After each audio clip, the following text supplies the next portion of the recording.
think we're live. Yeah, we're live.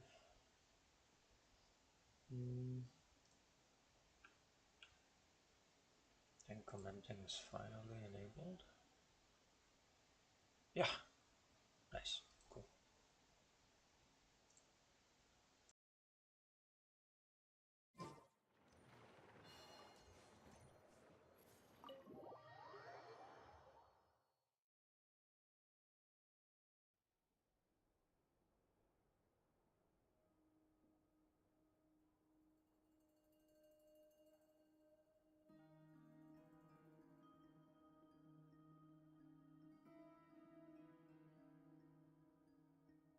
Looks like the gang's all here! Yep.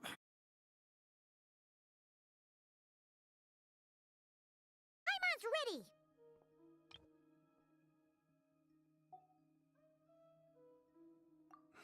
Haha. Feeling nervous? Don't blame you. We're all a little out of our depth with this one. Okay, so some time ago, Columbina was ambushed by the Doctor. It all happened pretty fast, and the last thing you saw was her vanishing into the moon's reflection. Yes, though at the time, all that the rest of us saw was the Doctor using some kind of power. The next moment, Columbina had disappeared, and you were falling into the sea. We have to get Columbina back. And whatever the Doctor's plan is in seizing the Three Moons Authority, we have to stop him before he succeeds. The Frost Moon Scions consider it our duty to rescue the Moon Goddess. I wasn't expecting so many others to come to our aid. So I want you to know that you have our utmost gratitude. Great. Well, first things first. Wait. Someone's here. We heard your footsteps. Although... You've been here for a while now. I take it you followed the Traveler, but I don't sense any ill intent in you. Come on.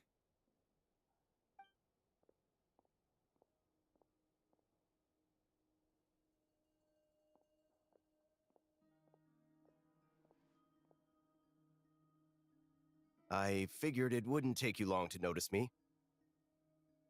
I come bearing news from my lady, the Knave. Dottore went through the motions of returning to Snezhnaya, but it was obviously a facade. However, he has not returned to the Kuvaki Experimental Design Bureau, nor has he made an appearance in Nasha Town. Well, in that case, he'll be in his lab way up north.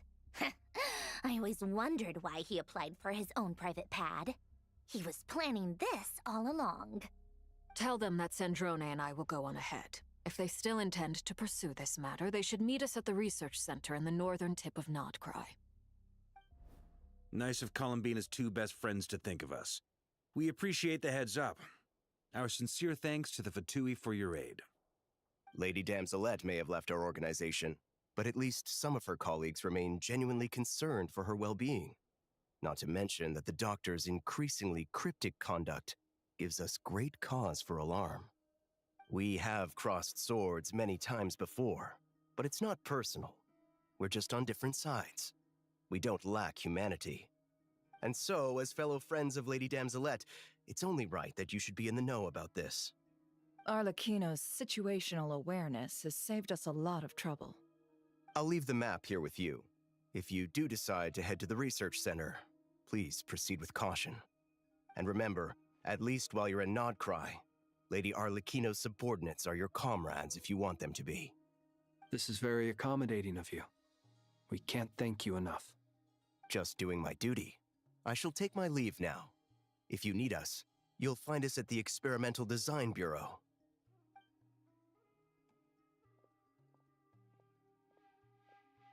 So, the Doctors left the Experimental Design Bureau and headed to some research center up north. Marionette seems to think he's been planning this for a long time. But when did it start? Before he even arrived in Nodcry? It seems his loyalty to the Tsaritsa is lip service at most. Behind the scenes, he may even be working against her. Whatever his motives, we know that he's decisive and incredibly ruthless. Facing him unprepared would be a recipe for disaster. At this stage, it's difficult to predict his next steps. I suggest we split into 2 groups. We need some people to stay behind and guard Nasha Town. Well, as much as I'd love to help, infiltrating research labs isn't really my area of expertise. But at least take Cool Your Jet's Ducky with you. It should be some help during the battle. And as for Miss Inefa, I suppose you will stay to protect Miss Aino? Detecting operational logic. Protect Aino. Priority. High. Just in case, Servarka, I think it would be best if you stayed behind as well. You can leave the research center to us. I mean, I would have said the Knight of Berea should probably be out on the front line, but okay, fine. Leave Nasha Town to me. Be careful out there, okay? If things get out of hand, fall back right away. Yehoda will be on hand to assist you. In my absence, she can handle any intel gathering work. You got it, boss.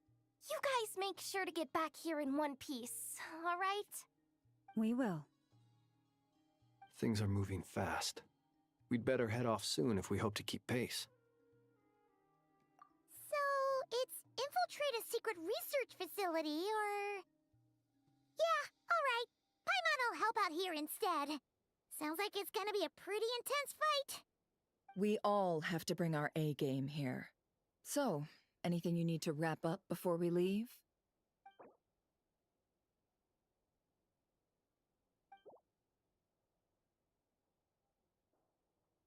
Then you'd better get going. Very well.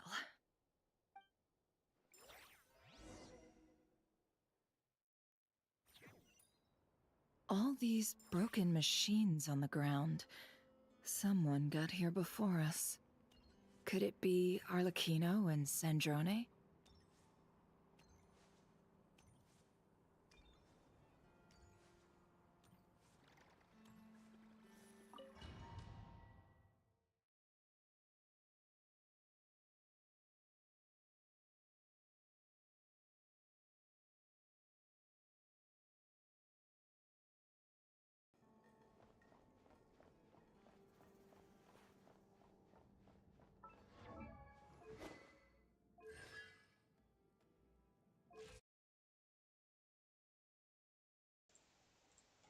You're kidding me, they gave us this. Jeez Louise. Alright.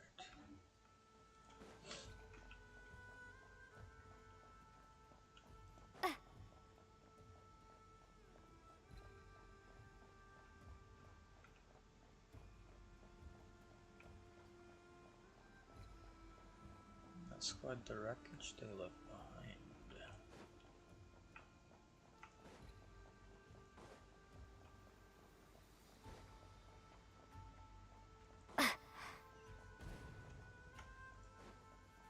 That's quite a welcome party.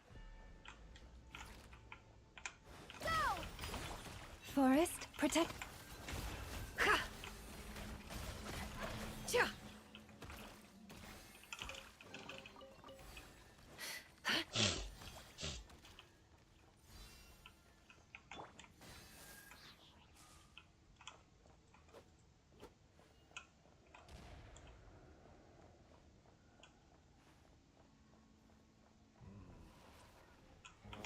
It all adds up. Can't hide the truth.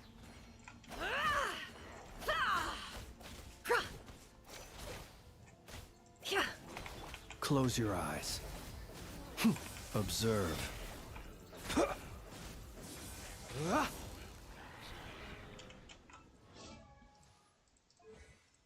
So all characters are C3. I'll take it. Get back! I said get back! Do you hear me? Bishops? Why isn't it working? No! Don't come any closer! Don't!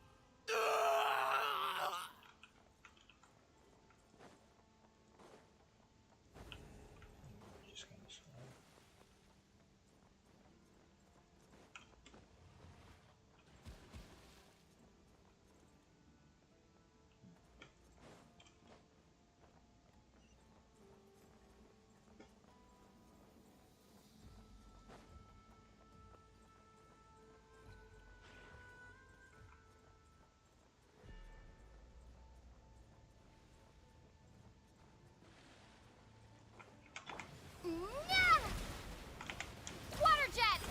With one heart, we pray.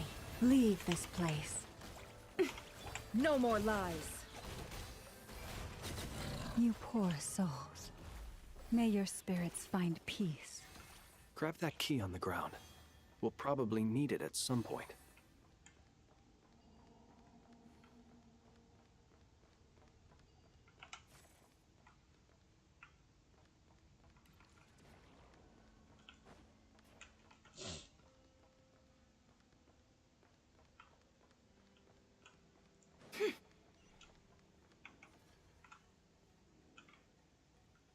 Watch out. Ugh, there's no way through. Let's go around. What is the wild hunt here, though?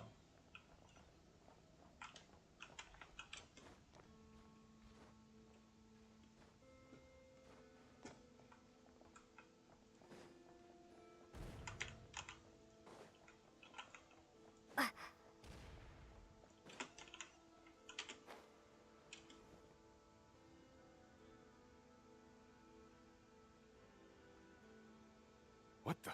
Trespassers? Here? What's wrong with you people? We're looking for the doctor, and we understand he might be here. I see you're fleeing the facility. You looking to settle a score with a doctor? Good luck with that. I don't think you have many chances left. Perhaps. But you might have a chance to live if you start talking. 2 other Harbingers had the same idea as you. They're already inside. But what good is it gonna do? The doctor wouldn't do something like this unprepared. Seems to me that you're not too thrilled about being his subordinate. Also, is it just me, or do I sense monsters nearby? If you'd prefer their company to ours, that can easily be arranged. We need to know what the doctor is up to. Please, if you know anything at all, tell me. This is about more than us versus the doctor. His actions could have consequences for all of Nodcry. And perhaps even your homeland, Snezhnaya.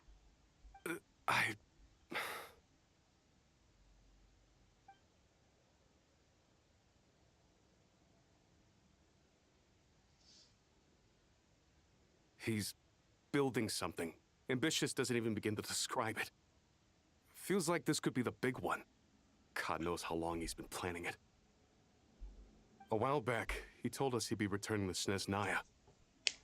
We weren't expecting him back so soon. This time he brought some gemstones with him, or something. 2 of them. The moon marrow spheres.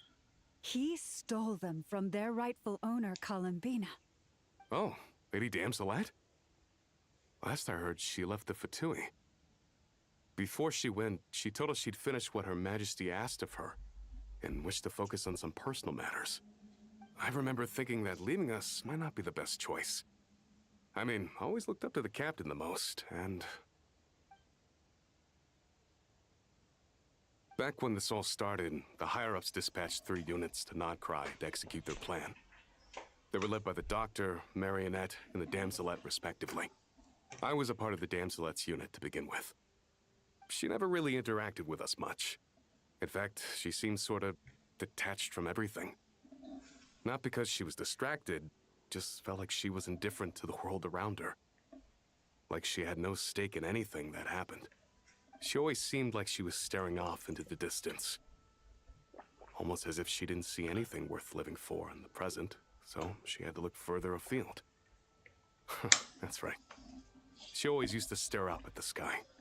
The Doctor used to stand nearby and watch her.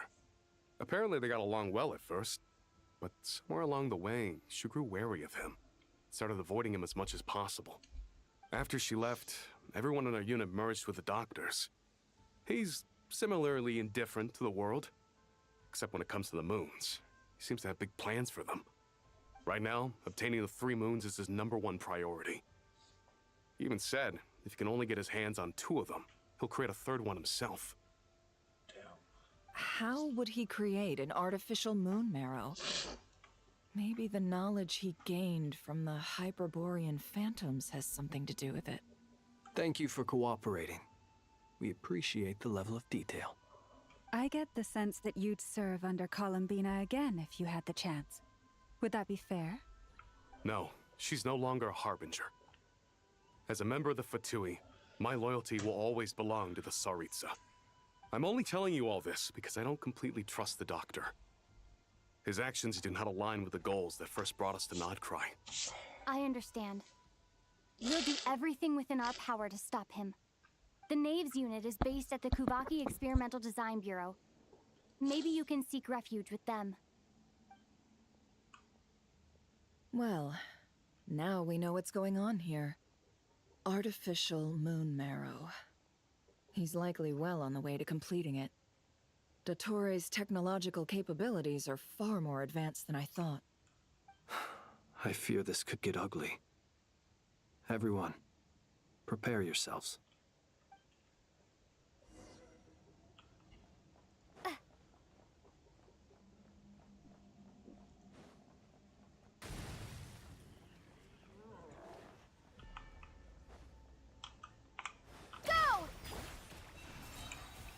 Close your eyes.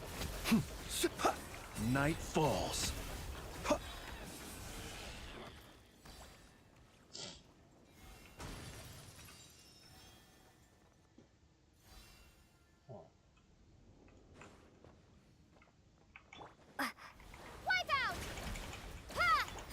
Lush as the moonlight. Let's see what you're made of.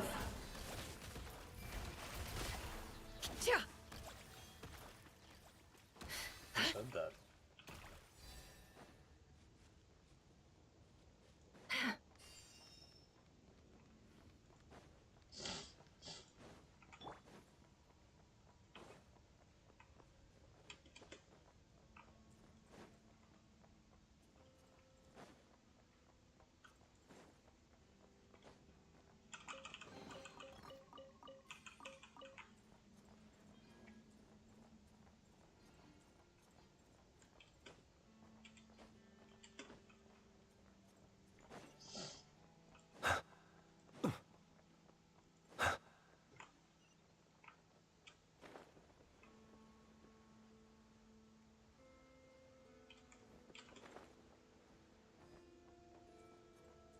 No way the fight begins so damn early.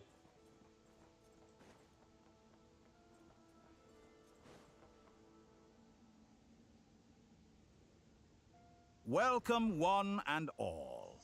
I've been expecting you. I hope my humble research facility is to your liking. Yeah, we really appreciated fighting our way in through a horde of monsters. The gall. You expect us to believe you've just been patiently waiting for us? Of course I have. Should I be worried about something?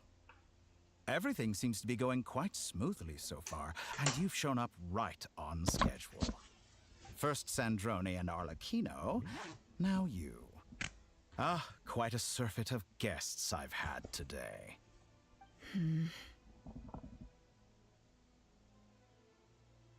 If you were looking for them, I should probably mention that Arlecchino disappeared as soon as she entered the facility. As for Sandrone, why, she stood right here only moments ago demanding answers from me at the top of her voice. Hardly out of character. She never was one for basic courtesy. But I have to admit, I was a little surprised to see her showing concern for someone besides herself. Does everyone you associate with undergo such a change in temperament? Speaking as a researcher, I have to say, it is not a change for the better. It threatens one's ability to remain objective. Well, since you ask... So you've got your hands on the moon marrow, and now you're claiming godhood. Don't you think that's a bit of a stretch, Dottore?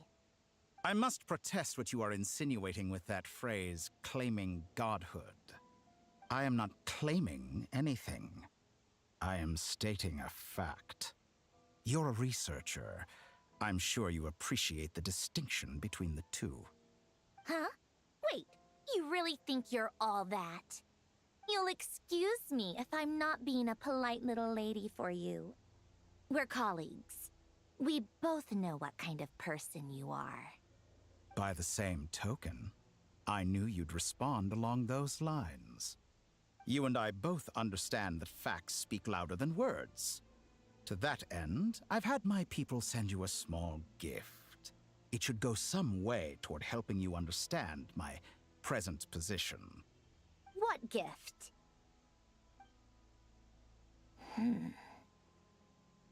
Where have all your troops gone? Who knows? Perhaps they are already marching toward a new world, following in the footsteps of an unknown god. As vulgar and arrogant as you may be, dear Sandrone, I have no intention of taking out my displeasure on your subordinates. They will enjoy equal rights to my own. You sent your people to the Experimental Design Bureau? That's a Saritsa's property. Yes, and I am very mindful of Her Majesty's instructions. But you know full well that they do not conflict with my present goals.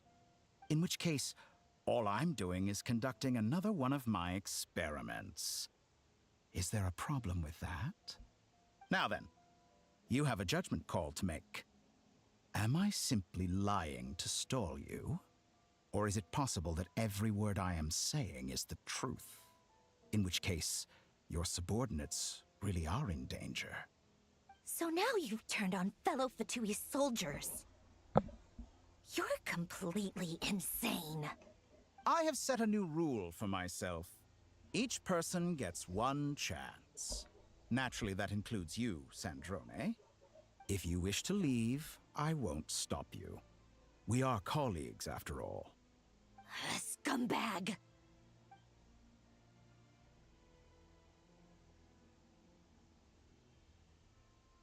Still, I hadn't counted on Sandrone sparing any thought for the people of this world. Shame.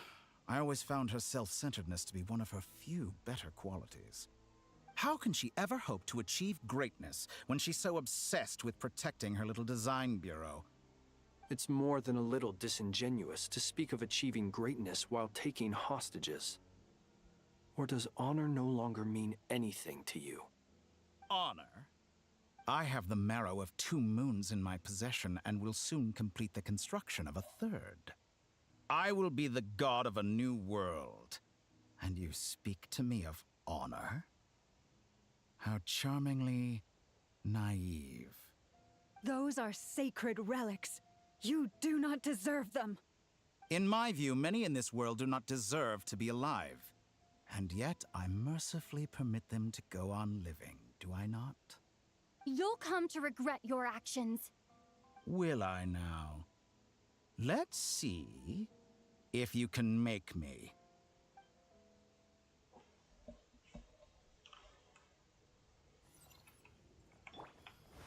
Go! Branch into song for the everlasting forest. Can't hide the truth. Let's see what you're made of. The mystery unravels. It all adds up. Bombs away! Go! Be silent. Do you fear the dark? Observe.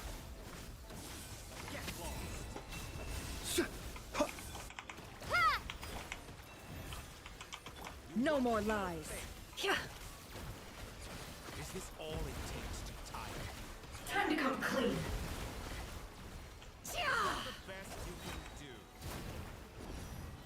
Arlecchino! Okay, let's go. Thanks for the assistance. Arlecchino? They see you as an ally? What a farce. You're clearly here to destroy my research, not me. I'd say your research is more valuable than your life. Am I wrong?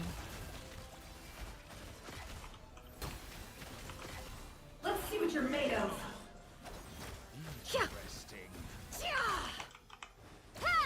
No more lies.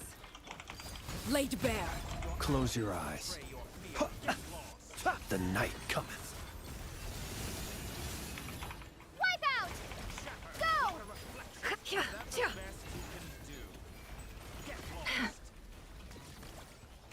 Can't hide the truth. Observe. Be silent.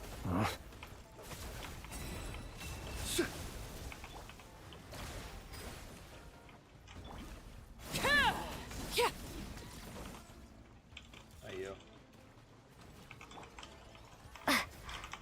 Go! Close your eyes.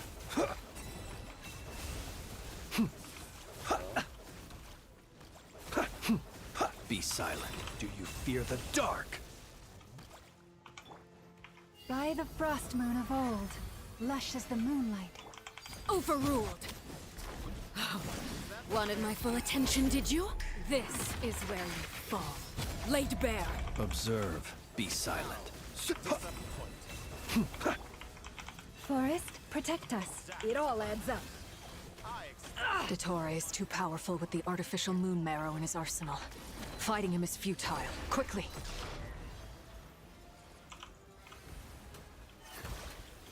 What? Let's go. I've always thought it is wiser to flee than surrender.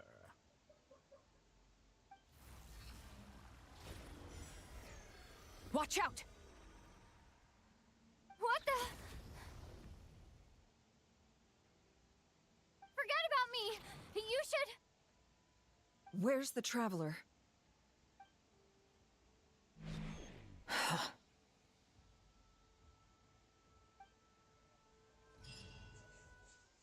Where am I?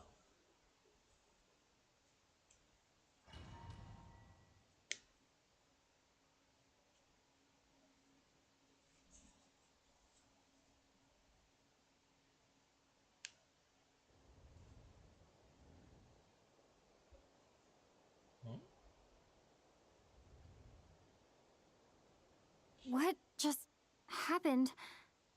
Why am I in Nasha Town? How did I get here? Strange. I remember being trapped by Dottore during the battle, and now, all of a sudden, I'm here. Something weird is going on. I guess I'll start by exploring the area.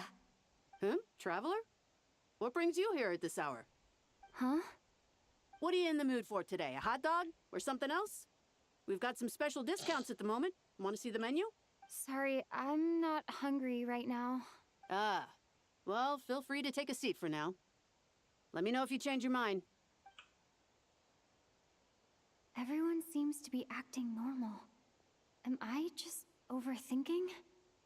Oh, darling, look who it is. One of our regular customers. Get the traveler something to eat, would you, dear? Wait. Why is he talking like that? Well, I'd love to, but can't serve a customer unless they order something. Anyway, I take it your business is wrapped up? Yes, thankfully. It was a long trip, and it's left me feeling pretty exhausted. But the upshot is, I won't have to leave again for a good while. We can have some quality time to ourselves. Wait. These two are a couple? I see some kids around too. I didn't know they had a family. Hey there! I haven't seen you in ages! What's keeping you so busy? I've been looking forward to playing with you again. You forgot already? You're silly. Daddy brought you over to our house recently. We had some snacks together. What is she talking about? We've had a lot of customers over the last few days, so we've been real busy. And like my mom always says, some people are more than just customers. Oh, another customer's arrived. I better go see what they want. This is all wrong. I never once heard the owner of this restaurant talk about their family. It certainly isn't a family-run business. And that child, I don't recognize her at all. Could this be a false memory? Very good. I knew you had it in you. Aren't you going to try the house special? When did he show up? No, none of this is real. You don't seem to like it here. That's fine. We can change venues.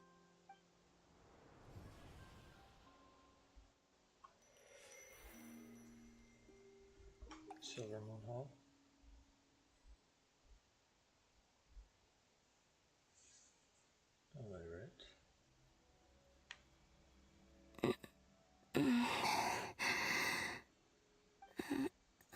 Still alive? Where is this place? It took all my strength to open the moon gate, and then I leapt into it. So this is the moon's reflection? The mysterious realm beyond the gate?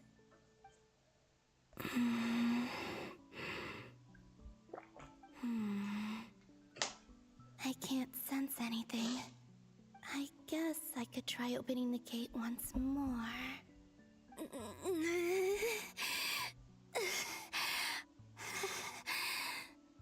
No response. Maybe this space can't be opened from inside. If this was the space that killed both Revier and his lover, then why am I unscathed? Or... no, I'm not unscathed. Even the air here feels frozen in place. There is nothing here with which I can restore my power. I should conserve my strength and proceed with caution.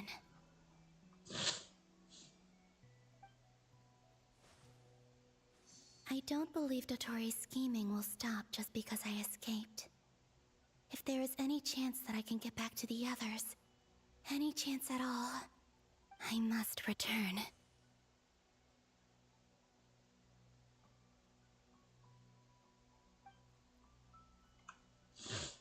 Emptiness, silence. What is this place? Or maybe the real question is, what is it for? What's this? Looks like it responds to my power. Golden. Like Kuvaki. Is it some sort of guide? And why does it feel so familiar? I might as well follow it.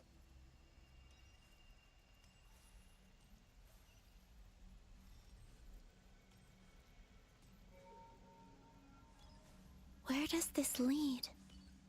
Could it be the exit? What is that? Crosswalk?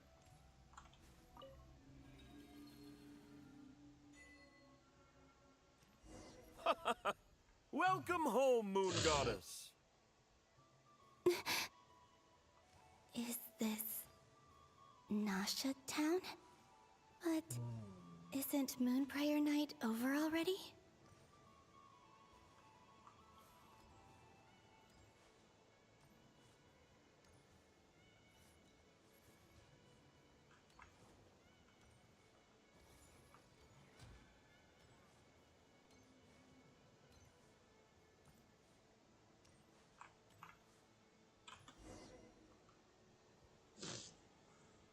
Goodbye for now, Columbina. I hope you have a wonderful night. I will. Lama, everyone else, and me? Are these my memories?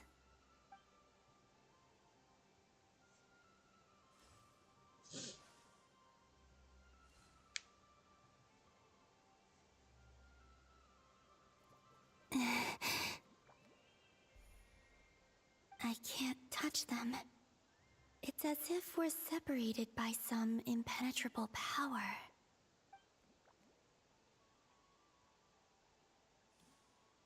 Over here! Over here!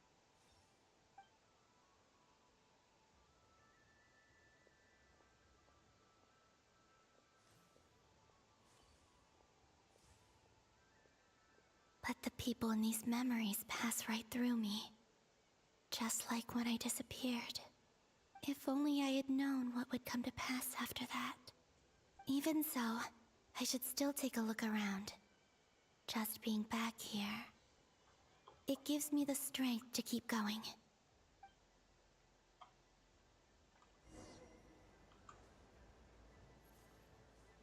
Welcome home, Moon Goddess. Oh, you're the genuine article. Alice was right. This moon prayer night was worth watching after all. Oh, yes. That was the fortune-telling stall run by Barbeloth from the Hexen Circle.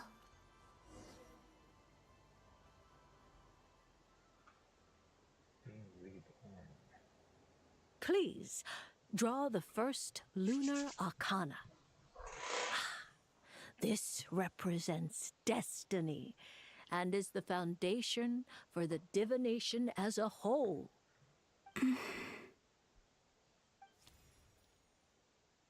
My destiny. I believe the card I drew was the moon. Now that I think about it, Barbeloth's divination was absolutely right. It's almost time to draw the last card. The one that represents the future.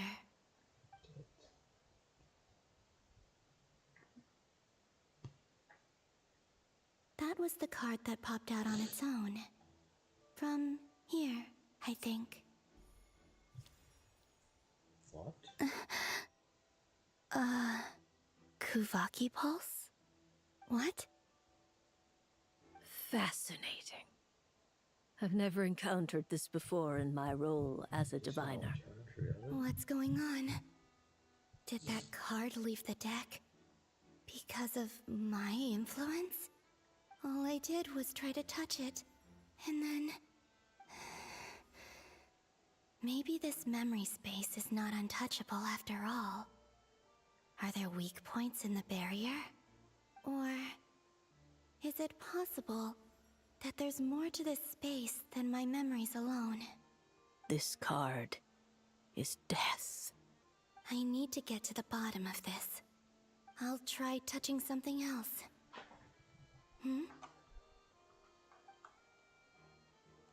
Is this... the wind? No, it's gravity. It's pulling me outwards.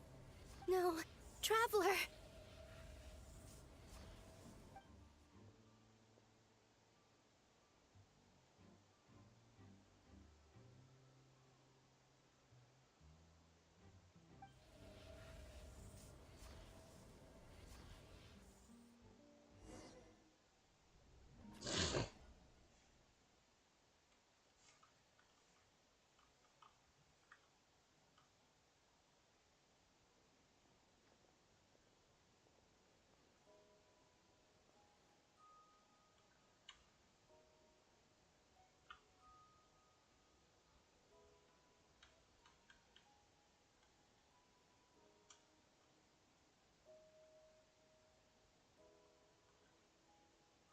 Haimon, listen to me. From the bottom of our hearts, we are so sorry. We completely understand how you must feel. The Traveler is trapped, and we all feel responsible for it. Don't say that! Paimon's not a little kid! You didn't leave her behind on purpose! There was nothing you could do! But... she's all alone in there! What if something happens to her? What are we gonna do then? We've barely spent any time apart since we met. Is she gonna... die? We must find a way to rescue her. We were all involved in the operation where she was captured, and we do not abandon our comrades. That being said, it won't be easy. Through conversation with the others on our return, we've arrived at a basic idea of what we're up against. Dottore's lab has clearly been in operation for a lot longer than we realized. We found many monster samples stored there. In all likelihood, they were materials he used to research his latest technology. We also know that through his contact with the phantoms of Hyperborea, he gained knowledge about the moons and certain Hyperborean technologies. Using this knowledge, he then fashioned an artificial moon marrow to serve as a replacement for the frost moon beyond the sky. Unlike Columbina, Dottore is not being rejected by Tevat. And even with 2 of the 3 moon marrows, his power far exceeds all of ours combined. Once his 3rd moon marrow is complete, Dottore will have completely seized the authority of the 3 moons. Tevat's most primordial powers will then be in his grasp. Does that mean... I'm afraid so. No one could have predicted this level of insanity. Not even from Dottore. And unfortunately, his insanity is coupled with an intellect and ambition that not even his peers in the Fatui can match. This is dire. Sounds like the world is done for. The Three Moons' authority can influence the very fabric of time and space. I dare not imagine what a monster like him would do with that kind of power. The trouble's already begun, I'm afraid. On our way back, we discovered that part of Nodcry is being enveloped by an unknown energy. We cannot ascertain what is happening inside. I'm convinced this is Dottore's doing.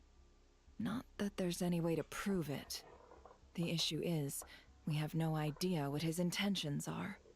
The only thing more frustrating than facing down evil is knowing that it will surely come, but not knowing when. The Doctor is guilty of numerous crimes in Mondstadt as well. One of our knights, well, former knights, his father was murdered by Dottore. D-Luke's dead. His ideology and methodology are a danger to everything in his path, from individuals to entire nations. He does not feel guilt, even when he acts against his own people. He doesn't see them as his own people, that's why. People like him see everyone else as beneath them. Right. He views other people only in terms of how they can benefit him. That's the basis of all his social connections. Granted, he's hardly the only harbinger to pursue their own interests. We all do. And Her Majesty is gracious enough to permit it. Still, her mercy has its limits. Dottore's actions have gone beyond even what the Fatui could have imagined. Usurping divine authority to become a god. For a servant of the Tsaritsa, that goes beyond being disloyal. It's treason of the highest order. We can't expect him to heed the Tsaritsa's will once he gains the Three Moons' authority. Even we Harbingers consider him the most self-interested among us. Poor Traveler. Of all the people to get caught by... We have to go save her! Right now! Please! We gotta find a way! Paimon, I promise you, we are with you all the way. I get how you feel. I do. But it's gonna take more than strong emotions to take down an enemy like Dottore. What we need now is more information. Right. We can't even guarantee he's still at his research center. Before we can think about mounting a rescue operation, we need to confirm the Traveler's location. I'll find a way. Paimon knows, but... She's so scared. If anything happens to the Traveler... She might be the strongest person Paimon knows, but she's still human. She feels pain and bleeds just like anyone else. Then think things through before you stick your neck out. Unless you want to lose your head. Sandrone. Miss Sandrone, you're okay? Put the stuff over there, and be gentle with it. Am I okay? As you can see, I've had to move my whole livelihood out of the Experimental Design Bureau. It's been swallowed up by Dottore's energy field. If I'd left it any longer, I probably would have gotten stuck there. Ugh, Dottore always goes a little loco when he finds a shiny new toy. Not that he'd ever admit that. But this time, he's gone full psycho.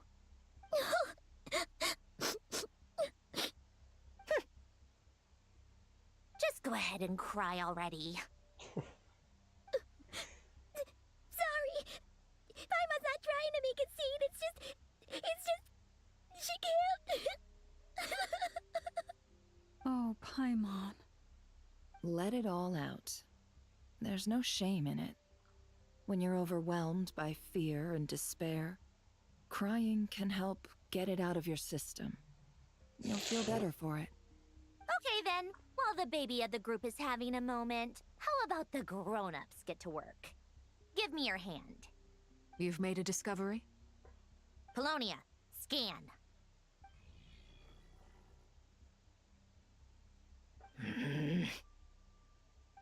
You, hand. Now. Oh, I thought you'd never ask, my lady.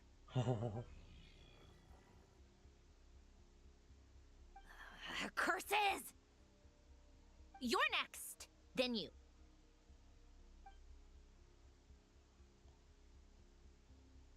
Dottore, you son of a... He's done something to us! Everyone who entered his research center has been implanted with some sort of curse. I don't feel anything unusual at the moment. Does that mean it hasn't activated yet? Is there a way to figure out its purpose and what might trigger it? My best guess is Dottore created it using the Moon Goddess's powers. 1 second, analyzing. Ugh! That friggin' maniac! So, what twisted game is he playing this time? The moment I analyzed the energy composition, some encrypted text appeared in my mind's eye. And when I deciphered it according to the Fatui standard encryption protocol, I got the following message. Feel free to run, or you will perish in nod cry. He's mocking us. Yep, he loves to toy with people. Only in this case, there might be more to it. But I didn't detect any murderous intent or malice either in the message or the curse's energy. As if this is him at his least malicious. Or perhaps all people are cowards in his eyes. Maybe he thinks the threat alone will be effective. What a despicable person. And he has the Traveler in his grasp. If I may, as unhinged as Dottore may be, he has always exercised great patience with the objects of his interest. I remember a comment he made when we first arrived in Nodcry. He said, "This world is, on the whole, an exceedingly dull place. But at least there are a few intriguing features, such as the gods, or the Traveler. Damn. Presumably, they interest him because they're unknown quantities. He wants to understand as much as he can about them." Agreed. The Traveler is Tevat's fourth descender. All Harbingers are aware of this. Since Dottore took such pains to capture the Traveler, he is unlikely to kill her right away. Okay, but we still have to do that rescue operation. Of course. I also think we need to read between the lines with Dottore's message. If he's encouraging us to run, that means we mustn't leave Nodcry under any circumstances. My guess is, his curse will only trigger if we leave.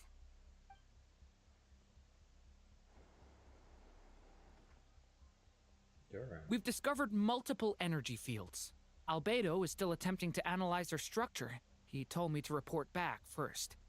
Each field is slowly growing, swallowing up more of the surrounding area in the process. And the pace of their expansion has increased since we first examined them. He's probably trying to swallow Nodcry whole. His nefarious ambition knows no bounds. If this continues, the whole of Tevat will be in trouble, not just Nodcry.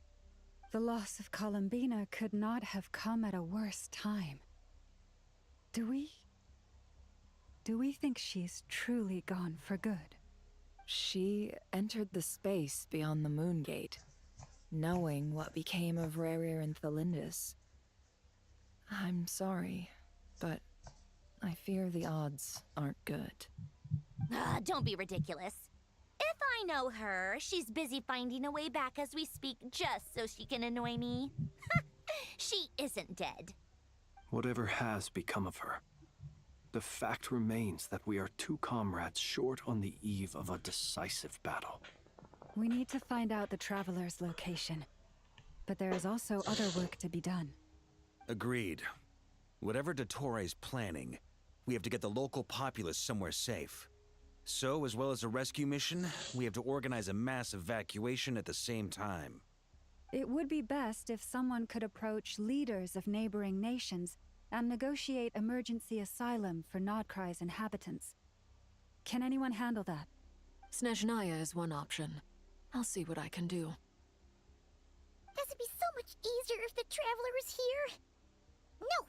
Stop thinking like that, Paimon. Paimon will join you. She's pretty well connected thanks to the Traveler. Maybe it'll come in handy. Either way, that's what the Traveler would do if she was here.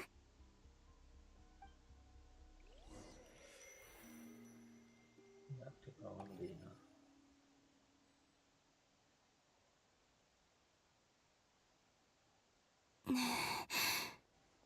Back here again. That gravitational force that pulled me back. Is this where it came from? When I saw that memory of Moon Prayer Night, I think I influenced reality. Was it just a coincidence? Or... if only I could have sent the others some kind of warning on Moon Prayer Night. Maybe we could have stopped Dottore. I feel... so heavy. Does entering that space consume a lot of energy? Well, even so, I have to keep moving forward. Back to emptiness and silence again. I should try and find my way back inside that memory.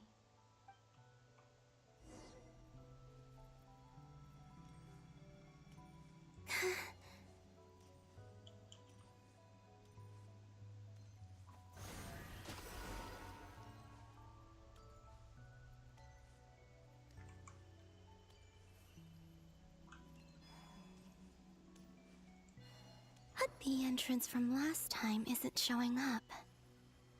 What am I missing?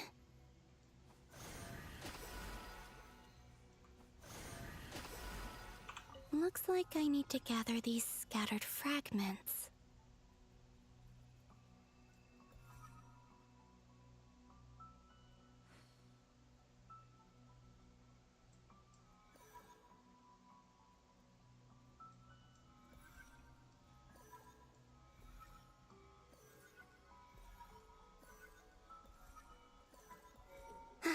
It worked! Hopefully I can stay inside for a bit longer this time.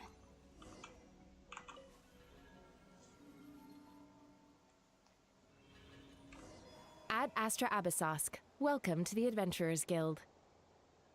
What? This doesn't look like Moon Prayer Night. Oh, it is. Extra, extra! Latest issue of the Nasha Express! I don't think I've ever been here. Maybe this space isn't comprised of my memories after all. There aren't any festive decorations around. Is this Nasha Town after Moon Prayer Night ended? Yeah. Did Dottore's plan not affect the town? Or is no one aware of what happened because he used the Three Moons' authority? Let me see if I can influence anyone else. So, what do we do next? Wait, that voice. Paimon? The most important thing right now is to find that mage. Lauma the Traveler and Mr. Varga are here too. I'd better go pay the Fatui a visit. Traveler! Without show when she disappeared initially. Oh.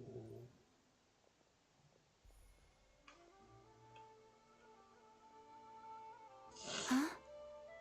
Columbina? I made contact. It's me, Columbina. Huh?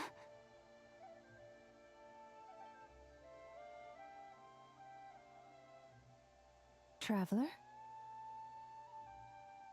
Let's go! This is no time to be spacing out! Huh? Huh? Wait a moment. This has happened before. This is what happened when I disappeared. I stood right over there, thinking that no one would ever find me again. It was only when she called my name that I decided to follow them. But did she turn around because she sensed my touch just now? Is it really possible that from in here, I can change the past? If I keep following them, maybe... It's that gravity again.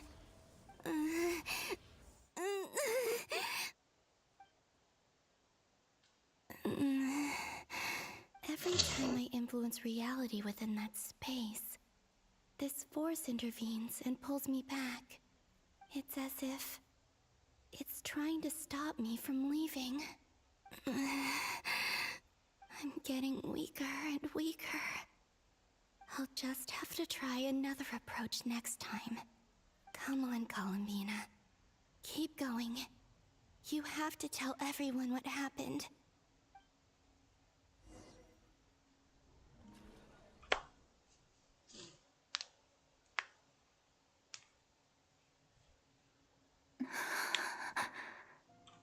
Suddenly, I've been plunged into darkness, alone. It feels strange, as if something has grabbed hold of me. Is Dottore now powerful enough to interfere with space itself? Look at you, standing so still in total silence. I almost didn't recognize you. Hello there, traveler. He seems to be in a good mood. Wait, what's that behind him? Ah, so you noticed. This is the completed trilune. 2 primordial moon marrows and 1 artificial specimen. You are wary of it. Good. Maintain that reverence. You performed well in that recent battle. Brave and reckless as always.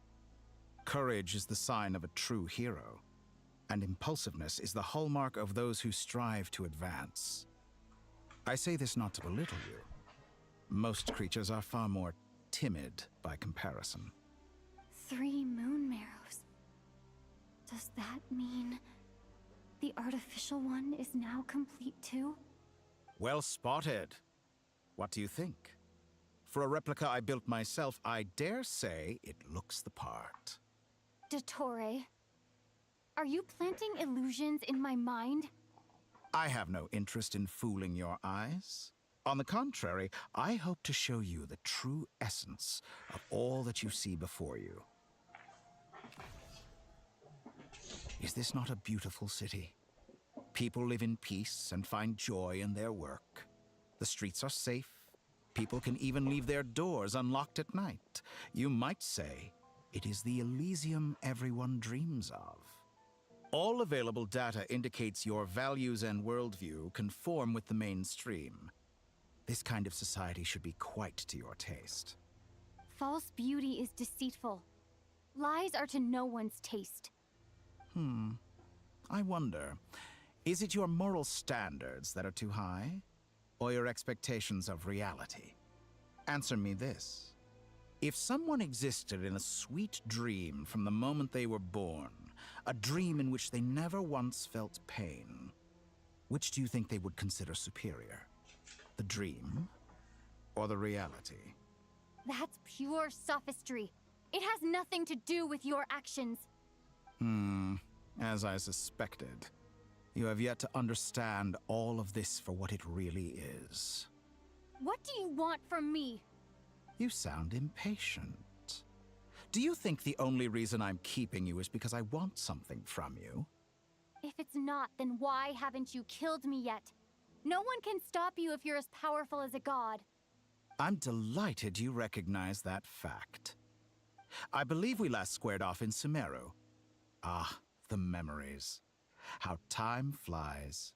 You and I have both grown. I'm not surprised that Arlecchino and Sandrone worked with you. You've always a way of slowly but surely ingratiating yourself with all levels of society. People laud you as a hero, but I suspect there's more to it than that. Oh, but to be clear, I don't say that to flatter you. Do you always give your opponent an appraisal before you deal the final blow? Call it a long-time habit. I'm a researcher, and one of my duties is to give an objective assessment of my subjects. But you misunderstand. We are not opponents. Not at this moment. I just want to talk. Think back to Tartaglia, Arlecchino, Capitano, Columbina, and now even Sandrone.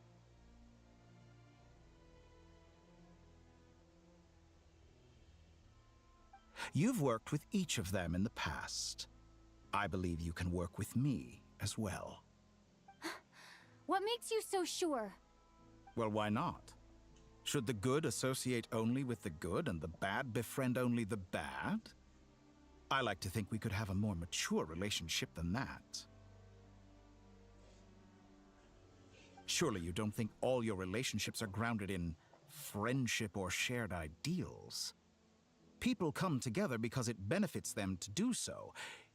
If you think of the people you admire, you must surely admit that they have provided some benefit to you. That is true. Morality, ambition, dreams. People have plenty of words to embellish the nature of their relationships. But once you break free from those ethical frameworks, you will see that the only thing connecting the two of you is mutual benefit. And that is what I'd like to talk to you about. We're finally getting into it. He's probably been planning to kidnap me for a long time now. But for what exactly? He has the authority of all 3 moons. I won't be able to gain the upper hand in a fight. Best if I pretend that I'm willing to negotiate for now. You say you're a god, but you also speak of mutual benefit. What could a god want that the 3 moons cannot provide? Excellent question. But before I answer, I would ask you the same thing.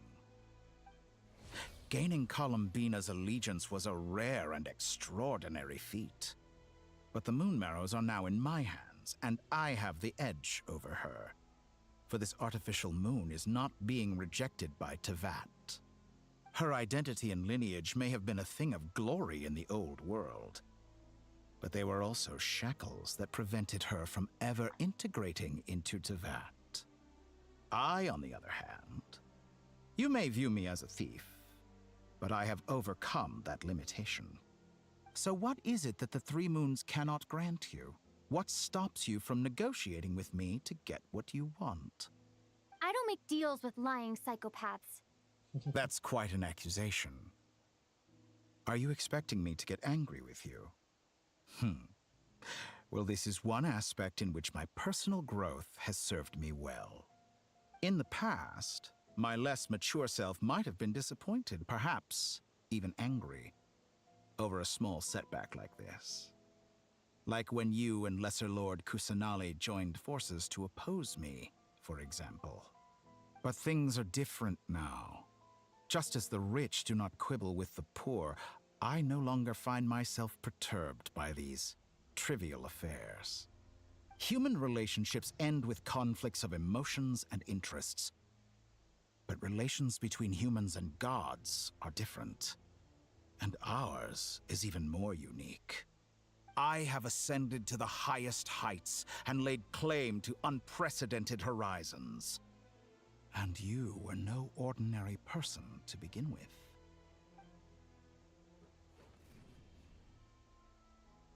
Allow me to show you the world, Descender.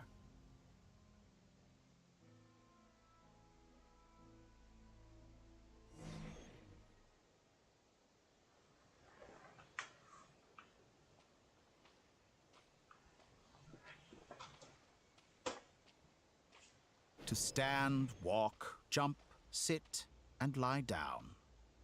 These are the most common of behaviors.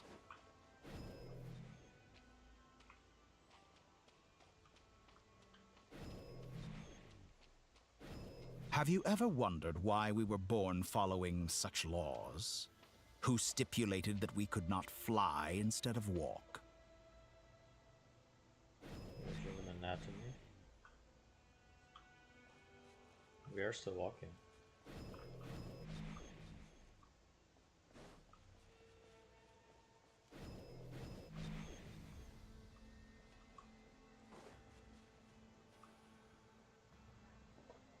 Someone of your talent and experience must surely know of the 4 great rulers who serve the heavenly principles. They govern life, death, time, and space. One wounded by a blade will die from blood loss or infection, and one who falls into a lake will drown in agony. The elderly wallow in solitude, and the solitary age faster. Eventually new life is born, only to embark on the same path of suffering. These 4 divisions anchor the world and shackle those who live in it.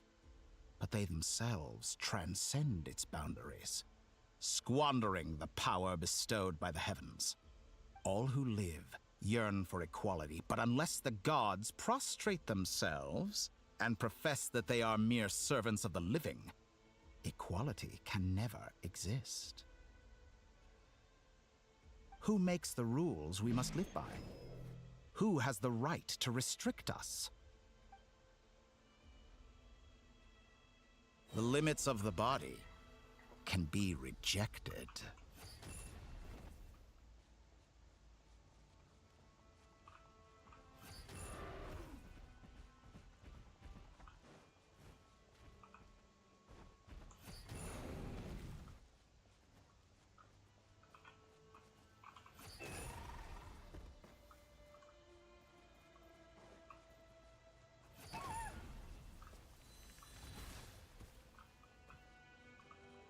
How does it feel to be among those with absolute power?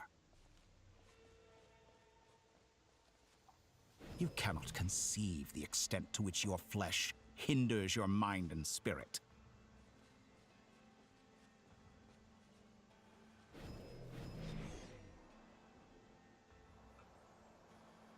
Only by discarding our useless, primitive eyes can we perceive a new world. How narrow-minded we all were in the past. Why should the final answer of the world not be the power that predates those of life, death, time, and space? The power of the Trilune. Through it, I have glimpsed new experimental possibilities. Nature suppressed, authority exiled, souls controlled.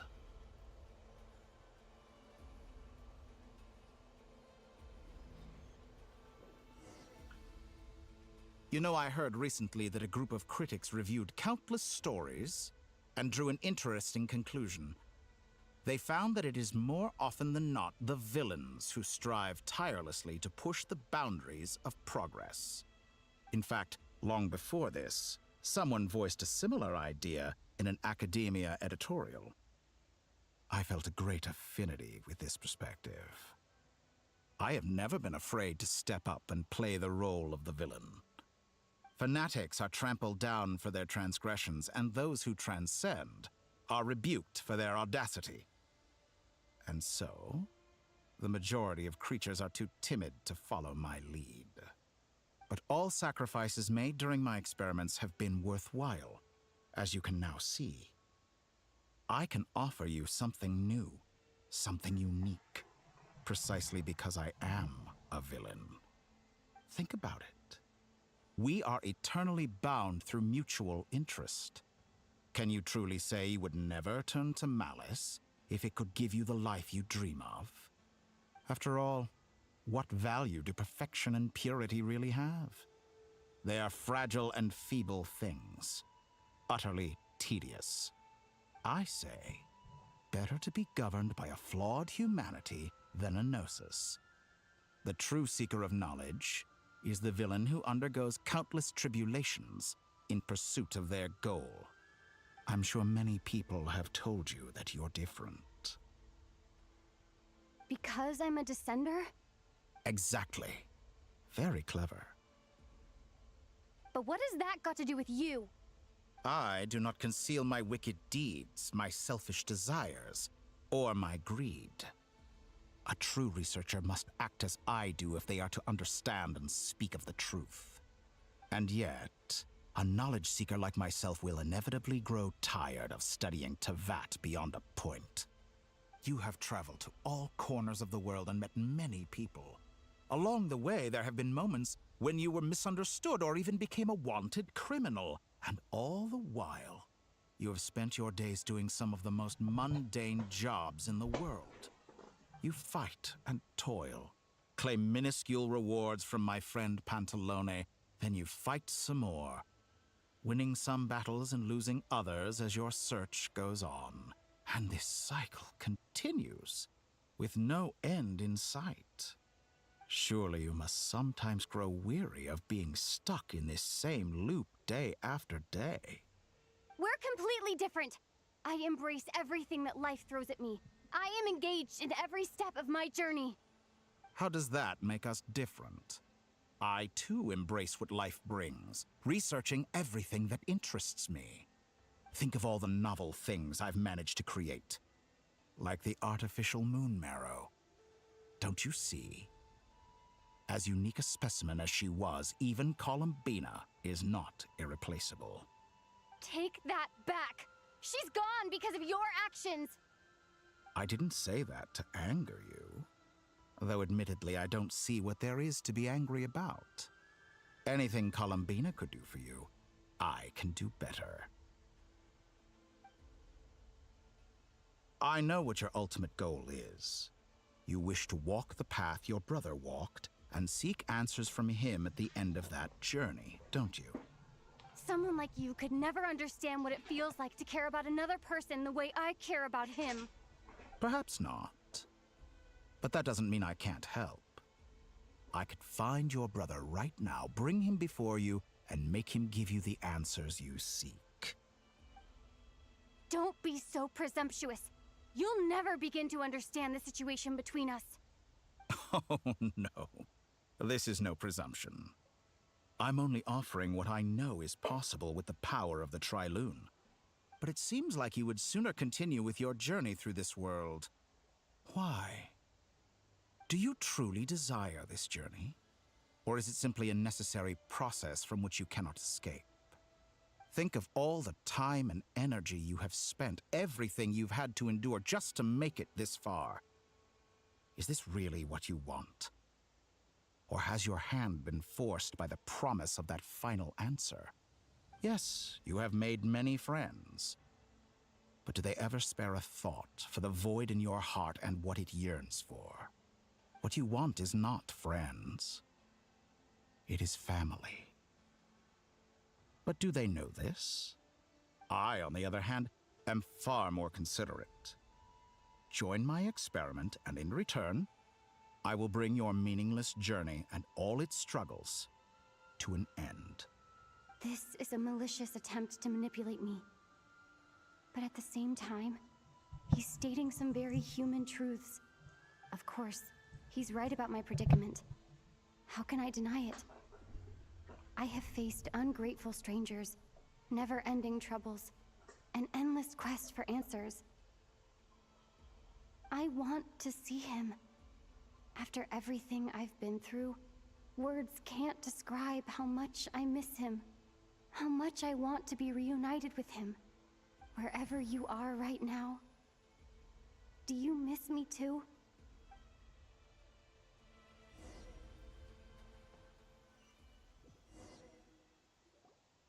All right, everyone. Our next mission is clear. We need to contact all the major organizations, explain the situation to the public, and then begin the evacuation. The residents of Notcry are quite dispersed. The two most populated areas are the Southern Isles and Pyramida. Miss Lauma, I will leave Hisi Island and Nasha Town in your hands. I will liaise with the Fatui and Pyramida. Agreed. We will reach out to Natlan and Snezhnaya. Anyone found north of the Experimental Design Bureau should follow the Fatui to Snezhnaya. As for those dwelling south of that line, I will ask the Voynich Guild to help persuade them to leave. Then I, Mr. Varka, and the Frostmoon Scions will escort them to Natlan. The Voynich Guild has dealings with the Curatorium of Secrets. I will send them a letter vouching for your credibility. Yehoda, you should help Lauma. This is too big of a task for one person. My wish has come true. You're willingly lending me your most capable employee for the day. Well, good for you if all this only takes a day. Of course, if it takes any longer, I'll be charging a fee. Boss, wait! Don't I get a say in this? Oh, I'm sorry. Something to add, Yehoda? Well, no one's more important to me than you, boss. And remember how Lauma healed your eyes after that big battle, I think that's worth at least 2 or 3 days' work for the Frost Moon Scions. Are you completely incapable of acting in your own self-interest? Or do you simply devalue your own labor? Are you sure you don't want to come with us? Who will see to our other work if we're all busy evacuating residents? Sandrone insists that Columbina is still alive, and we have a traveler to rescue. There's much to be done.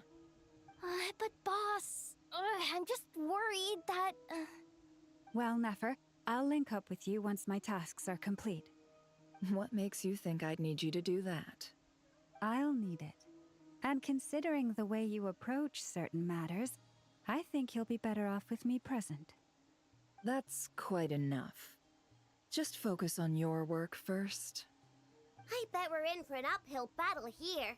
But we can help out too. Inefa and I are gonna help Nasha Town's residents carry their stuff. Loading schedule. Store essential local research data and technology samples, then escort the people to Natlan. Understood. I will execute this to the best of my abilities. Great stuff. Thank you, ladies. I've contacted the Lightkeepers. A colleague of mine will join us shortly. I will persuade them to conduct a thorough search of the region to ensure that no civilians get left behind. As for me, I guess I'll be making an early return to Sumeru. I think it's important that someone informs the Dendro Archon of what's going on in Notcry. Roger that. Someone should inform Mondstadt, too. Mr. Duran, can I trust you to handle that? I think you fly faster than any of us can run. As an added incentive, get there fast enough and I'll see about getting your gliding exam waived. Really? Huh. Mission accepted, sir. I intend to stay behind and help Miss Sandrone with her research. She has some alchemy-related questions that she'd like me to explore. She recognizes your expertise, then. I wish you a fruitful collaboration. Thank you. In truth, I was surprised to hear her express an interest in subject matter outside of machines. I believe she has been investigating some Fontanian technology recently.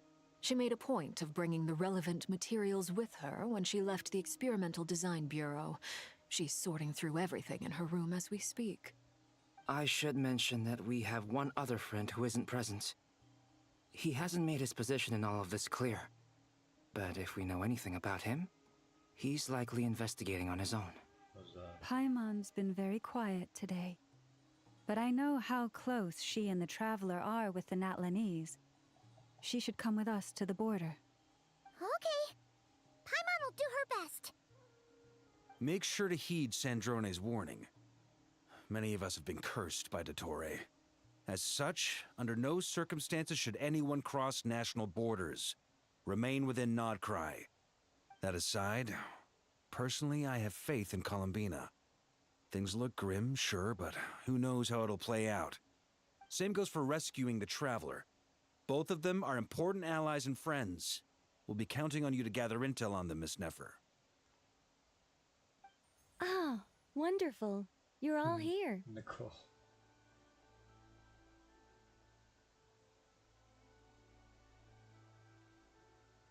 Oh. That voice again. Nicole? Whoa, that was loud. And it came out of nowhere. So mysterious. Sorry, this is the only way I can speak to you all right now. Please accept my apology. Anyway, time is short. I'll cut to the chase. We're still facing quite a catastrophe here at the world's borders. Alice has roped in every Hexen Circle member she can get a hold of. Except for me. She told me I had to come and help you all out as a matter of urgency. I quote, "You love talking, don't you? Well, now it's finally your time to shine. Take these. Make sure the whole party gets one each. You'll be in charge of making sure everyone stays connected." Huh? Is this a Dodo communication device? Scanning. Unknown device. Analyzing. No Unknown way. device. Conclusion. Cute. Affirmative. It is cute and good. I believe that I quite like it. This is no ordinary Dodo communication device. It's my very own special modified version, specifically... Ah, sorry. I almost went off on another tangent there. Anyway, help yourselves. It will allow us to communicate over long distances within Nodcry. No more worrying about shuttling messages back and forth. What astounding technology. Am I right in assuming that it relies on your personal abilities to function, Miss Nicole? Yes, exactly. Right on cue, Albedo. Ah, I'd love to brag to you all about how it all works. But no, next time, next time. Anyway, I'll be right with you all, serving as a communication hub. That's all from me. Head off as soon as you're ready. I'll be staying here to keep watch, and I'll be sending you my blessings.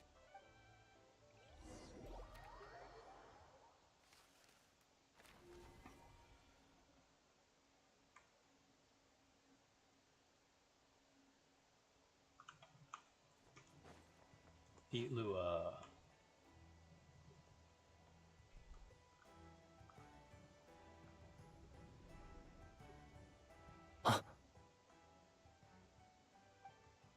Ah, Sir Flint. Perfect timing. I just arrived myself. You are most considerate, Master Ilua. But in fact, I know you have been sitting here for quite some time. If you saw me, why didn't you say something? I was curious to see how long you could sit still for. Also, shouldn't you have managed to sense me approaching? That would be a first. You always seem to appear out of thin air without making a peep. Also, how many times do I have to tell you not to address me as master? I don't qualify. I beg to differ. Why should a young man so well versed in social graces as yourself not be worthy of that title? Please, Lord Flint's... Sir Flint's... I'm begging you, don't flatter me into complacency like you do with everyone else. You understand me better than most. My newest acquaintances tell me I love complimenting others. What do you think? I think they don't understand why you do it. You just love puffing people up till they're a big, happy ball of hot air that floats away into the sky. In all sincerity, I can only hope that they bring good tidings when they come back down to Earth. Is the situation that bad? We just held a strategy meeting. Let me fill you in.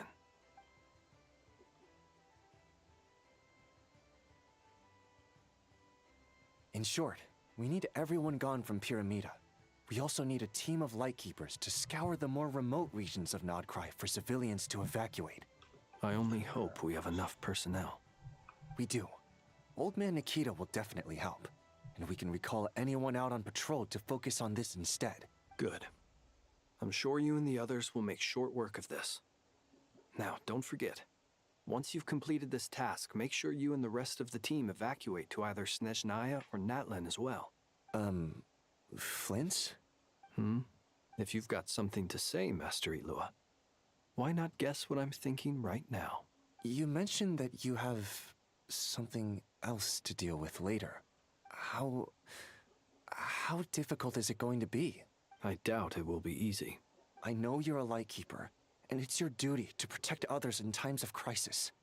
But I have a feeling that you'll be walking into grave danger. However bad things have gotten in the past, Nodcry has never faced a mass evacuation before. But from the sounds of it, you don't intend to come with us. I don't mean to pry, and it's probably none of my business. But whatever it is you're intending, you don't have to go through with it, you know. I've been afflicted with some sort of curse, and I'm told it may well trigger if I set foot outside of Nodcry. As such, I cannot leave. I have to act, if for no other reason than to fight this curse. What? No. Why? Why would anyone want to curse you? There are plenty of people out there willing to trample over others in pursuit of their own goals. Frankly, Sir Flint, I am furious. You're making light of what is an incredibly serious situation. Indeed I am. And? And what? I told you I'm furious about this. Nothing I can do about it, I'm afraid. Things happen, and we just have to deal with them. If you find yourself feeling angry, perhaps start by drinking a big glass of water. What will that be? Hey, you mean you're completely unmoved by my anger? I'm devastated. Then allow me to express my sincerest regret. Come by the lighthouse sometime. We'll catch ourselves a few fish, have a little barbecue, play some cards, and bask in the sun. Maybe I need to spell this out. Lean in a little, Flint's. Oh my, this doesn't bode well. Word is that you were caught up in a real horror show recently. People were amazed that you returned safe and sound. They've been debating whether you're even human. I've returned safe and sound from plenty of crises. When you say people, do you mean other people? Or do you just mean you? Fine. I'll be frank. You're not human, are you? Heavens. Now that's a horrifying thought. You know what? Forget it. We'll revisit this once it's all over. A sound plan. Albeit a little ominous sounding. Just promise me you'll come back in one piece. All right? For you, Master Ilua. How could I refuse? Also, please pass my regards on to our colleagues. Tell them, thank you all for your assistance. Please put safety first as you proceed with the operation.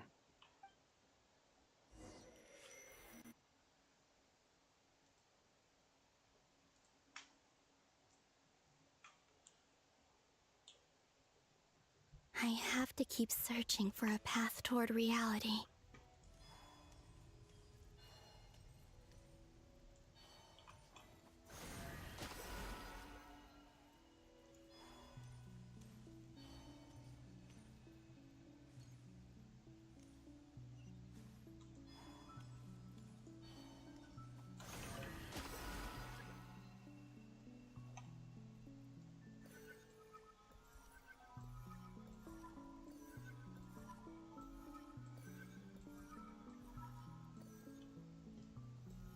This should do it.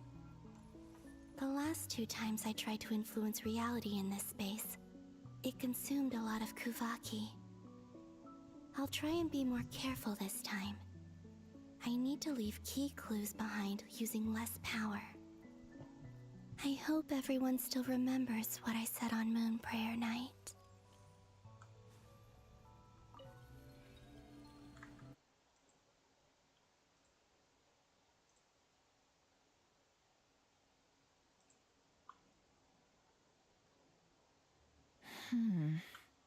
Nothing here either.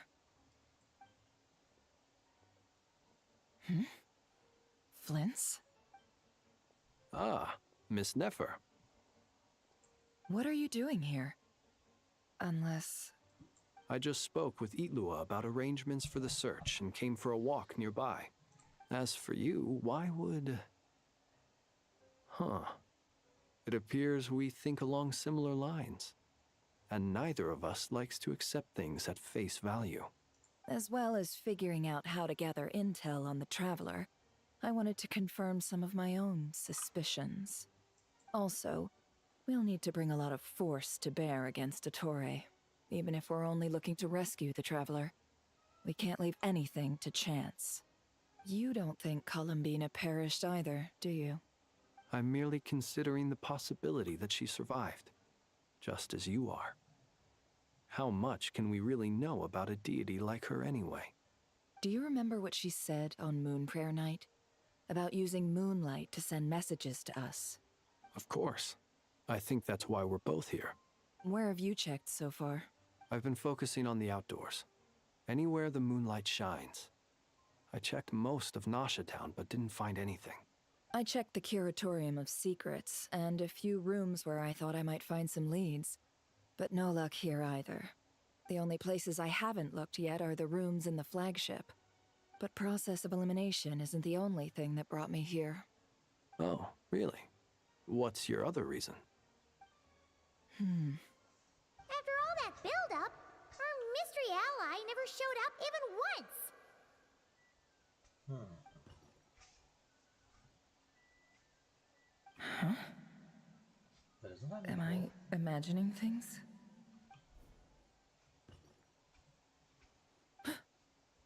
Come on, let's see what's going on. Oh no. I knocked over a vase as soon as I came in. It must have been caused by a Kuvaki fluctuation when I entered the space. Although, it seems like I'm not about to be pulled away this time. It looks like as long as I'm careful with my actions, it doesn't count as influencing reality. Anyway, is this the flagship? The Traveler mentioned that's where she was staying. I only went into the lobby last time, so I've never actually been here before. How does this space work? If nothing else, I can now be sure that it is not simply memory. She mentioned where her room was. I think it's this one.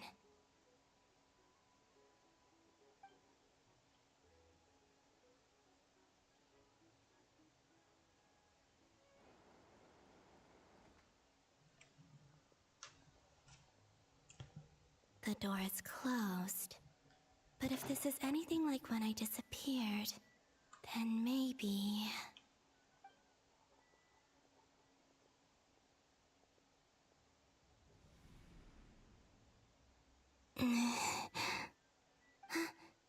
I'm in. She and Paimon aren't here at the moment. I hope she's okay. I wonder what happened to her after that battle with Dottore. Best not to dwell on that for now. I need to try and leave them some clues. Please, Traveler. I really hope you find this.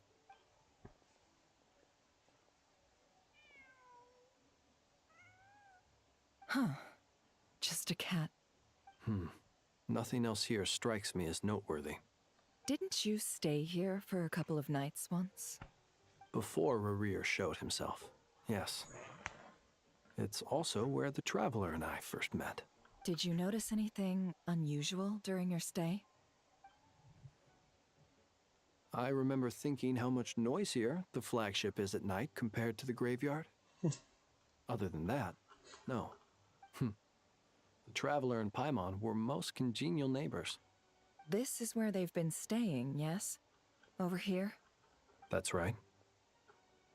I wouldn't usually condone breaking and entering, but we can make it up to them later. Focus now. I have to write a message on the wall using Kuvaki, just like I said on Moon Prayer Night. Simply open your windows on nights when the moon shines bright, and the moonlight will naturally flow towards the words I have written. Here goes. I'll need to carefully control my strength.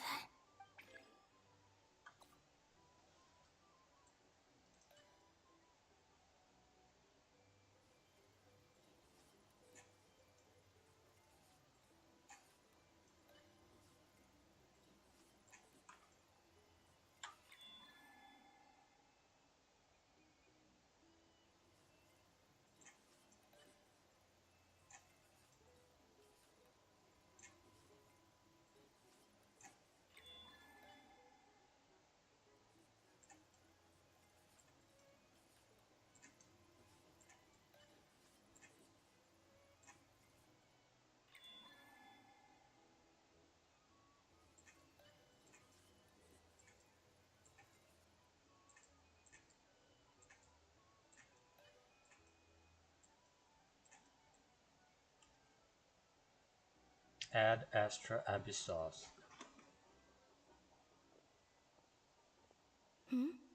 There's a noise outside the door.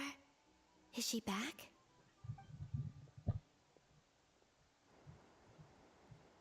Please, you have to see these words.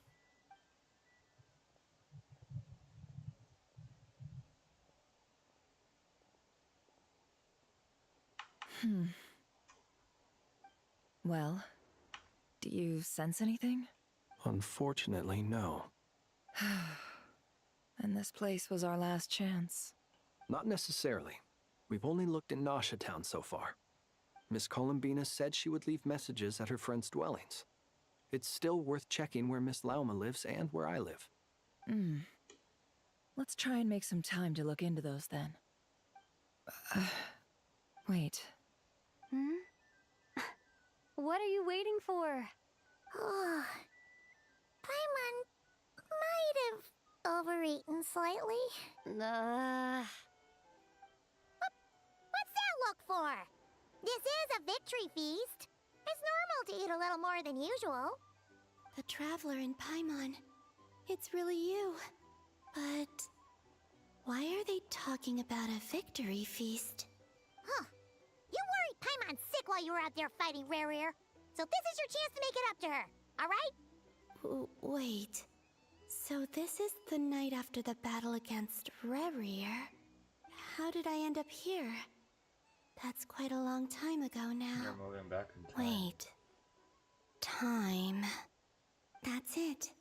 Every time I've entered reality within this space, it's been at an earlier point in time. Every one of those points has been before I fell into the moon's reflection. And everything I've done to affect reality really did happen in the past. Does this mean that within the moon's reflection, time flows backwards? Starting from the moment I fell in? Not long till Moon Prayer Night now. It's gonna be even livelier than tonight. Although, it's gonna be sad saying goodbye to the damselette. She seems like a really nice person. Paimon. No, I can't. Even if I make contact, they probably won't understand what's going on. And in any case, I'll likely get pulled away again if I do. Instead, I have to find a way to get them to notice what I've written using the moonlight. Wait. Even I hadn't thought of doing that before Moon Prayer Night. They'd never conceive of that possibility. Is there truly no other way?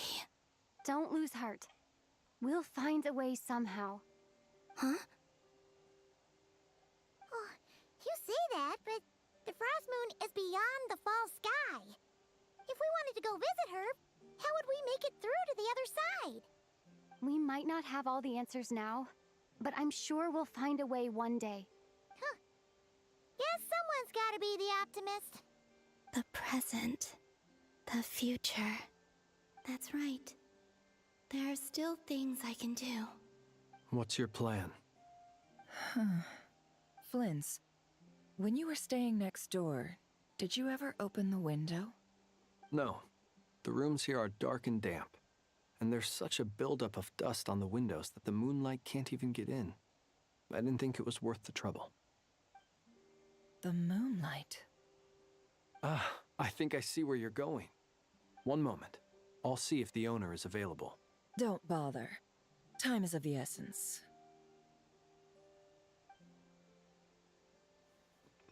She's just gonna break the window?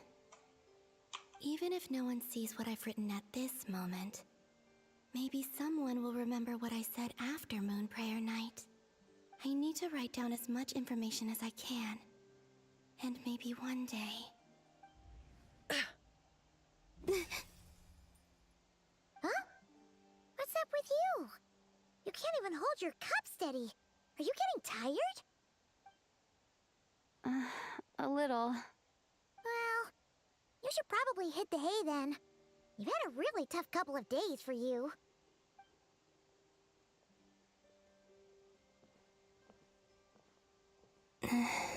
You truly have. You helped defeat Rarier, helped me reclaim my name, and you helped the others organize Moon Prayer Night. Wherever you are right now, I'm sure you're still fighting against the injustices of fate. This is all I can leave for them. How I wish I could stay here, but it's time for me to go. I hope to see you again in the next time. And if the opportunity presents itself, I will surely return to your side. Huh. Columbina. She's alive. Not only that, but she's left us an entire wall's worth of clues. She even wrote down what would happen on Moon Prayer Night. It's just a shame we found it too late. I am here. Time in this place flows backwards.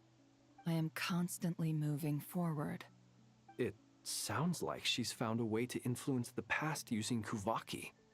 But her future is our past. So, these words have been here ever since we defeated the Rehir of Solnari. We just never discovered them. Which came first, the chicken or the egg? Do you ever mull over questions like that? Only when I'm in a good mood and at leisure. Well, I never do. Everything that has happened already belongs to the realm of fact. As a business person, and especially an intel broker, what I do is extrapolate from those facts to try and read the future. An admirable philosophy. It's a means of survival. Let's go. We have a wall's worth of clues to share with the others.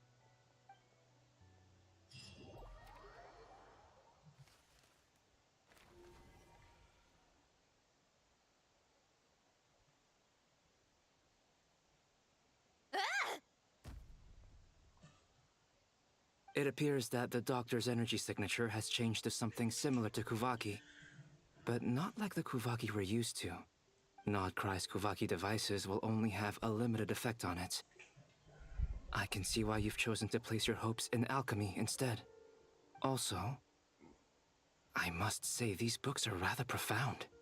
My subordinates just shipped them in from Fontaine. Some of them are from the Narcissenkreuz Ordo. Some are incident reports from Petrichor, and then there's a few test reports for these junk machines. Additionally, after some further scanning, I've discovered something extremely annoying. What's that? Teyvat's skies contain multiple moons. A long time ago, when I did my first scan, I detected 3, just as the legends say. But when I checked again just now, I detected 4 moons. So there's one extra? Yeah. Originally, I thought that if I could still find 3 moons, that would at least mean Columbina's still alive. But then it occurred to me that apart from the Frost Moon, Teyvat's moons are just husks. And husks surely shouldn't show up in the scan, since they're not alive. It's weird, isn't it? If we can't even distinguish between a dead and a living moon, how are we supposed to know whether a moon goddess is still alive? We'll be right back.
Or does this mean that the moon marrows are equivalent to the moons themselves?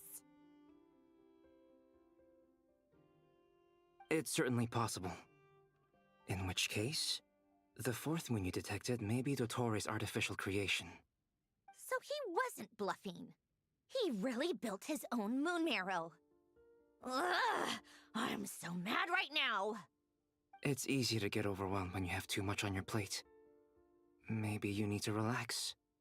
Perhaps try going for a walk. Or simply take a few deep breaths. Nothing can calm me down at a time like this. I need more time, and I need progress.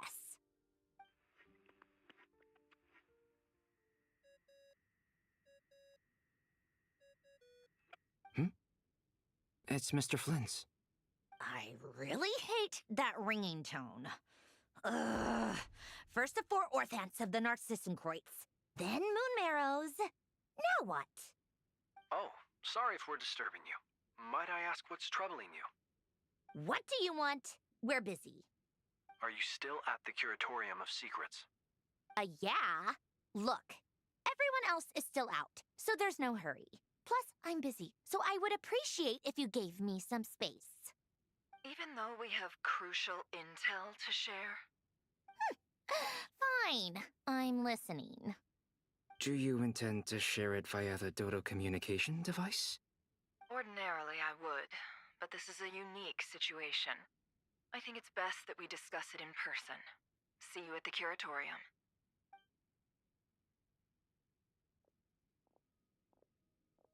All right then. So, what's the situation? The rest of the team is still out working on their missions and evacuations, but we've decided to fill you in on the most crucial information first. Sandrone, you were right. Columbina is most likely still alive.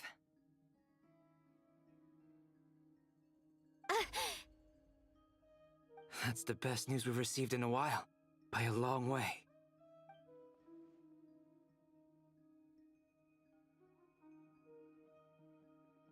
Random locations. Appearing in reverse order? Are you serious? So not dying isn't enough for the moon goddess, huh? She has to show off too. Anyway, does this mean we can deduce her condition from the moon marrows? Miss Androne, there's nothing wrong with simply admitting that you're happy to hear the good news. I'm not. And she's the least of our problems. We're facing a huge crisis. If she can't control the flow of time in there, she's just gonna keep moving backwards. Different points in time won't intersect, and she'll never find a way out. Let's say life begins with a drop of water. When did time begin? The moment this planet came into being? No, that's not right. Her final destination would be the moment at which the space she is in was created. But it doesn't seem like we can influence that space from the outside world. So how can we help her? Also, if she's alive, Rerir and Thalindus might be too. But as far as we know, neither of them have come back out. That space may not have an exit at all. I'm afraid I must concur with Miss Nefer in this. Can't exactly argue with that. Let's leave it there for now. I've taken notes on everything you said. Will it help with your research? I doubt it's gonna help with breaking Dottori's energy fields. But who knows when it might come in handy. Better to have it all written down than try to remember everything when I need it. All right, I need to get back to my research. Mr. Albedo has made a lot of suggestions that will require my undivided attention. Sure, I'll stay here. I have things to work on.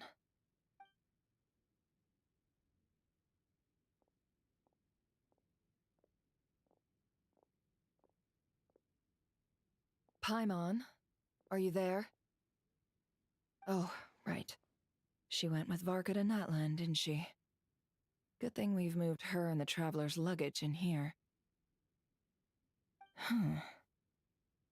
Speaking of the Traveler, where could they be? There's a note from Paimon. at the moment, but if anyone needs to borrow her stuff or the travelers, go ahead and help yourself. Paimon won't be mad. Also, traveler, if you get back before Paimon, make sure to get some rest. Paimon misses you a lot, but put your health first, alright? How sweet. Well, since you offered, Paimon, don't mind if I do. This is the Traveler and Paimon's luggage. All the items they use day to day are here. It's well organized. I wonder which of them is responsible for that. What do we have here?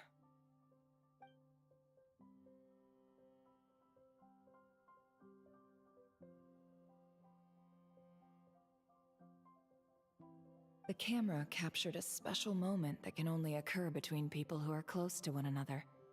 You can really sense how the photographer feels about their subject. I wonder why this picture was placed outside.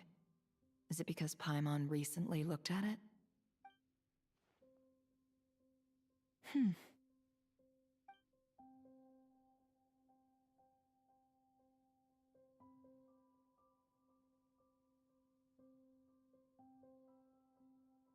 This must belong to the Traveler. Perfect. I'll use this. Hang in there. We'll find you.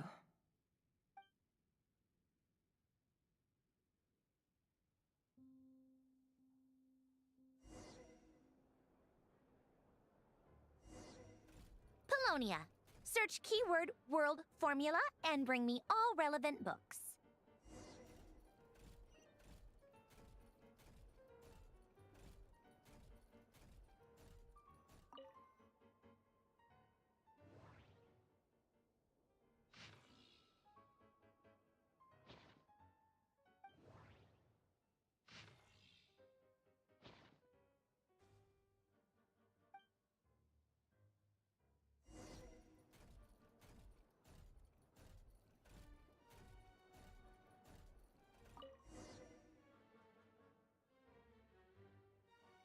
Let's see. This one is Ontonki Sermon Dictation concerning the apocalypse. I believe that the correct term for this is Fortuna. This was an ancient Romorian technology, a wisdom unparalleled. I never imagined that Romorian ideas would be so similar to the diagram I have named, the world formula. This is strong evidence that human civilization should gradually shed possibilities as it continues to explore and evolve. The end of humankind may well be upon us right now. The sparks of civilization shall run out, unless we consider introducing variables from outside the system. Variables. Surely that can only mean one thing. Descenders? Dottore likely captured the Traveler because of her descender status. But the Three Moons' authority comes from the world itself. Why would Dottore need anything beyond that? Where does this variable factor in? The world formula calculates the fate of an entire world. Introducing a variable would therefore give us...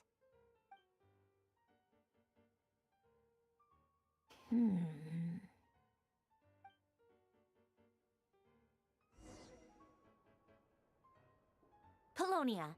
Search keyword pathway and bring me all relevant books.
Otonki Sermon Dictation. Explications on the Chemical Marriage. These titles are pretty esoteric. Observe and compute the pathway displayed in the guidance diagram. Deconstructing and reversing its effects could generate potential ideas. So, it's one of Renee's draft lectures. Deconstructing the pathway. I suppose that could lead to a breakthrough.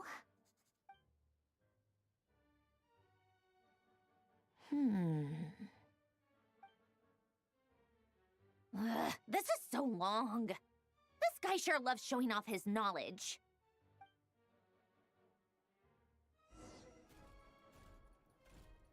Polonia.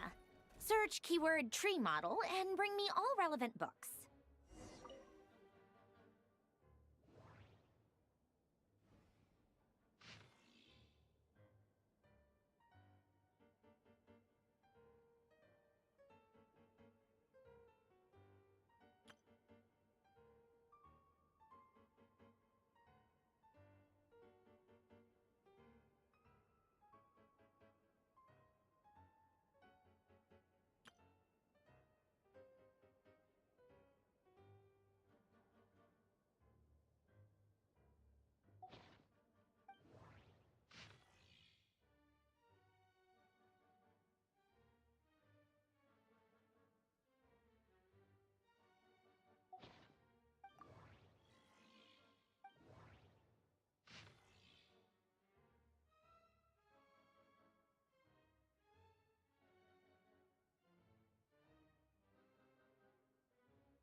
Most of the experimental devices proposed by the Lilia Crucis Ordo. Lilia Crucis.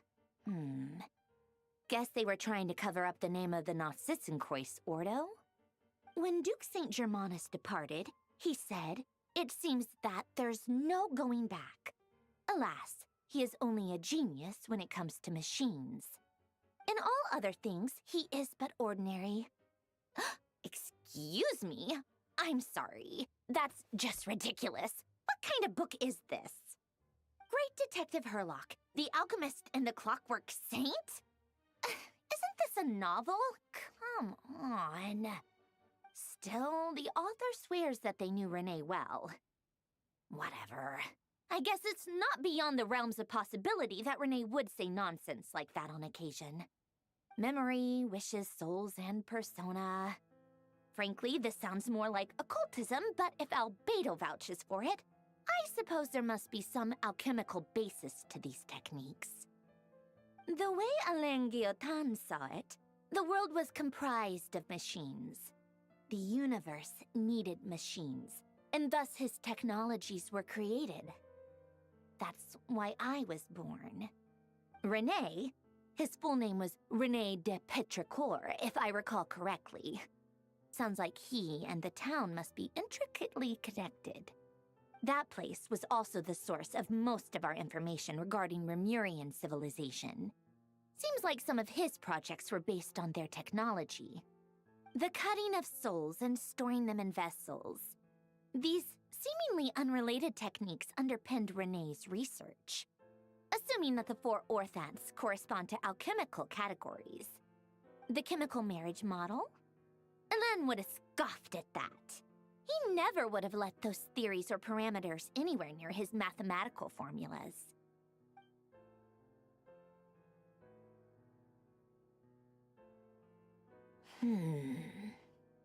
What was Alain's view on Renee? I know he mentioned the name, albeit very rarely. Oh, now I remember. Alain's old notes are here too. They mentioned Renee once. Renee seemed most out of sorts when he spoke to me. A lack of sweet foods has dulled his mind, I should think. Either way, his words are not to be believed. Yep, that sounds like Alain. My subordinates actually did a half-decent job digging out all these materials. Makes a change. Good for them. Some of Alain's old files are completely consistent with these records. He must have gotten them from the Tower of Gestalt. I never knew he got his hands on Renee's records that early. Heh, he may have kept them, but he never even attempted to use them. Didn't believe a word they said. Come to think of it, Renee's world formula was filled with calculations of constants. That shows he believed that the fate of the world to be predetermined. As for Alain... it's been too long. I forget what he said. What would he have said? A guy like him, fervent believer in machines, but not headstrong enough. The world can be changed. It is worth persevering. Yes, that's how he used to think at least. He created that procedure to save this world. Yet the scale of the world's fate proved too enormous. The result was beyond his ability to calculate. He died having never seen the outcome. And there I was, left behind in the ashes of his dreams. Did you really never take a close look at Renee's research? Or did you read it but deem his philosophy incompatible with your model? The very thought of trying to incorporate his ideas probably made you feel sick to the stomach. Well, don't worry, because there's a whole new category of lunatic in town. Next to Dottore, every other madman looks sane. You once asked me what I wished for. Should have asked him instead. He's the one pining for things you'd sooner die than witness.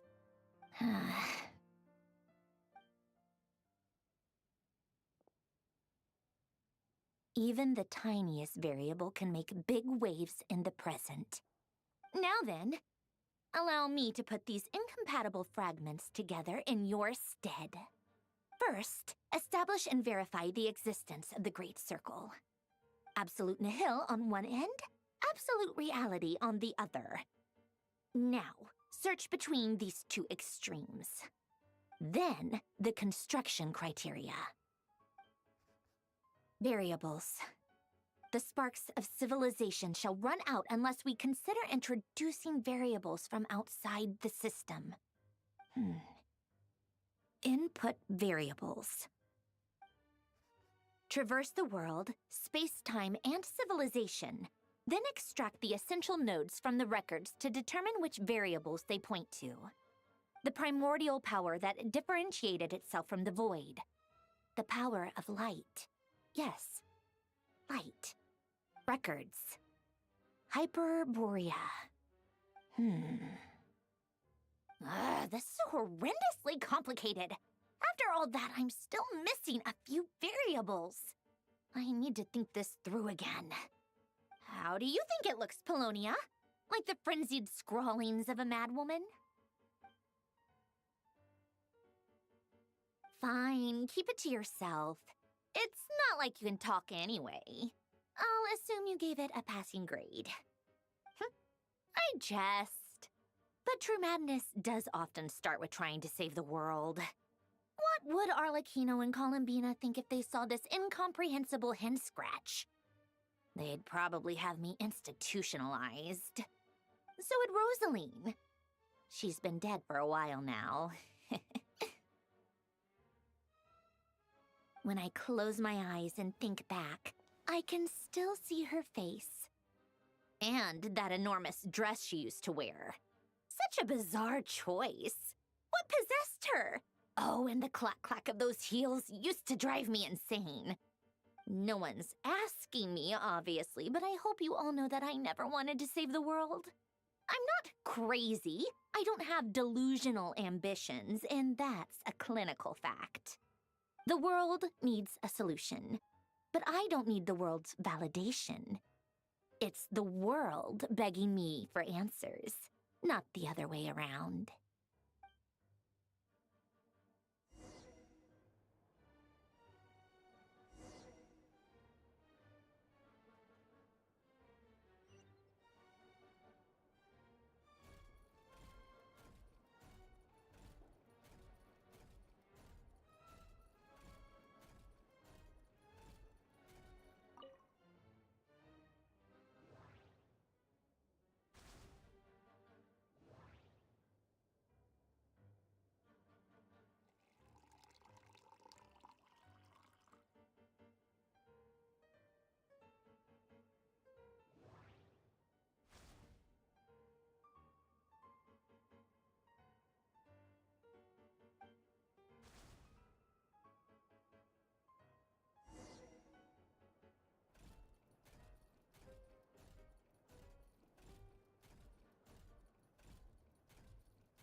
Oh, cookies to go with the tea.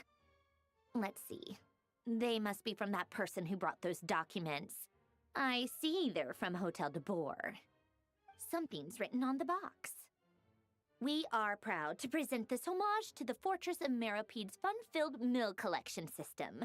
Fortune cookies. Have a lucky start to your day. Sounds like a dumb gimmick to me.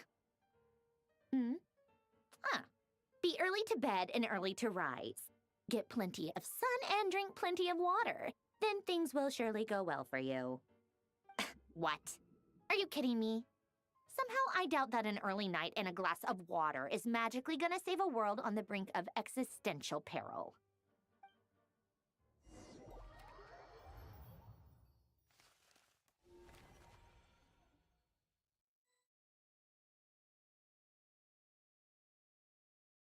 Lady Arlecchino, word has reached us that Lady Marionette's troops are all in position. They are ready to act as soon as the order is given.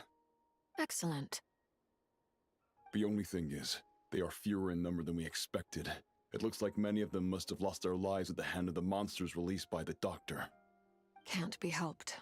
Allow them to join our ranks, and keep in contact. As you wish.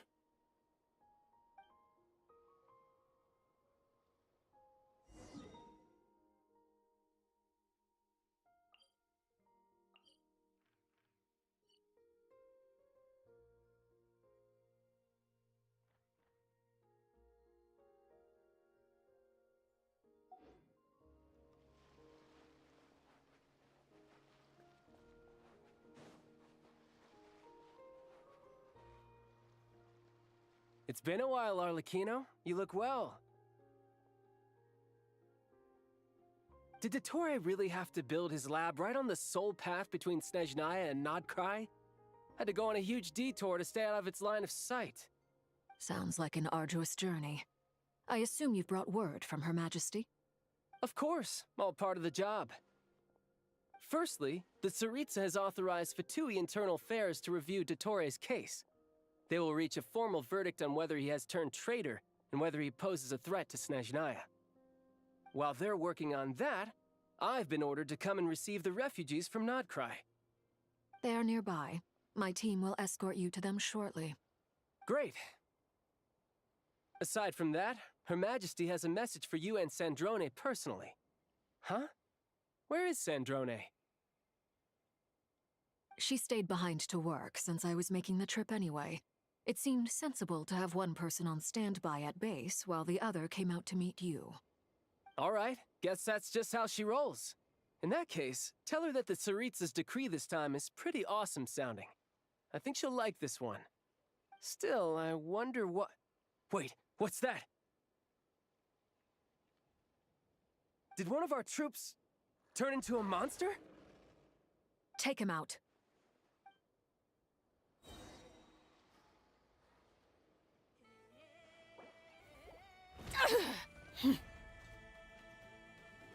Overruled! Yeah! Amateur mistake.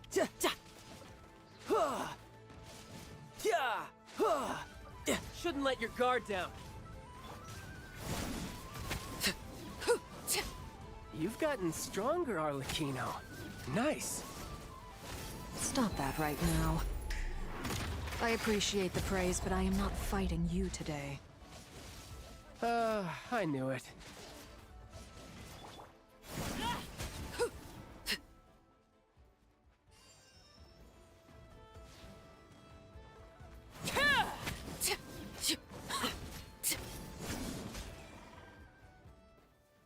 I can't believe it. He was a living, breathing human one moment, and the next? Another fine piece of work by our dear colleague, I'm afraid. What in the world has been going on in Nodcry? A lot. But long story short, Dottore stole 2 moon marrows that should have belonged to Columbina, then built a 3rd moon marrow of his own to concentrate the Trilunar Authority in his hands. What? What do you mean he built a moon marrow? People build roads and houses, not moon marrows. What's his next DIY project? He's gonna build a god? You could stand to be less surprised. We are harbingers. The work we are engaged in makes the creation of gods seem mundane by comparison. I tell everyone who asks that you once crossed swords with Rex Lapis while serving as a key supporter for Rosaline's plan. But right now, you're acting like a common adventurer. Thanks for speaking up for me. Those 2 really took me for a ride back then. Then again, surely no common adventurer would manage to get tangled up with them the way I did. That's gotta count in my favor, right? It almost sounds like you wish to repeat the experience. I might have to lower my opinion of you. No. I'll stop talking. Please, go on. Dottore is currently still experimenting with his newfound power in ways that continue to corrode the outside world. As for the human mutation, I believe this is simply a consequence of his experiments, and not a strategic move. That radiant beast was once a subordinate of Sandrone's. I suspect he was only allowed to live so that he could become an experimental subject. Also, those of us who fought Dottore have been afflicted with a curse. As such, I cannot leave Nodcry.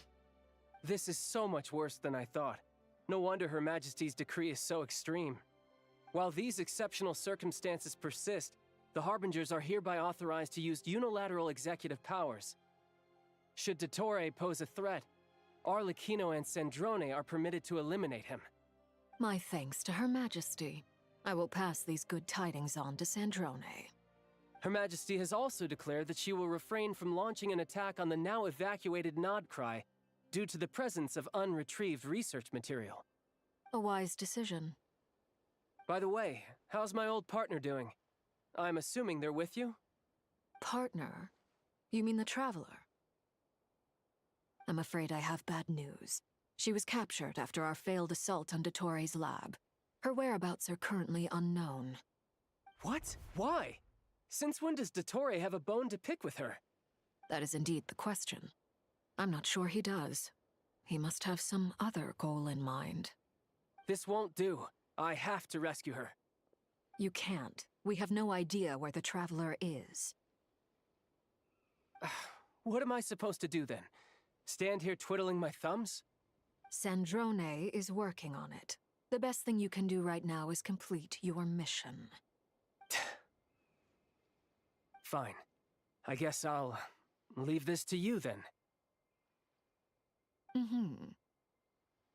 One last thing.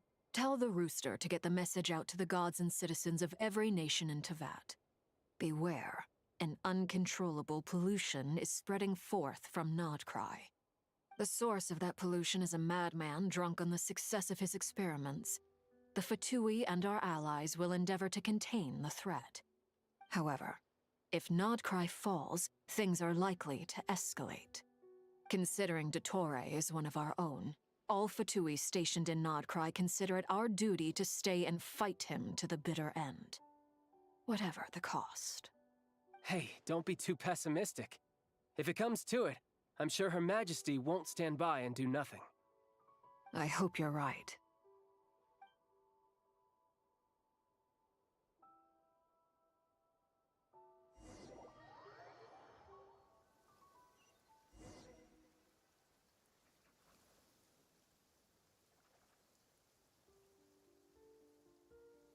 You're right on time. Thanks. Hey, do you think I'll get that gliding exam exemption? I made sure I was on my best behavior in Mondstadt. I landed well outside the city and walked in through the gates. I'll help you apply, don't worry. For now, let's see what we have here. What are the doctor's energy fields even made from? The usual attract and repel principles that govern Kuvaki don't seem to apply to them. They are very mysterious, but ultimately, they appear to be comprised of energies from the three realms. Thanks to research by Master and the Hexen Circle, we know that Tevat's 7 elements are derived from the more primordial power of the Light Realm, which is antagonistic with the power of the Void Realm. Since you have the power of the Dragon Durin within you, I'm sure you can already tell that this energy field contains no abyssal energy. That's true. It's not abyssal energy, it's something pure, wild, and untamed. I've been thinking about something. Do you still remember the device that Dory supplied from the Academia when you and Miss Columbina fought Rarier? That was one of the most marvelous feats of ingenuity I've ever seen. The design, the craftsmanship, the material selection. I couldn't fault any of it. Not to mention the operating principles. Surely the most ingenious feature of all. Dory didn't go into detail on how it functions, but I have a working theory. The clue was that Miss Columbina was somehow able to use the pyro energy that you provided, despite the fact that, as a moon goddess, she should only be able to use light realm energy in principle. Now, all elemental energy is, of course, derived from light realm energy to begin with. Hence, I suspect that the device works by restoring elemental energy to its original state. This presumes a theoretical model of the 7 elements akin to that of light refracted through a prism. Perhaps it is no mere analogy. Maybe there is indeed a prism in this model. I almost wonder if the idea for the device was conceived based on direct observations of said prism. It would explain how such an ironclad design concept was achieved. It is at once a masterwork of engineering and a groundbreaking application of the Academia's latest elemental theories. I suspect only Lesser Lord Kusanali herself could have devised such an ambitious technology. But back to the energy field before us. If this is pure light realm energy, its relation to elemental energy is one of integration versus division. Or you could say that the former contains the latter. Could this mean that elemental energy can dilute the power of the light realm? Should we give it a try? We should.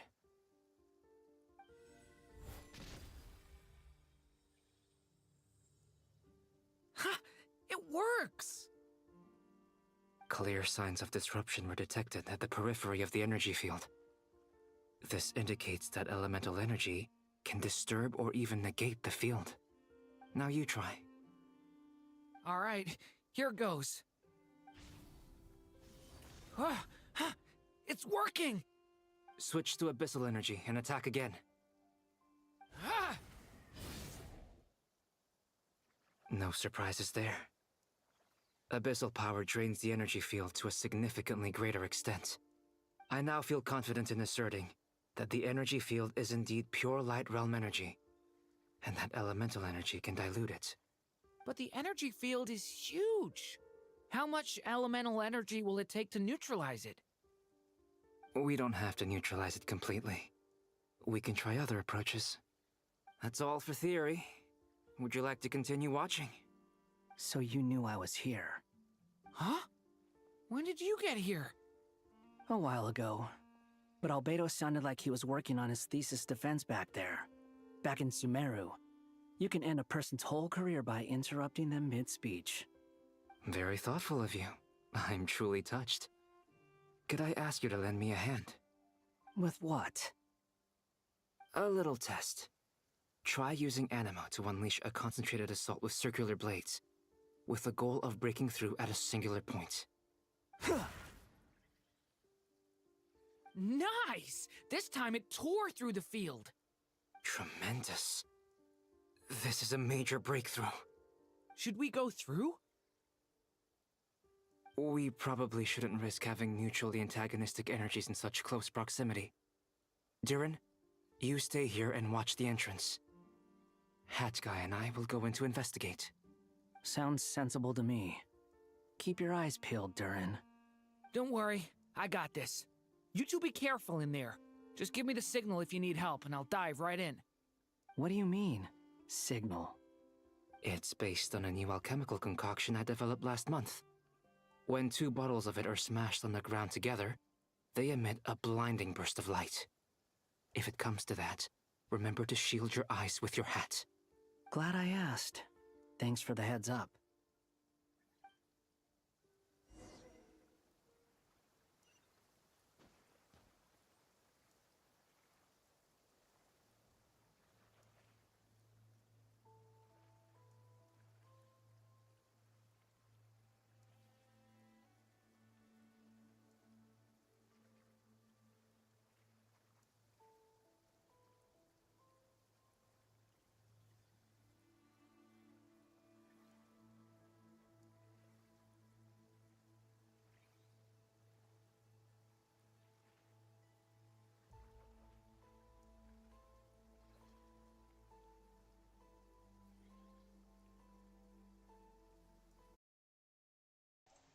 Alright, we back.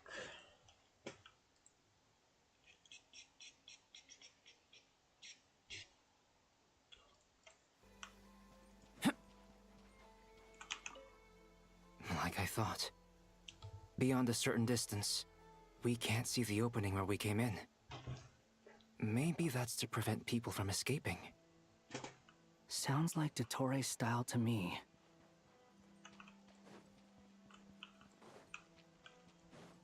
Not much has changed.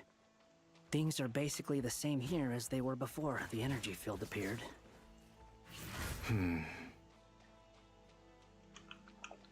Squall and Fury.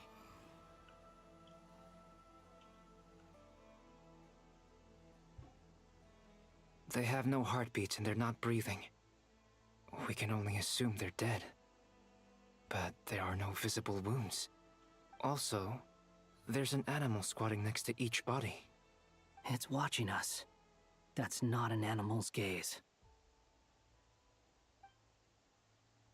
What are you trying to tell us? Doesn't seem eager to talk. I guess maybe it's just an animal after all. Let's keep looking around.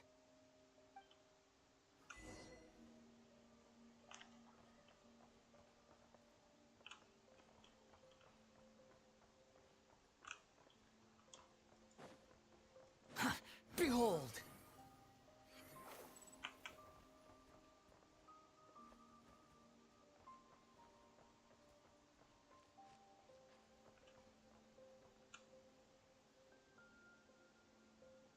Same situation everywhere.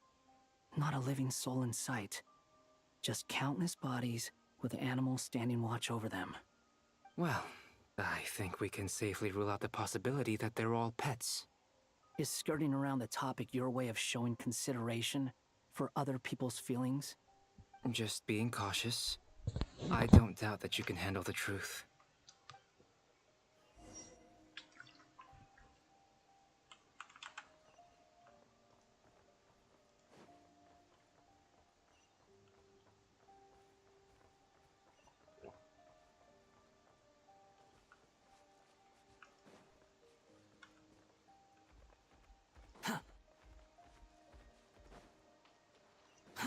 Too slow. Careful. Please, help us. Please. Over there, I hear a voice. Too slow. Please, help us. Please. What happened here? I don't know. Suddenly, everyone collapsed. Then my line of sight got lower. I still have some of my senses left. I gotta get out of here.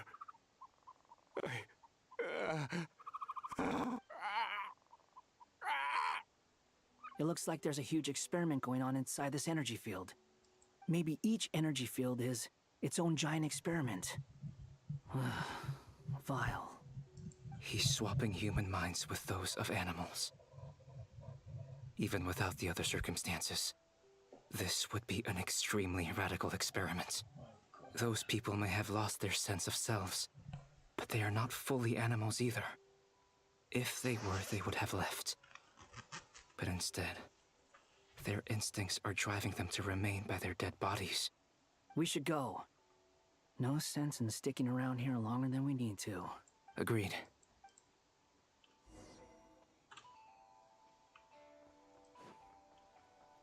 The wind rises.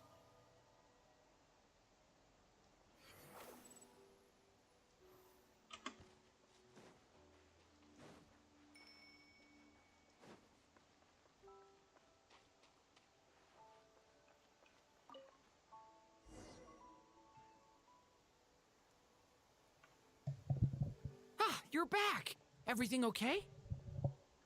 We saw some things that take a strong stomach. Otherwise, we're fine. We should share our findings with the others.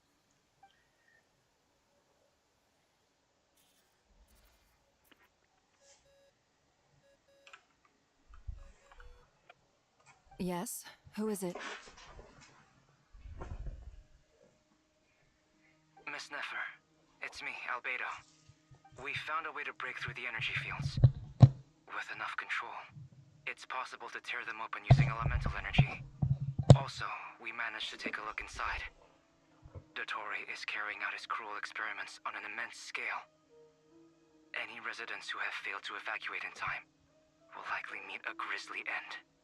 Sounds like he's living down to our expectations. Might I ask how things are proceeding on your end? I'm just about to get started. I'll be in touch once I have a result. Understood. Stay safe. I will.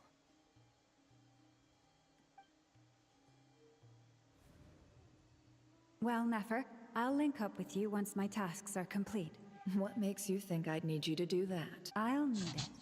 And considering the way you approach certain matters, I think you'll be better off with me present.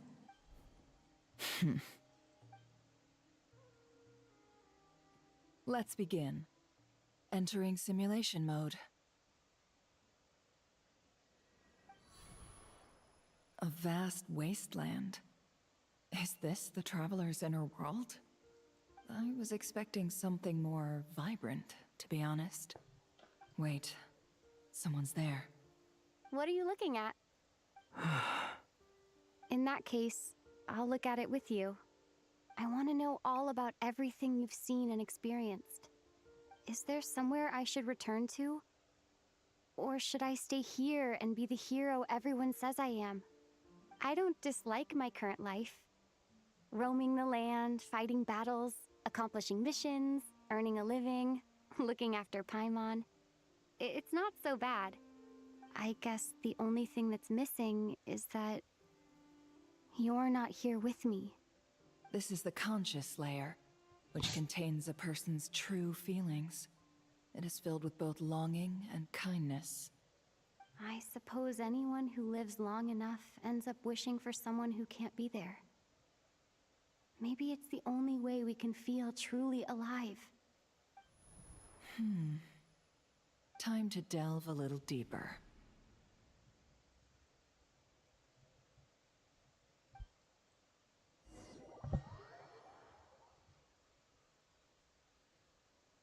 Nasha Town is hardly the optimal choice for a place to live, but it has character and a reasonable population density. What are you trying to say? Oh, don't be nervous. I was just thinking where might make a good starting point for your journey. Perhaps I should send you further afield. Conria, perhaps. Conria ceased to exist long ago. Once again, you fail to understand the possibilities that the Tri-Lune creates. Anything that has existed in the past, I can now recreate. You simply do not wish to see that happen. That might be because you miss your sibling and fear getting answers that you are not ready to learn. But this is not for me to judge. If we are to collaborate, we need to maintain an amicable relationship. In a moment, you will be able to... Oh no. What are you...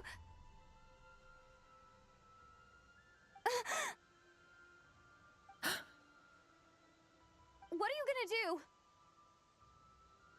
Don't move. Something unwanted has crept into... Oh? Gone as quickly as it came.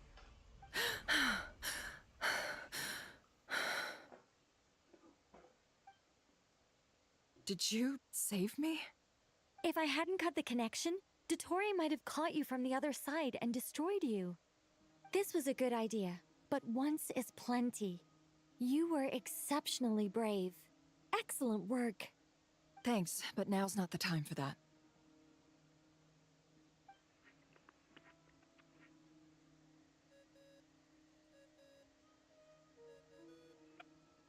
Albedo speaking. I think I know where she is. What is this endless darkness? I can't see anything, even though my eyes are wide open. But why? What happened? Ah, sorry about that. I take it you didn't notice. Just now, a friend of yours took a little peek into your mind. Could it be Nefer? How did she do it? Did she use something as a medium to connect to me?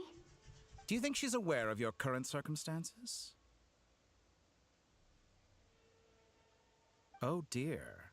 Have I stunned you into silence? I only wanted to slow down your time a little so I could stop your intruder in her tracks. It would have been nice to capture the spy. I must say, I'm finding the ability to adjust the flow of time rather intriguing. The moment you closed your eyes, time seemed to grow impossibly viscous, didn't it? A whole month passed before you opened your eyes again, but only for you. No one else was affected.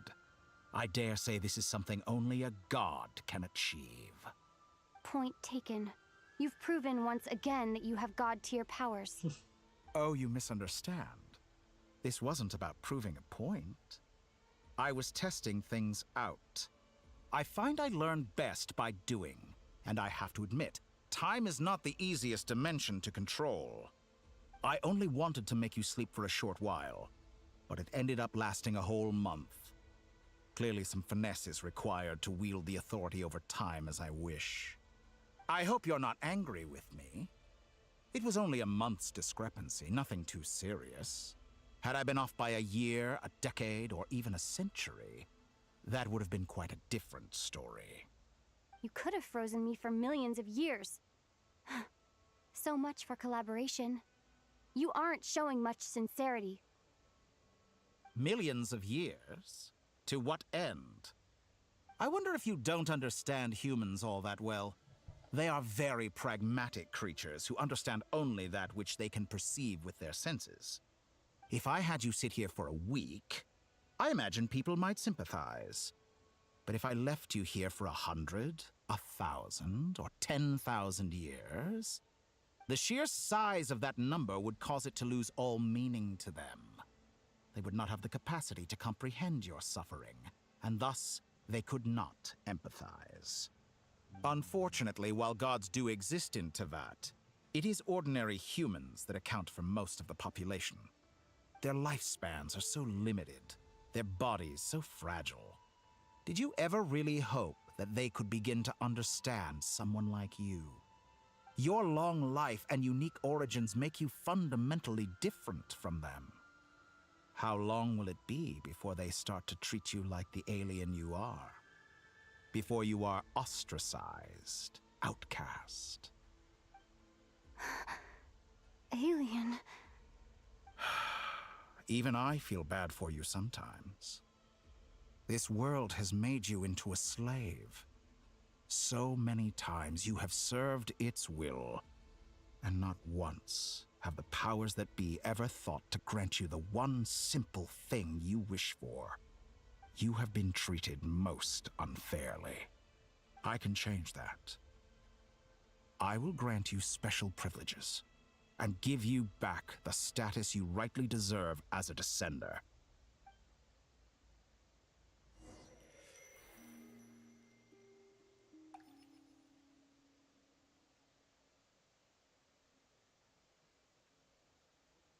I've entered the past 3 times at this point, but I still have so many questions. For instance, beyond each point being further back in time than the last, what determines the specific locations at which I can make entry? So far, the common thread linking all 3 scenarios is that the Traveler has been present. But it's more than that. I know I sensed something familiar around her. What was it?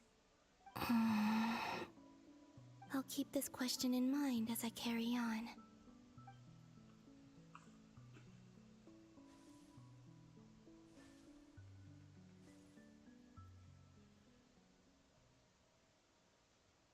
Humans, you never change. Always trying to use powers you neither comprehend nor control. This looks like Star Sand Shoal. Was this before Rerir regained his physical form?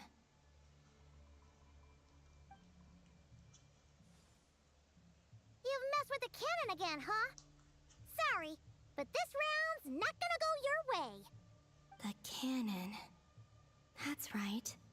I was at Silver Moon Hall and I sensed an abnormal Kuvaki fluctuation coming from Nasha Town. And right after that, came an ominous power emanating from Star Sand Shoal. My body was once torn into countless pieces and hurled into the swirling chaos of time itself. But even so, my life and will were not extinguished. I wonder if I could try to prevent his resurrection. But how would I do it? What can I do, here and now? Traveler! Behind you! Look at that light!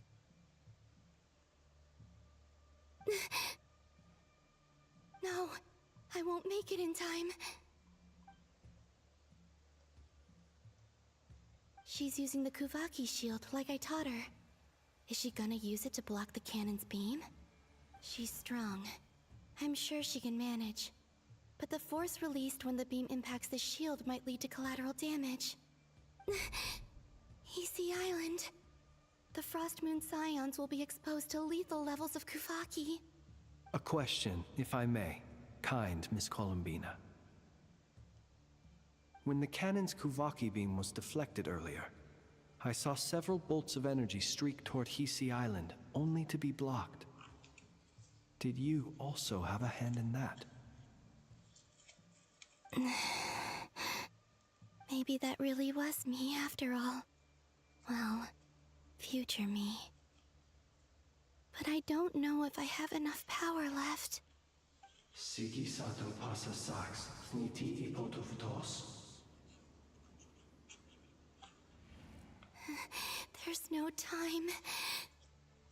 Osestikos paratin tiranto risuiku, topirto aition feraton.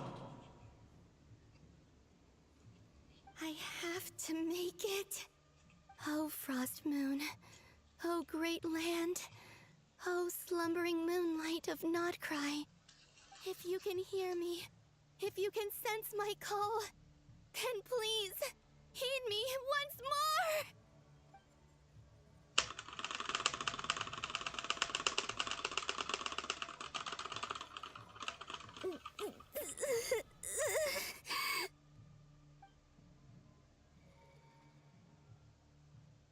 Did it work?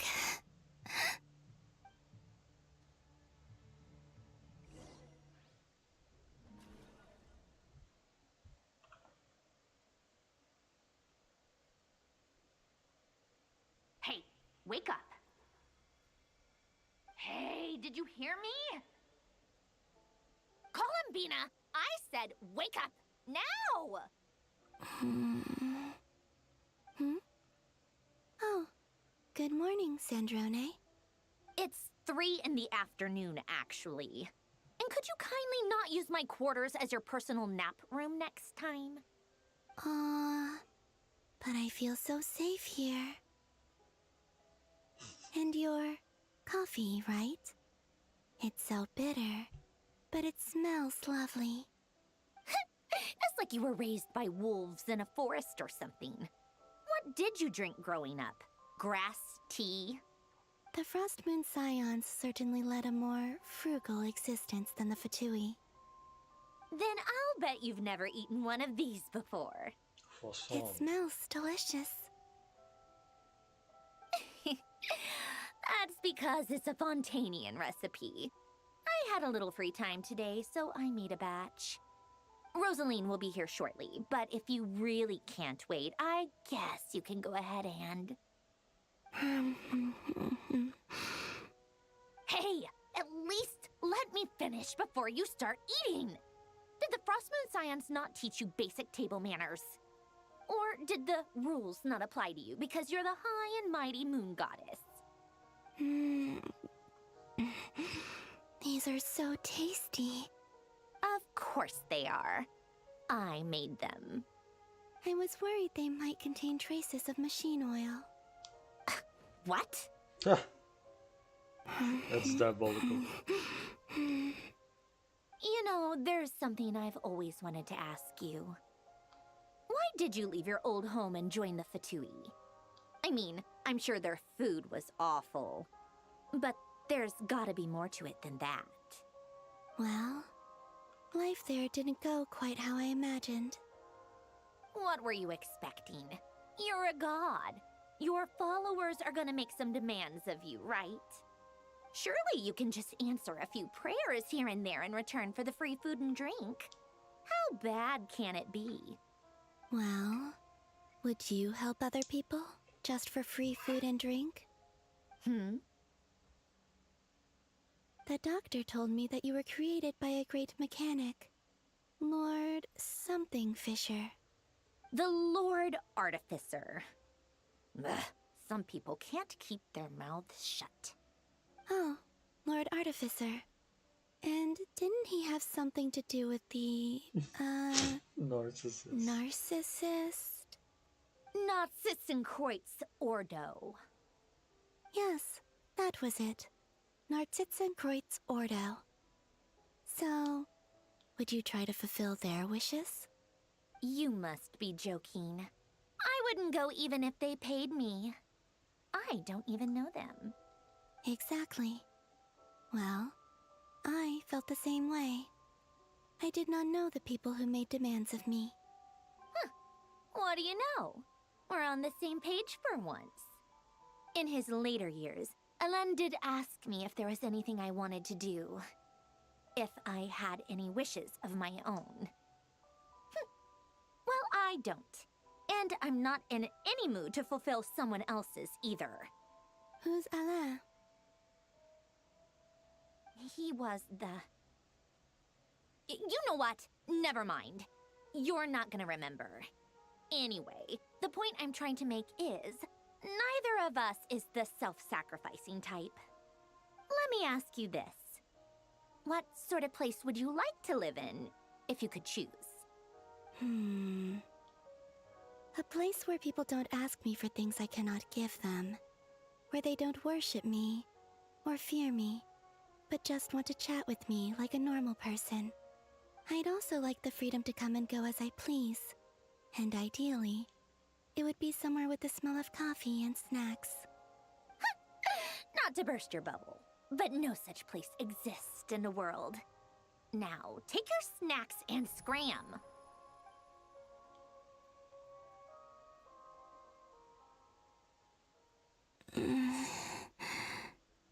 Did I pass out? Of course. I'm back here again. I dreamed of events from my past. Sandrone. Traveler. I miss you all so much.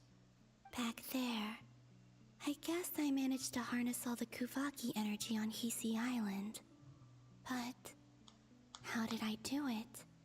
Time is flowing backwards here, and I can use that familiar power to enter the world of the past. That mystery ally everyone talked about. It was me all along. I can sense that there isn't much more power remaining up ahead. What lies at the end of all of this? Will time keep flowing into the past? And will I ever find my way back?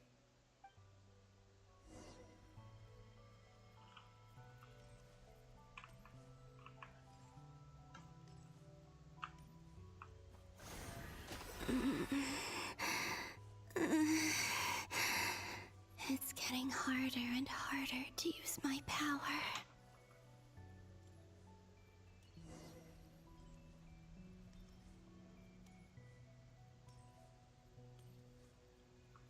I'm no match for the Abyss in this state.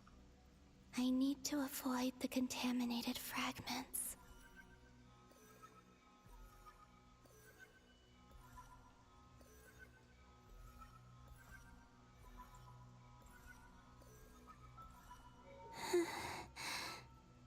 Time to go. I wonder where I'll find myself this time.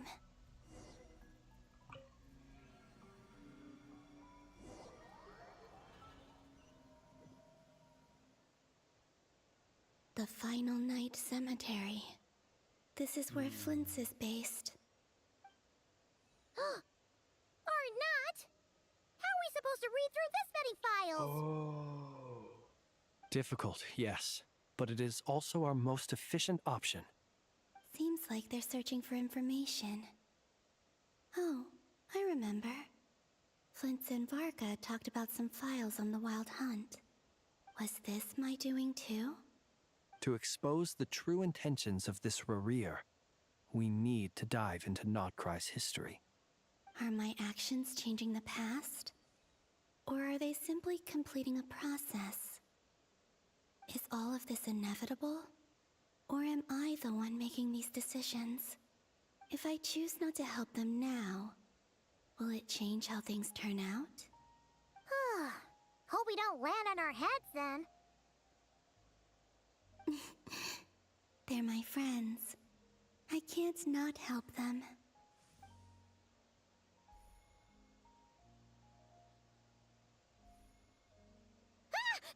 Ghost! And the other one was... here. Hey! Another file's moving!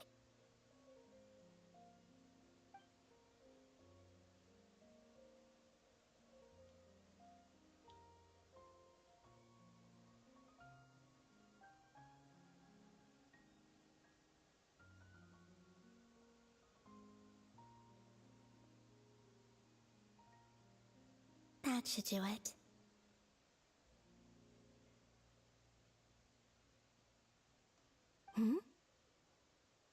Luanatar? You can sense my presence? Wait!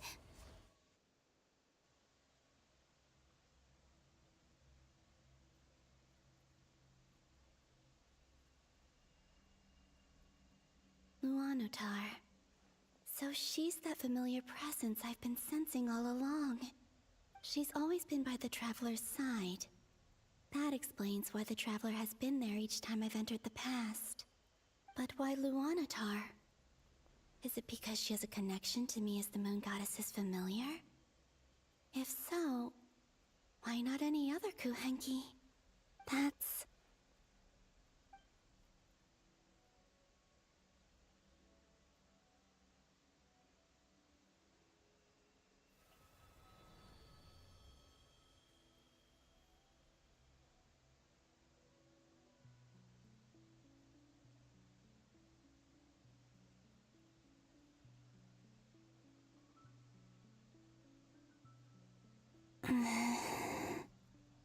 I cannot sense any power up ahead. Just a void, stretching out into infinity. This is likely my final chance to enter the past. It's now or never. I have to find a way back.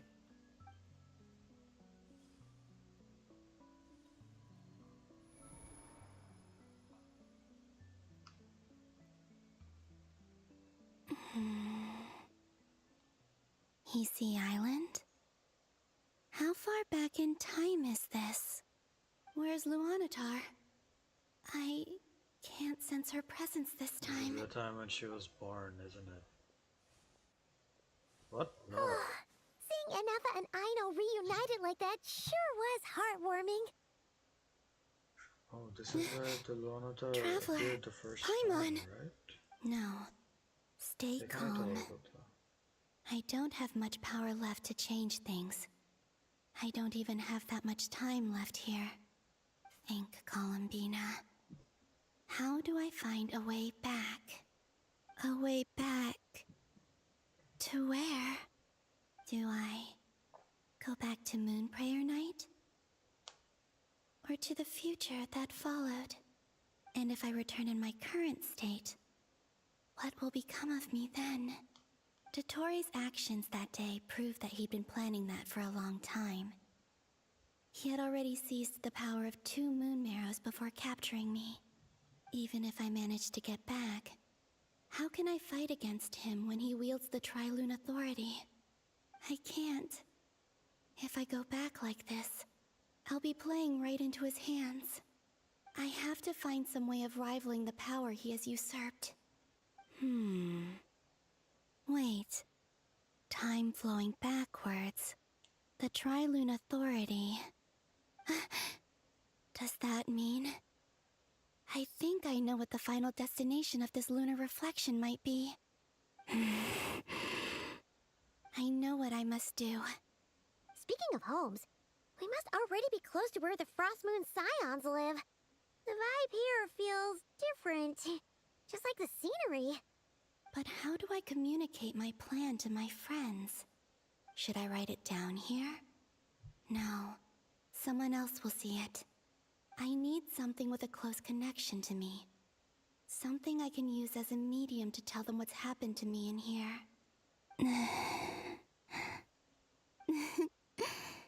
Now it makes sense. That's why it changed color.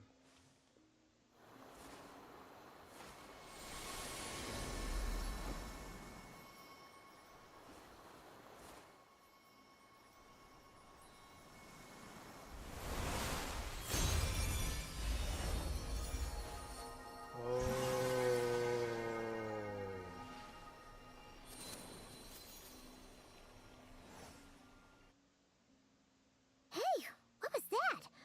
Felt like some sort of breeze blew by, and then the petals suddenly turned into... Huh?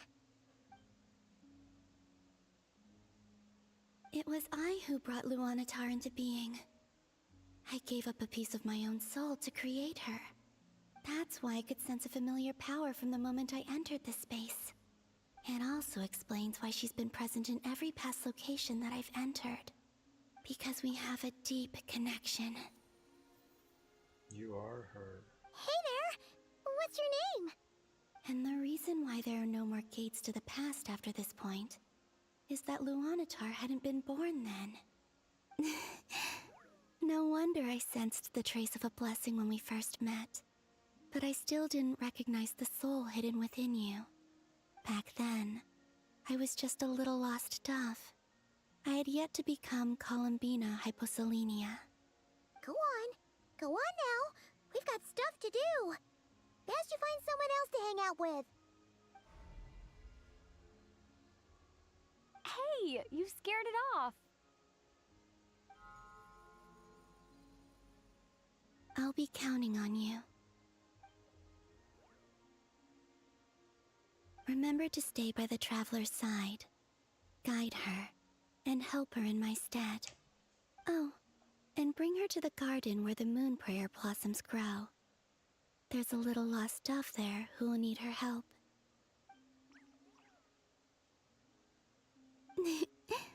Go on.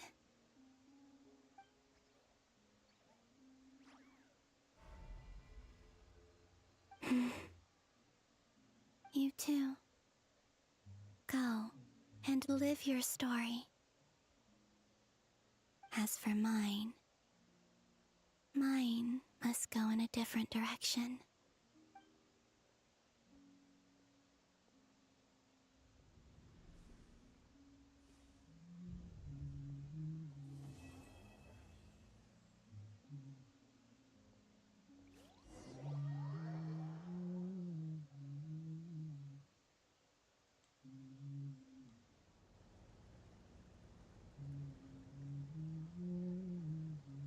How would you like to experience the thrill of never being held accountable for your actions?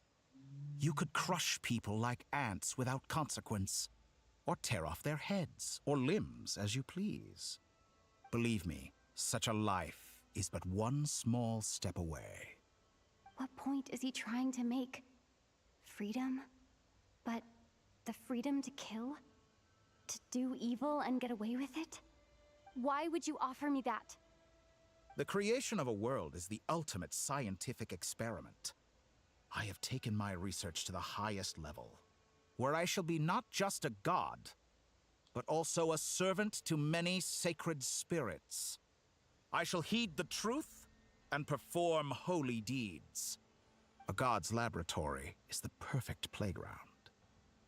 But it needs the right occupant to explore its full potential. Mortals are found everywhere one looks. Not so with Descenders. I'd prefer my first guest to be a distinguished individual such as yourself.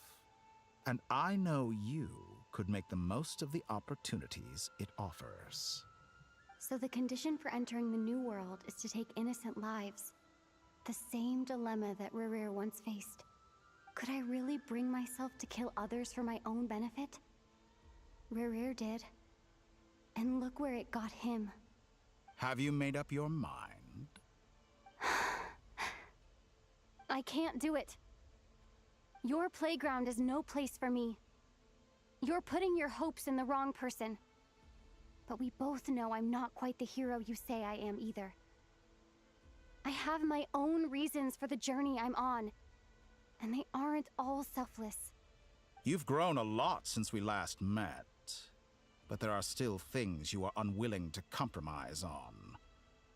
This will only hinder you. Why don't I lower my requirements a little as a gesture of goodwill?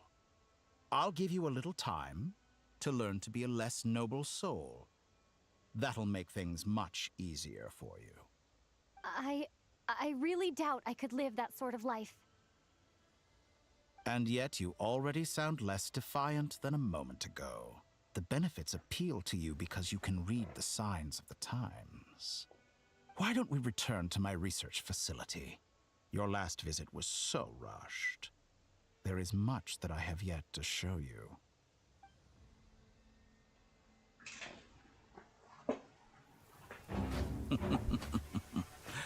Now to that question, Heroes don't attack from behind. Guess I'm no hero.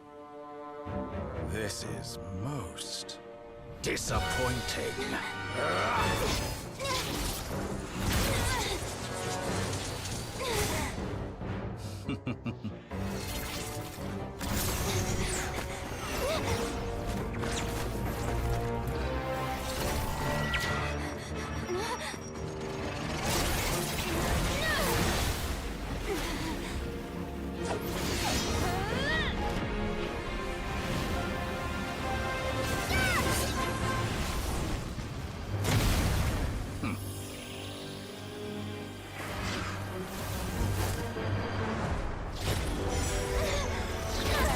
Not again.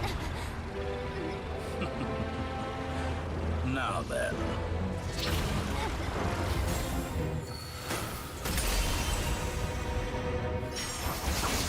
Oh, Wanderer. Valentier.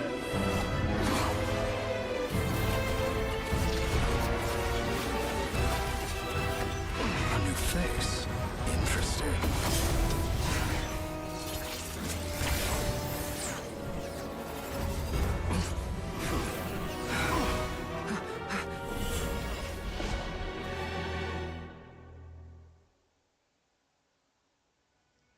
Scaramouche.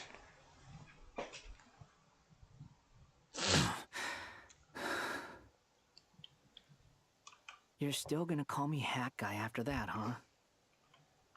I didn't see anyone else in there who needed saving. It's nothing. I'll be fine. Why are you looking at me like that? Is it that shocking that I'd come to your rescue? I owed you a favor back in Sumeru. Now we're even. Distracting Dotori was tough. I won't lie. He's not gonna fall for the same trick twice. That was my one shot. I'd hoped to use it to take him out. Ugh. I never wanted to obliterate someone more than I do right now. Dotori doesn't recognize me, but his segments were originally made based on an analysis of my operational principles. I expect it's only a matter of time before he figures out what I am. So Dotori doesn't recognize Wanderer because he deleted himself from Irminsul. Did he really miss his only chance for revenge by saving me? Why the long face? Hey, I'm not blaming you, okay? And I'm not complaining either. Rescuing you and killing Dotori are equally important goals. Everyone would be pretty stuck without you. It's best you live to fight another day. How are you holding up? Are you all right? Hat Guy said to put safety first, so we agreed to run as far away as we could after leaving the energy field, and only meet up once it was safe. You don't look injured. It seems that Dotori didn't do anything to you. All right. Rescue operation complete. There's a lot more work to be done before this is over.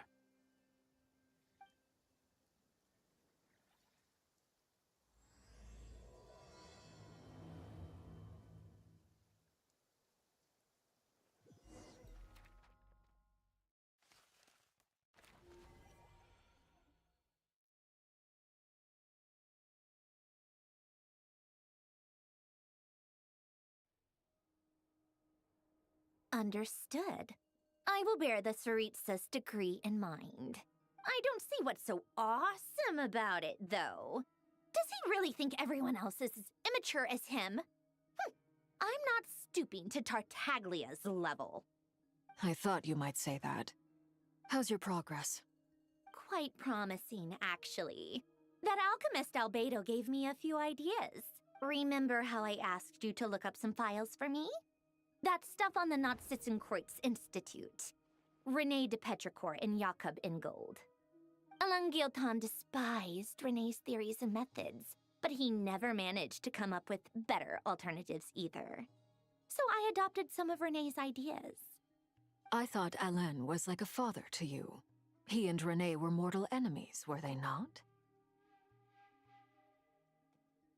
And what would you say if Lenny and his friends one day learned something useful from someone you utterly detested? I would applaud them for it. That would mean that they have surpassed me. For all we know, Alain Guillotin might have thought the same thing. Not that it matters, though. He's dead, and I'm alive. So it's my call to make. Once you die, it doesn't matter how great you were in life. Only the living get to decide what happens next. Hey, come on out. They're back. Huh?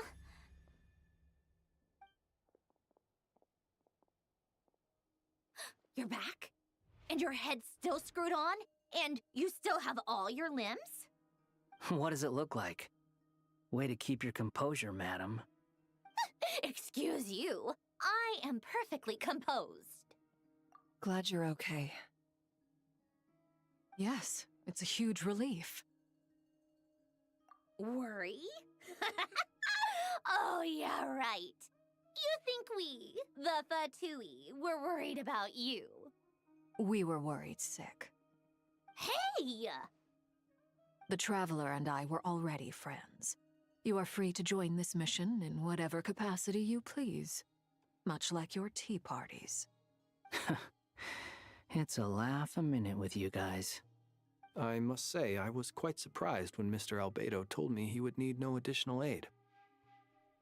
We discussed this on our way back as well. I am rarely so unequivocal, but in this case, we had full confidence in Hat Guy. He said he knew what he was doing. Albedo and I pretty much had to just wait outside on standby. Meanwhile, Hat Guy broke into the energy field and rescued the Traveler solo. You didn't have to mention that. Well, I'm thoroughly impressed. You are a force to be reckoned with, Hat Guy. Is she back? Is she really back? Traveler! It's really you! Oh, thank goodness! Paimon missed you so much! You can finally breathe easy, Paimon. It's great to have you back in one piece!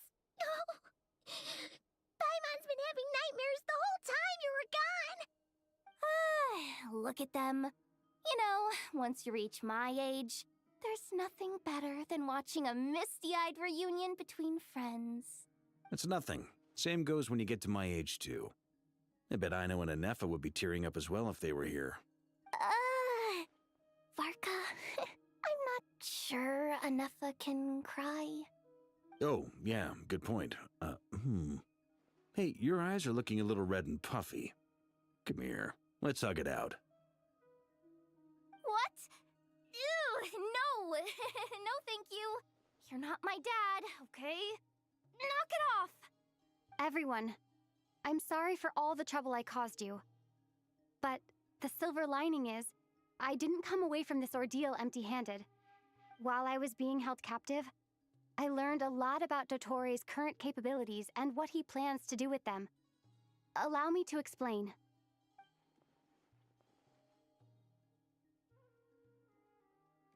The three moon goddesses were even more powerful than we imagined. No wonder Dottore believes himself to be equal to the gods, maybe even superior. Utter blasphemy. While everyone was gone, Nefer and I made an interesting discovery, and I believe Miss Sandrone has something to share too. Ma'am, perhaps you could do the honors?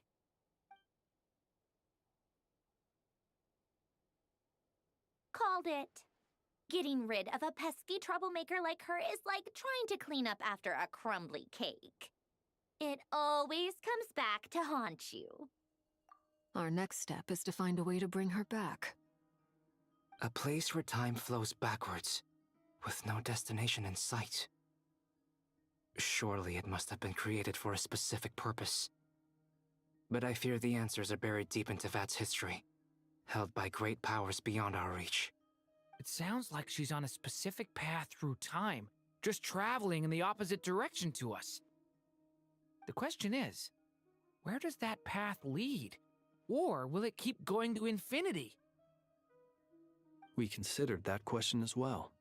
Strictly speaking, time is not infinite. Indeed not. Every road has an end. Nicole!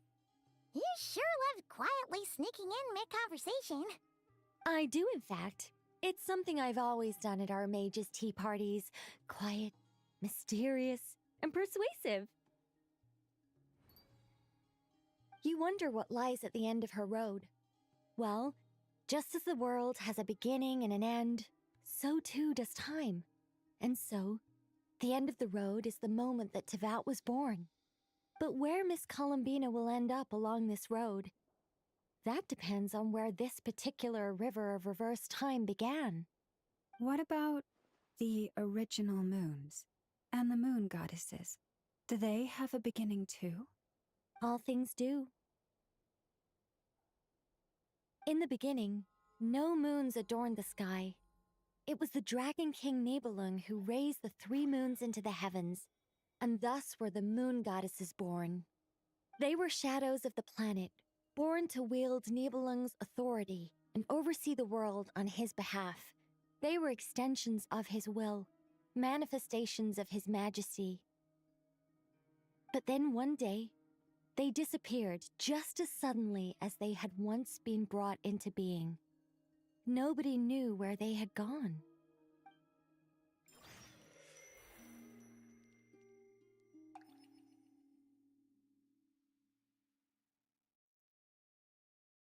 Like I thought. No more paths back to reality have emerged since. But how can I be sure that I'm going the right way without scenes from reality to keep me on track? I can't even be sure of how long I've been walking for. The further I travel, the less stable this space becomes. There are even moments where I can sense something that feels like abyssal energy. They can just materialize out of thin air. I have to keep my wits about me.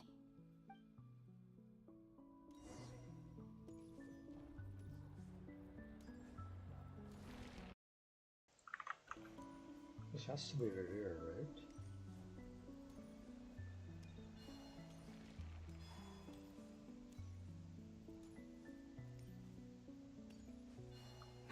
Yes. Is that the ray here of Sonari? I can't.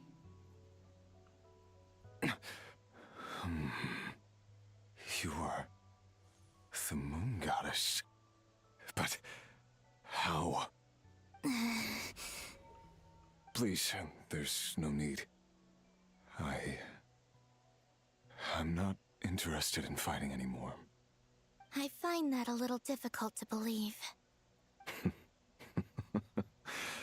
Yeah. Honestly, so do I. The way you used my own power against me was... It was a brilliant strategy. And then, in the final moment before I was thrown into this space, I got to see an old friend. Mr. Dainsleif. Right. It was so long ago now. But we were friends once. And when I first got here, I was filled with hatred, remorse, and rage. How I cursed and devoured. I tore everything here apart. I was consumed by the desire to leave this place and have my vengeance. But to no avail. This is a place with no exit.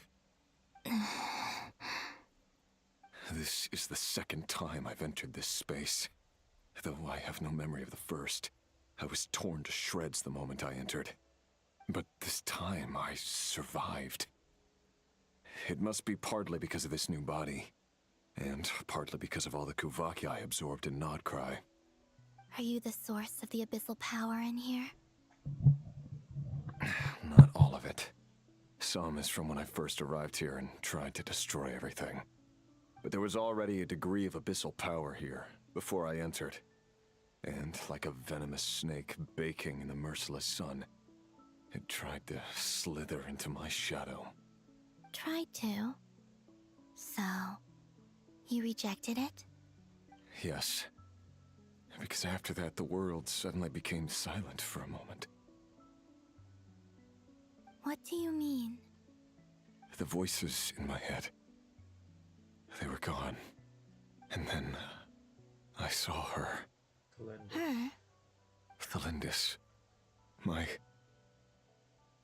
former lover. Never mentioned that she saw a memory of Thelindis leaping into the moon's reflection.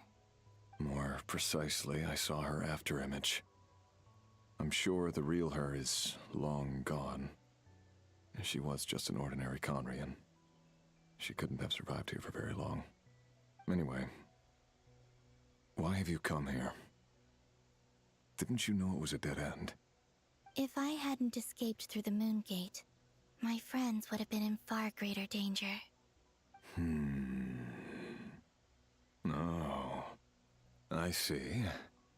Because of your power. The power of a moon goddess. What? You'd like to know how I know, wouldn't you? The one who resurrected me said so. I could hear a deep lust for power in his voice. Do you mean... Dottore?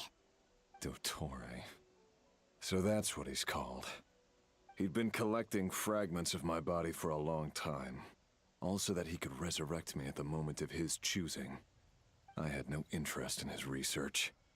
But being as corroded by the Abyss as I was, we were aligned as far as hunting the moons and recovering my strength were concerned.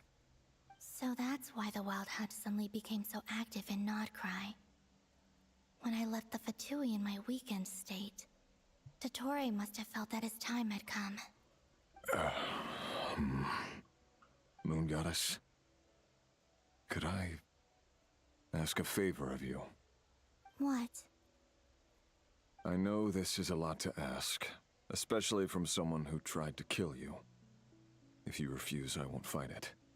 But this is the only thing I desire now. Nothing else matters. What do you want? I'd like you to take a message to Thalindis for me. Thalindis? But... Yes, she's dead. But like I said, I saw her afterimage. I can sense that some part of her soul remains here. Far, far ahead.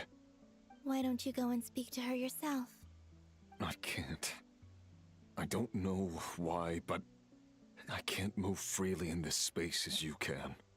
All I can see is a glimpse of her walking away.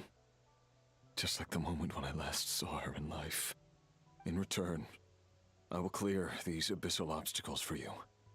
No, not in return. I'll clear them for you, whether you want to help me or not. It feels like something I ought to do. Why? Yeah. Why, indeed. I've been asking myself that question a lot recently. Why did I do the things I did? I'm tired of it all. Tired of the person I became. People used me. And then I turned around and started using others. I hurt a lot of people. I think I grew tired of it long ago. But I wouldn't admit it to myself. And ultimately, that's how I ended up here. What do you wish to tell her? All of it. My past. My mistakes. Everything that happened after we were separated. Is it okay if I give her the abridged version? Yeah, I'm sure there's plenty you can skip over. Just tell her the important parts. Whatever you think that means. Like the part where you relentlessly tried to kill us? It's up to you. Love demands honesty. But my relationship with Thalindis was built on lies. We hid too much from each other. But after living my whole life in the shadows, I don't want to hide anything anymore. I will do my best.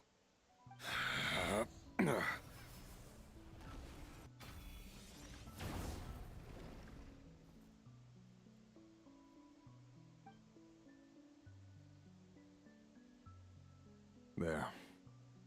The Abyss will no longer stand in your way. Even though Mr. Dainsliff felt he had to fight you, I think he still regarded you as a friend. Dane? He said that you betrayed him, but he also felt great remorse at never having understood what you were truly going through. Why tell me this? Because if he'd known that someone could take a message to you, I believe that's what he would have said. Thank you. It means a lot. I know this will sound strange coming from me, but don't die, Moon Goddess. I can tell that you're determined to get out of here.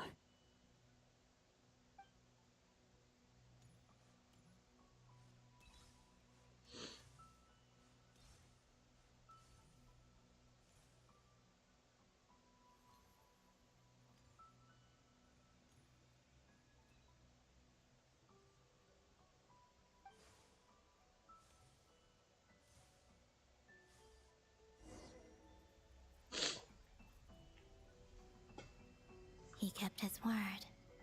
The abyss is no longer obstructing my path.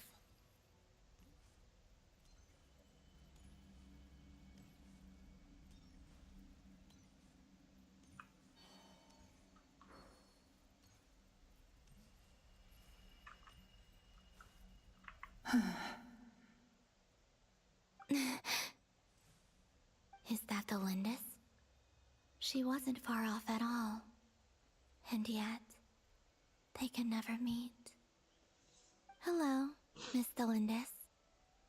Who are you? How do you know my name? I've never seen anyone else here before. You can call me Columbina. I promised Rerir that I'd bring a message to you. Rerir? My Rerir? Is he well? He's doing better than he was. Better than he was, huh? Sounds like he's had a pretty rough time. Others have had a rough time on his account too. In many cases, their time ran out because of him. And I'm not just talking about the children of the Crimson Moon. So, things got worse before they got better. Could you tell me what happened, Miss Columbina? Are you sure you wish to know? Yes. This is my opportunity to learn the truth. No matter how hard it is to hear, I have to know. I admire your courage. However, time is short. I cannot stay here for long.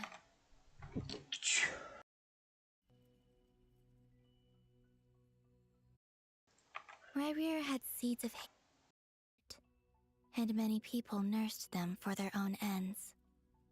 On some level, everything he did was to try and find a way to see you again. But in the end, he came to regret his mistakes. He wanted to apologize for hiding his past from you.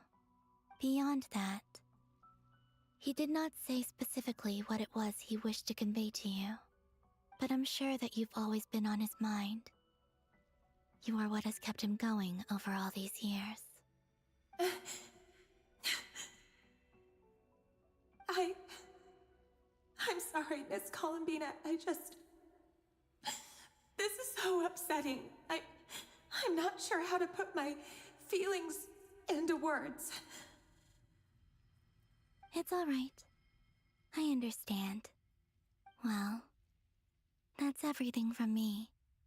So, I guess I'll be... Wait. One moment. Time flows backwards here. The road ahead only leads further and further into the past. I know. I intend to reach the end of that road. Without a moon marrow, without the 3 moons' power, you won't make it far. Wait, unless... Are you one of the moon goddesses? You could say that. I see. I often think to myself, if life is like a train ride, why haven't I reached the terminus? Where am I even going? And it's not just me, it's this whole place. Wherever it is, it seems like it's existed forever. It's such a mystery. Where is it going? I must seem so ridiculous. I can't answer these basic questions, and yet I jumped right in here without hesitating, only to be torn apart the moment I entered by powerful energy currents. Only my soul remains now. Thinking back, I was suddenly overcome with fear and terror in that moment.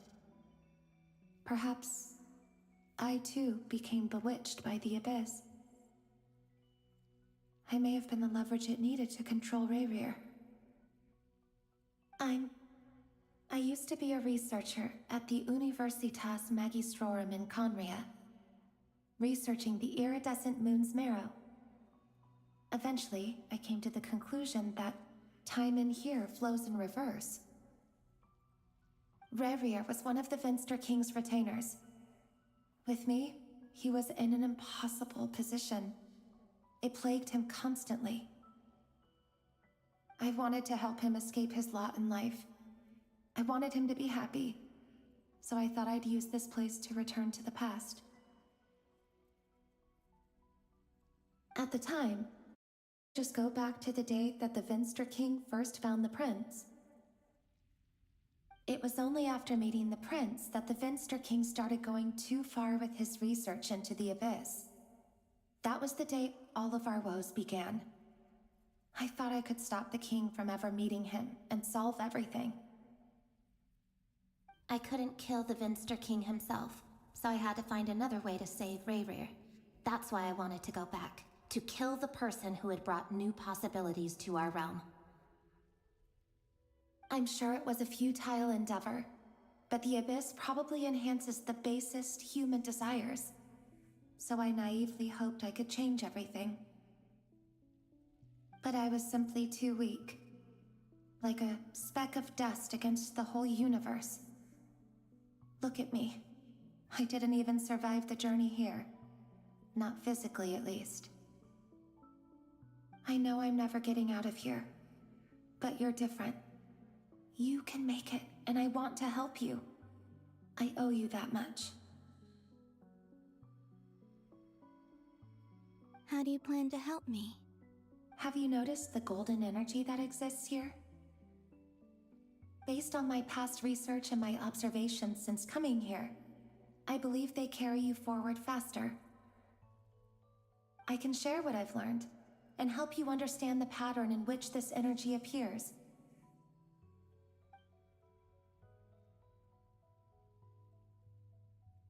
I think you just might... Now, I know you will be able to change the past. Also, I've been speculating about where this space ends. The documentation was scant, but from what I know of the legends about the moons, the oldest ones seem to begin with Nibelung, king of dragonkind. I have no way of verifying any of it by this point, but if it's true, you might be able to reach that era if you keep walking.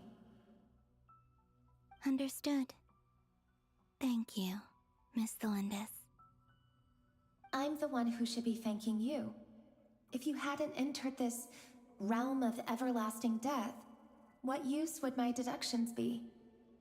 Thanks to you, they have some meaning. About Rerir, I'm so sorry. For everything. It wasn't your fault. That's not true. Because we both feared bringing trouble upon each other, neither of us ever told the truth. And that dishonesty sealed our fates. But enough about that. I wish you a safe journey, Miss Columbina.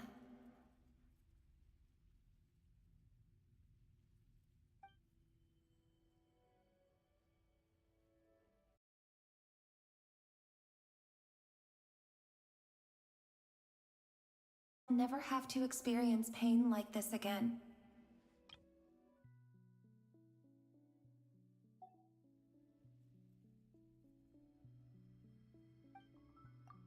Rerir, you're there, aren't you? I cannot see you, because you exist in the future. I expect we'll be trapped in this prison of space-time for all eternity. But please, gaze upon the past, and then sit for a while.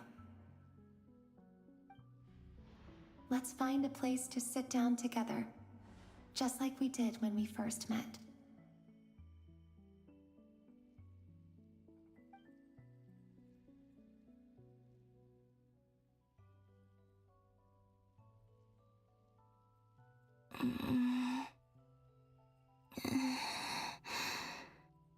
How long have I been walking? How much further till I reach the end? Is there even an end to be found? Everything's getting blurry.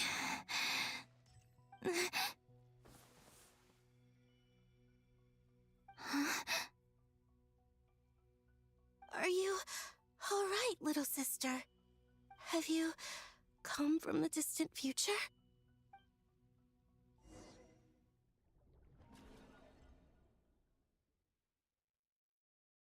So, how exactly did the moons just disappear?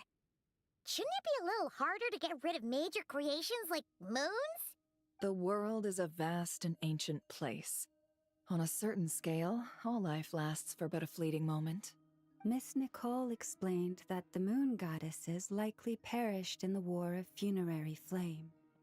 The moons themselves were also destroyed at that time, save for the Frost Moon, from which a new moon goddess was later born. Am I missing something then? 'Cause the stories say that the moon goddesses were born on the moon, but doesn't Columbina say she was born in Nodcry? Huh. You're right! Why do their birthplaces differ? What's the difference between the two generations of moon goddesses? Also, remember what Sandrone said? Her scans detected 4 moons. In other words, 4 moon marrows. Technically, the result of the scan means that 4 moon marrows were detected and positively identified as moons in that moment. In other words, this piece of information alone isn't enough for us to know how Miss Columbina is doing right now. Yep. We have no way of staying up to date on whether she's dead or alive. She's on her own for now. But at least she's trying her best to get back to us. Yeah. She's a tough cookie. And a sore loser, too. We have to trust that she'll find a way. Because we really need her power. As much as it pains me to say it, we've got no chance of beating Dottore in a straight-up fight. He's much too powerful. It wouldn't even be close. That maniac is going to devour everything in his path until he reaches us. We need to find someone or something that can stop him before he does anything worse. I'll be frank. Our only hope of defeating this false god is with a real moon goddess on our side. And I know that even she was no match for him when he attacked, but I don't have a better solution. We're not giving up on saving her, whether she can defeat Dottore or not. Right. Don't worry, Miss Sandrone. We're all aligned on saving Columbina. No one's trying to argue that we can only justify saving our friend because it will help save the world. This is about multitasking. We want to save both. So, she's more than just a moon goddess to you guys? Absolutely. Duh! She's part of the gang! And you are too, you know. Yes, I know. You don't need to labor the point. I knew that the moment I came running over with my documents that I was part of the in-group. I mean, if Arlecchino can fit in, I certainly can. Anyway, as for how we get Columbina back, I've been working on it constantly. But I think I'm still lacking certain information about the moon. I'd probably get there if I could continue my calculations, but the problem is, I've run out of computing power. Computing power? You mean you need more energy? No, the issue isn't energy, it's processing power. There's so much data to get through that the whole process has just ground to a halt. That's a tricky problem. René de Petrichor of the Nautitzenkreuz Ordo once foretold the fate of the world. But I don't know how he did it. My guess is that he used the primordial sea's power. However, that won't work for me. His methodology was vastly different from my own. What's worse, they're incompatible. And, to top it all off, we can't even leave Nodcry. Ugh, this is so annoying. If I'd known we'd run into a bottleneck like this... Well, no, the design bureau's a bust as well. Curse that Dottore! Couldn't have made this harder for me if he tried. Oh, what do we do then? How about we... grab... You don't get it, do you? I'm trying to calculate the fate of an entire world here. And I need accurate results, not vague prophecies. Where the heck am I gonna find the computing power for that? Ahem. Anyway, time to shelve the discussion on technical difficulties. Being a killjoy isn't very ladylike, after all. Either way, we've done what we can. Rest well, everyone. Remember to let us know if anything new comes up. Hat guy? Is he hinting that we should talk outside? Let's go somewhere a little more private.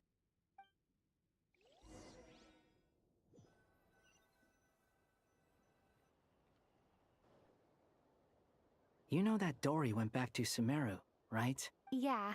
She mentioned she was planning to head back. Things aren't looking good for Notcry. She's gone to spread the word so that Sumeru has a chance to prepare for the worst. From what I know of Dottore, there are two possible reasons why he hasn't made a move yet. One is that he's still working through some kinks in his new powers. The other is, he wants to see how we're going to react.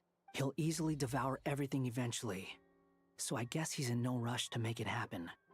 The first false god he made was me. Now it's his turn.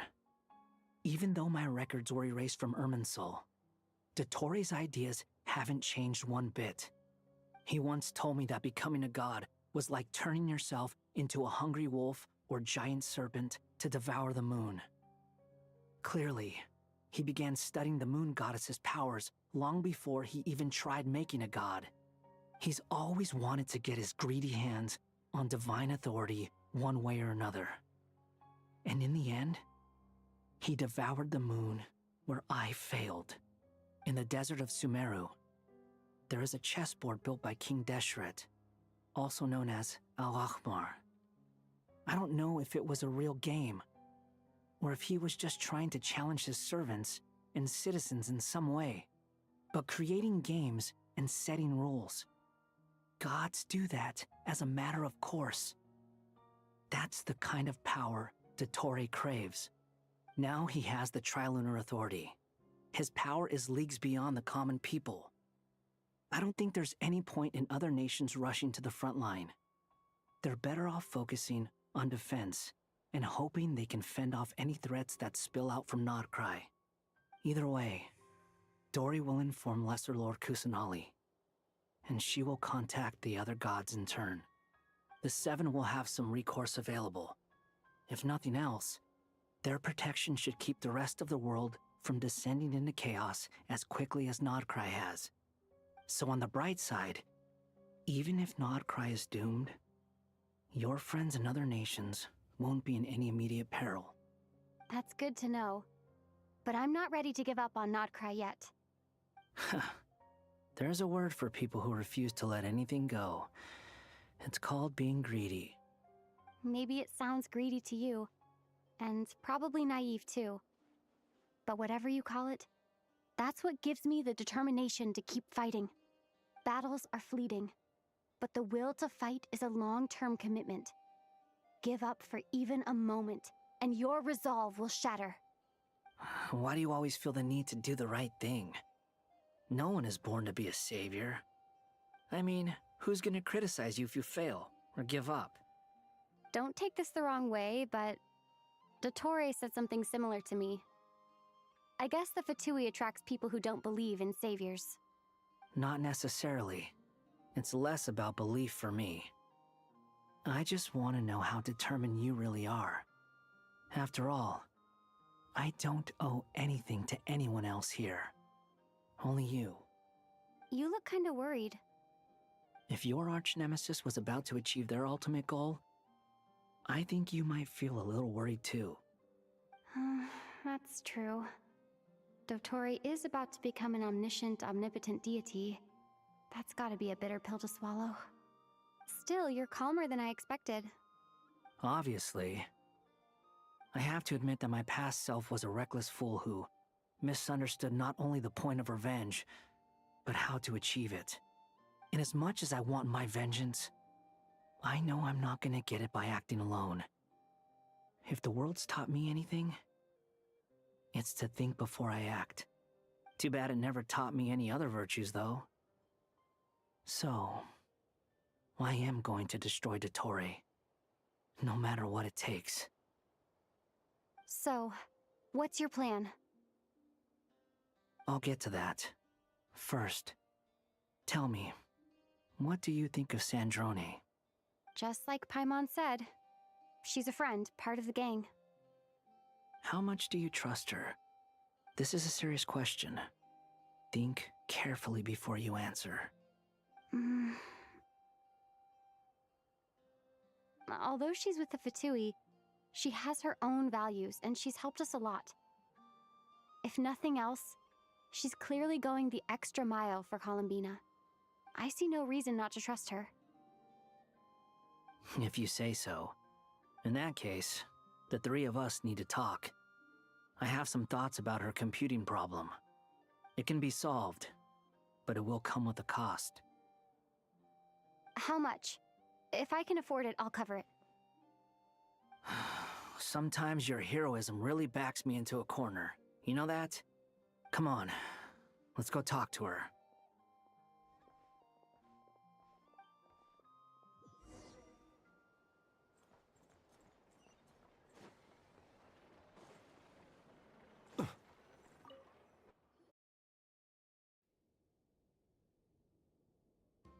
Miss Androne, Traveler.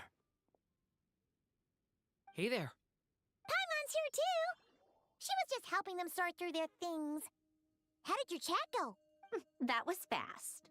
The call only just ended. Well, you said it was urgent, so we got here as quickly as we could. Albedo, I have some alchemy questions for you. I see.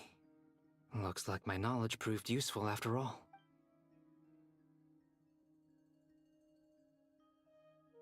If I might ask, what is the end goal for the modified formula you'll be using? I needed to predict the future of the entire world. But I've run into some teething issues since trying to implement Renee's theory of the four Orthants. I see. I'll have a look at it. Still, computing power is the real issue here. How do you plan to solve it? About that, it's been sorted. Oh, with the Traveler's help? Actually, you're not wrong. She found the person with the solution. Was it Hat Guy? Yeah, it was him. Wow! Go Hat Guy!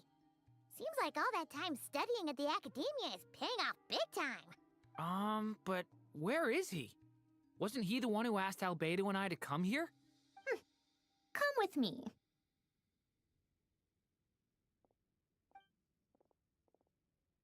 Hat Guy? What's happened to him? Hat Guy! Can you hear us?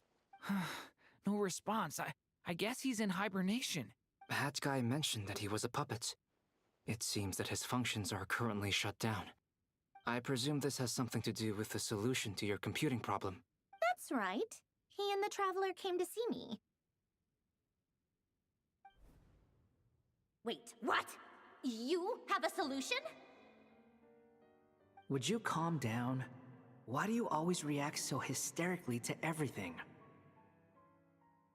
Excuse me? How would you know? You shouldn't be so quick to judge complete strangers. It's very bad manners. Oh, please. It doesn't take that long to figure out that you have a temper.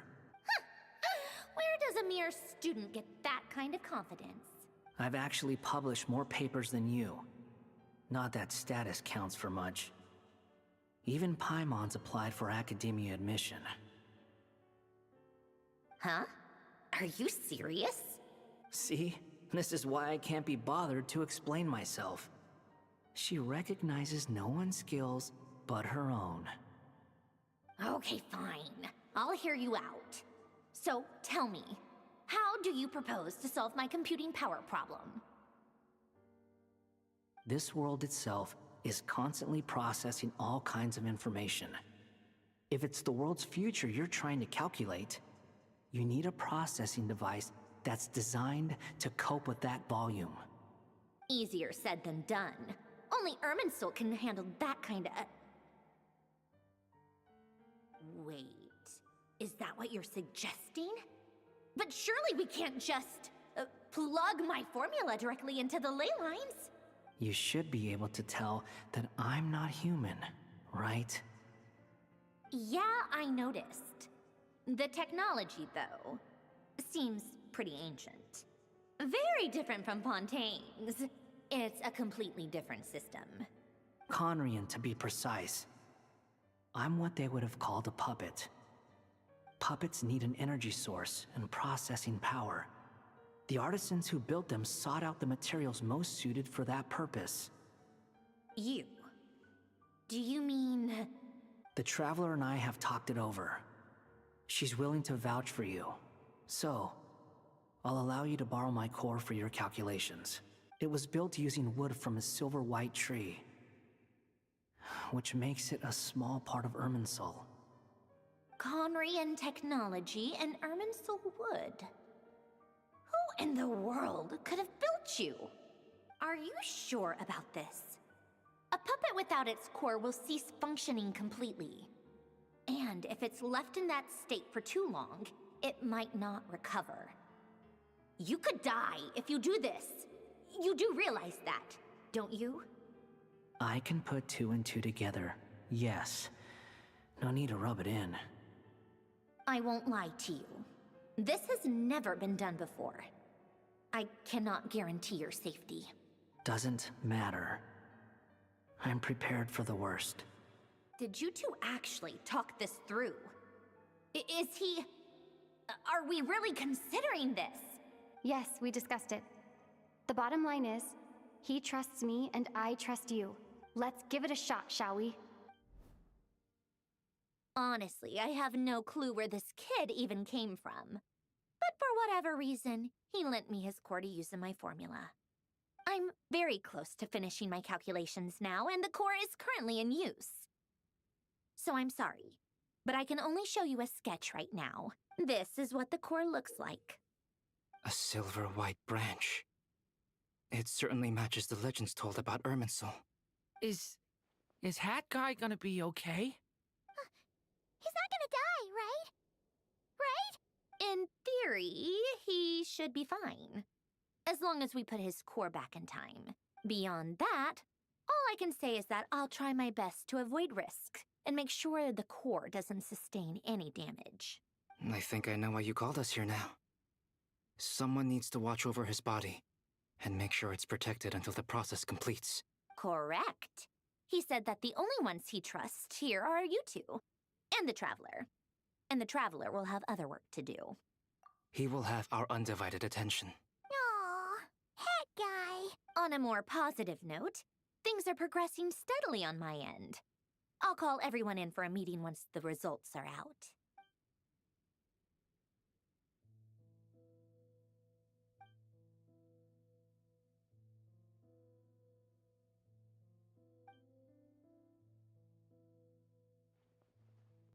The worst case scenario with the core removal is either a system reset or a total loss of function.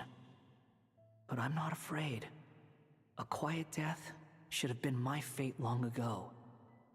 A core is completely different from a heart. It's like another vital organ entirely. I never believed it could be a true replacement for what I sought. But in the end, it turns out the core was more useful to me. Pretty funny when you think about it. It's like the punchline of my entire life. Do you think there's any difference between a puppet and a human? If not, then this would just be another samsara. I have already experienced both a past life and a next life. Part of me wonders whether I'm only capable of making this decision because I've become a real human. What's with that expression? Isn't this a good thing? Sandrone will succeed, won't she? She has to. She will. We all have to persevere until this is over. That's right. And I'll protect you all until a moment of victory arrives.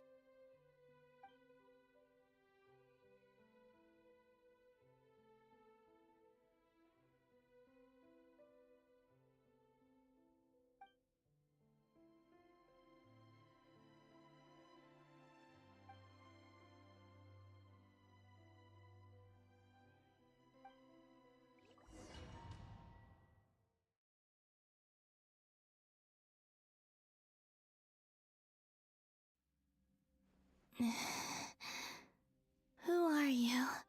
Call me Sonnet. You have the same power as Canon. Sonnet. So, you're the goddess of the iridescent moon? Oh, goodness. You recognize me? Well then, what's your name? Columbina. Columbina Hyposelenia. Hyposelenia?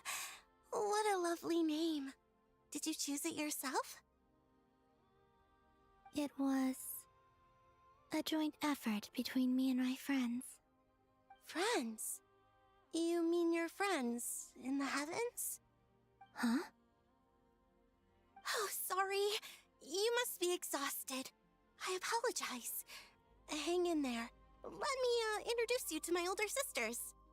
Do you mean the other two moon goddesses? Arya and Canon? Wow, you sure know a lot. Hey, does that mean that our story goes on into the future? Oh, I guess that wasn't the best question to ask. It's alright. We were prepared for that possibility. You could say we were too prepared. I can't even remember how long my sisters and I have been here by this point. When did you get here? How long has it been? I can't say for sure, but it feels like it's been forever. I see. Are you feeling alright? You look a little unwell. I can hold out a while longer.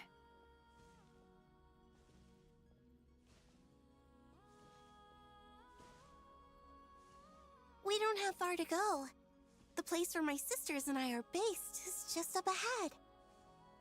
Don't worry, they're both really nice. I'll introduce you.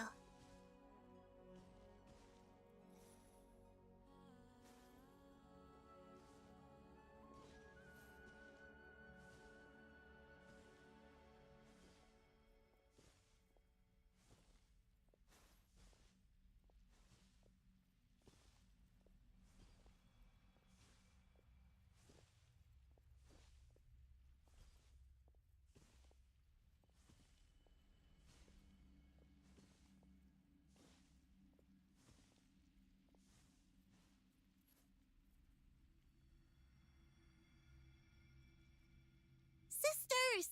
I'm back! And look who I've brought with me!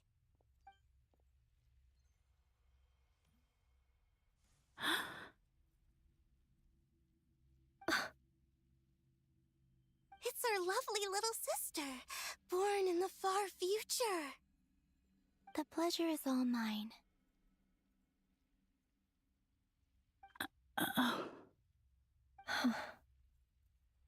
Allow me to introduce you to Columbina Hyposelenia.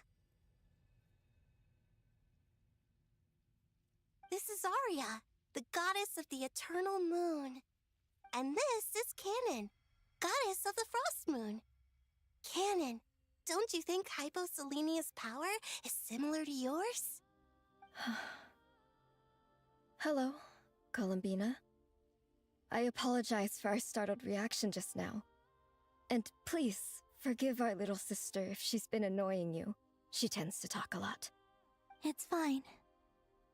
You seem shy. Don't worry, Columbina Hyposelenia. No one can hurt you here. Could you tell me where here is? Please. I must know.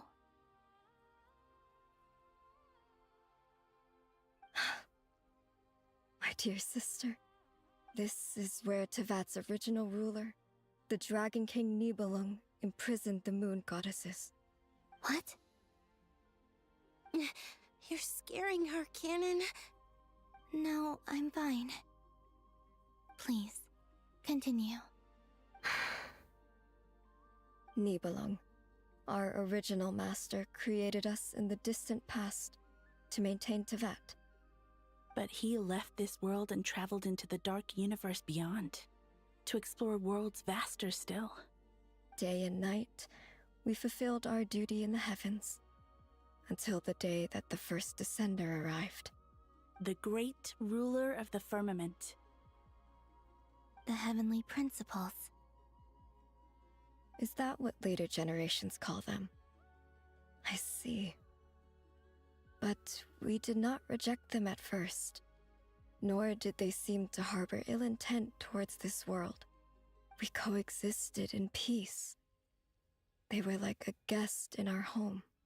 Slowly, however, we came to realize that our guest had a growing desire to change and dominate the world. And you didn't stop it? No. There was an order to the rules they set up that Nibelung never taught us. We wanted to know if this order would bode good or ill for Tivat.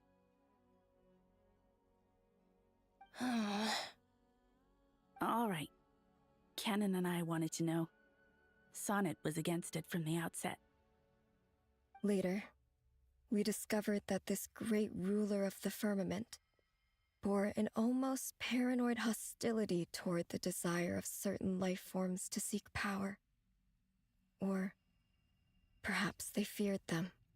They would even cast down celestial nails as manifestations of their power, to punish the civilizations of the world below. Only this was far beyond mere punishment. Right. Their rules brought order, but the price people paid for merely testing the limits of those rules was far too great. I did everything in my power to help the punished escape catastrophe, but still, too many lives were lost. The ancestors of the Frost Moon Scions were some of the ones you helped. But just when we had decided to take countermeasures, the Dragon King, Nibelung, returned. And so began the War of Funerary Flame. So, that's the name the world gave that war in the future. Well, who won in the end? As far as I know, the Heavenly Principles won, although it came at a great cost. They remained in Tivat, where they continue to rule to this day. And the world's original master, the Dragon King Nibelung, was destroyed. And what of the moons? Are there still 3 moons in Tivat's skies? You can tell us the truth, Columbina. We know we are but remnants of a bygone age. We are prepared for the answer. Only the Frost Moon remains. But it has been cast beyond the false firmament by the Heavenly Principles. The eternal and iridescent moons were both shattered during the war. So death finally came for us in the end. Sonnet. But you're still here, aren't you? A moon goddess cannot live without her moon, Columbina. She's right. That's why I began to disappear. Because the Frost Moon is cut off by the false sky. How much worse it would have been if it were outright destroyed. Our souls may endure within this lunar palace, but if our moons are destroyed, then we shall disappear the moment we depart from it. I'm sorry. There's no need to apologize to us, dear sister. If anything, we owe the world an apology. If only we'd decided to act sooner, rather than arguing amongst ourselves. all the more reason not to spend this time in regret and repentance. Instead, we should focus our efforts on how we might help our future sister. Sorry? Don't you see, Columbina, your story is not yet over. Is that not why you are here?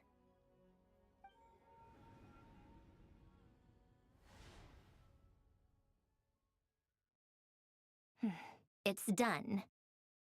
Initiate numerological array. Continue running primary process. Calculate the world's fate through extrapolation. And identify nodes of potential change. Secondary process, scan for moons. still 4. The number of moon marrows hasn't changed. Wait, let me think. Is it possible that there's something I've been misunderstanding about the moons all along? Variables. Variables in the world. I know where potential variables within the world come from. So what about the moons?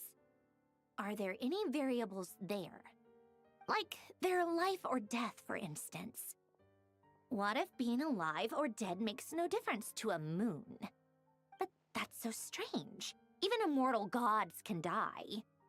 Why would the moons alone be... Wait! I've got it! If alive or dead is considered a variable, we might have had this wrong the whole time. No one ever said that a moon marrow equals a living moon. We just made that assumption ourselves. Initiate secondary process. Scan again. This time filtering out interfering perimeter, moon marrow. I don't care if they're natural or artificial. Get them out of my search results! Why? It says 3 moons still exist in Teyvat, even after excluding the moon marrows. But we know for a fact that 2 of them are dead. Redo the scan. Narrow the results to living moons and real moons. No, scrap that. Narrow it down to moons that have lunar authority and remain alive. Why? Why is it still 3? What is this, Columbina? Has the world lied to us? Or are you the one pulling the wool over our eyes?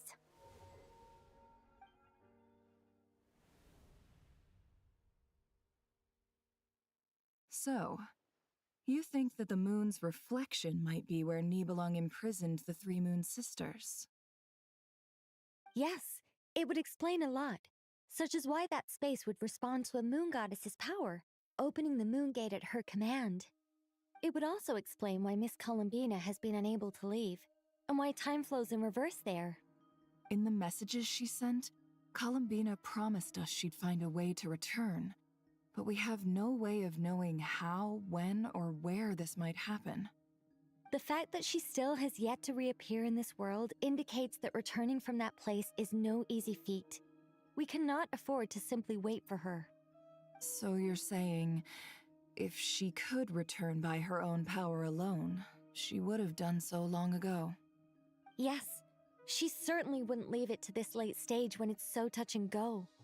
I've been giving this some thought, and I've come to believe that Luanatar might be an anchor that she left behind, as a sort of future waypoint.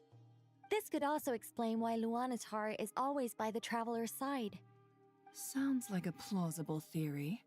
If that's the case, there must be some criteria we need to fulfill to allow Columbina to return to the present.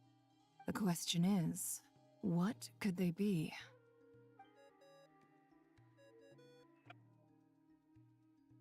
Hello?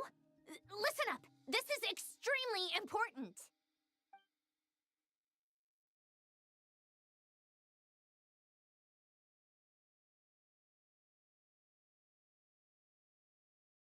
Not only is Columbina alive, but she may well exist in a form unimaginable to us. I'm still unclear on the details, but she's done something truly inconceivable in the past. And the clue to what she's done lies in the moon and Teyvat sky. Truly amazing. Oh, I'm so delighted for her. I'm sure we all feel the same.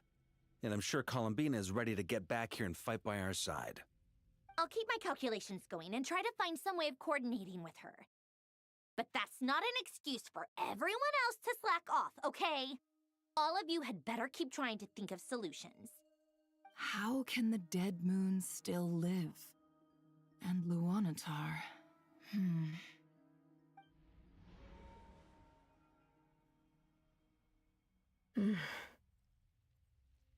It's hard to believe that's what will happen in the distant future. Our authority is linked to the most fundamental rules of Teyvat. I suppose it's no wonder that many would covet that power. I didn't realize that when you said friends, you meant people who live down in Teyvat. It's so lovely. I always wanted to go down there and have some fun. Have you ever tried leaving this prison? Of course. Between us, we've tried everything. But no matter where we go, this space will eventually bring us back here. It's like the center of a whirlpool. Everything ultimately converges here, at the moment when Nibelung imprisoned us. In that case, have you tried using any of those pathways that connect this space to the real world? Sorry? What are those? They're passages through which you can make small-scale changes to reality by using Kuvaki. Or am I the only one who can use those passages?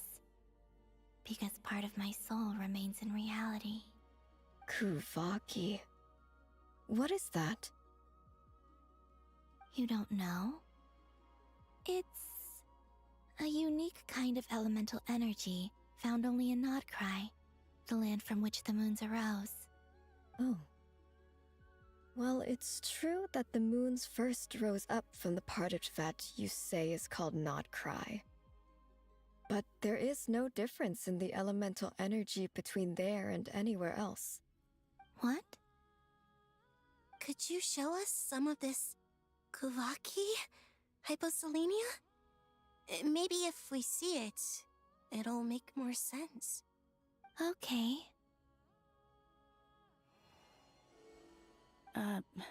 Isn't that just your power? What? But it's everywhere in Nodcry. In the air, in the land. Even the creatures who live there have adapted to its influence. How curious. This Kuvaki certainly did not exist anywhere in the world before we were imprisoned. Let alone influence living creatures. So, how exactly does it affect them anyway? Can they float in the air like us? This is so strange. Why would their reality differ so much from mine? Columbina, you're looking for more than just a way out of here, aren't you? Yes. If I am to help my friends, I will need tri-lunar authority on par with that of our foe. You mean... you'll need our power? This sounds extremely risky. The Three Moons' powers are not mutually compatible. Concentrating them into one goddess will be a very painful process. And if anything goes wrong, it could tear you to pieces. I know. But I'm willing to take that risk. Even so, let's say we successfully transfer our authority to you. How will you take it outside this prison? Nibelung constructed this realm specifically to prevent us from using our powers to interfere in his war. No moon goddess can leave this place alive. What if I don't leave alive?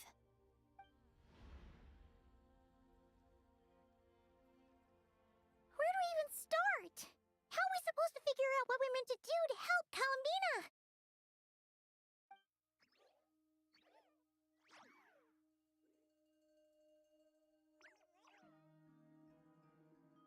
Columbina, what do you need from us? If she really got to the beginning of time in there, how do you think she'd leave us a message?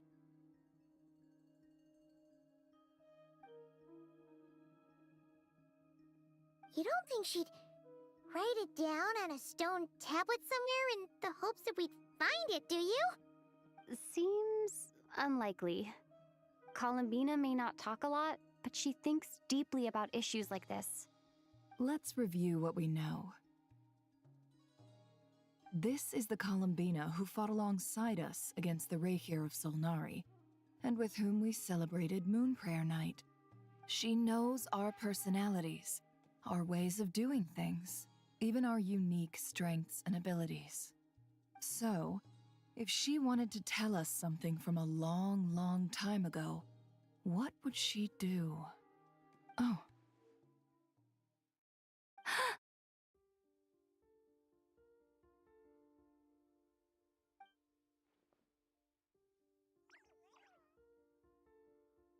Traveler, you once said that those golden ripples also appeared when Luanatar was born.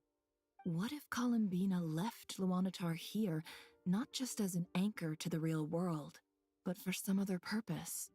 If she is part of Columbina, and Columbina knows that I can see past events through her... Oh yeah! Like when you peeked into Rarer's past through his heart! Nefer, wait! If you're right about this, and you can really see past events through Luanatar, your eyes, they'll... Oh, I know. Looking at Rerir's past in Conria was already enough of a strain on my eyes. Looking this far back into the past, it'll surely blind me. But it's our only chance. This is the only way. Boss. We spoke about this once, a long time ago. Do you remember what I said, Yehoda?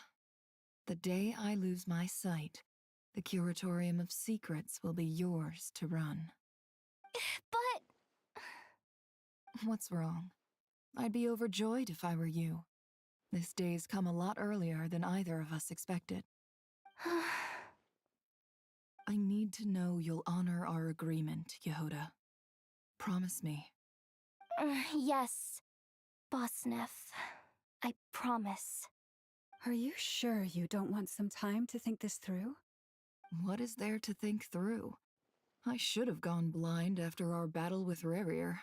Frankly, it's almost criminal that I got away with it for this long. Then at least let me take some precautions on your behalf. And if you really do lose your sight, I'll visit your office every day and make sure you're well looked after. Oh, please, anything but that. I was actually ready to go through with this. Are you trying to scare me into backing out? As if I could ever scare you.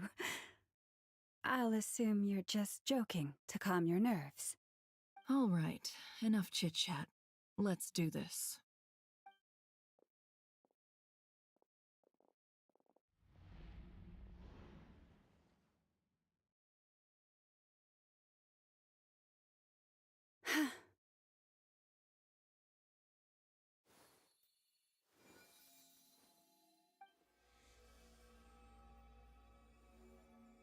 All done. Good. Now give me some space.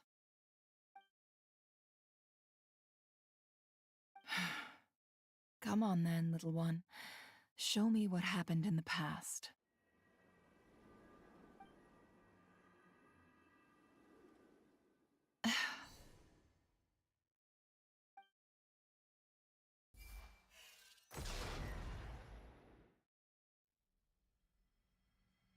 Between the Trilunar Authority, Kuvaki, and the sole-surviving moon, the Frost Moon, I think I might know how to get back. But I will need my sister's help. Time to go talk it over with them.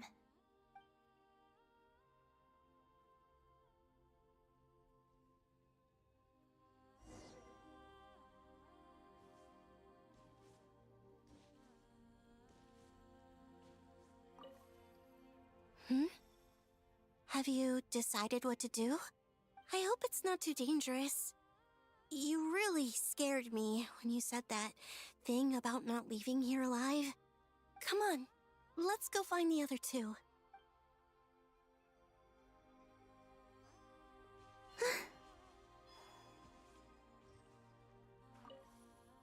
It seems you have reached a decision.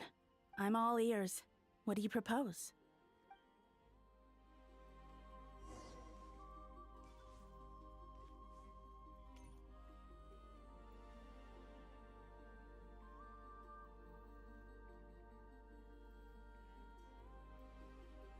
Have you figured it out, Columbina? Tell us. How do you plan to leave this place? I intend to die here, in this moment, and then be reborn in the future with the help of my friends. What? What are you saying? How can the dead be reborn? And how will you inform these future friends of your plans? You can't exactly leave oracles. Nothing can escape this place. Not a single ray of moonlight. And even if you found a way, what if they never find the message you left for them? You'll... No, that won't happen. Come again? They will find my message. I'm sure of it. I'm not following. How exactly will you achieve this? It's quite simple, really. First, I will leave my soul here.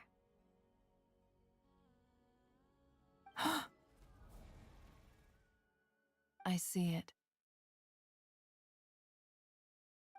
Your soul? You mean your divinity? Yes.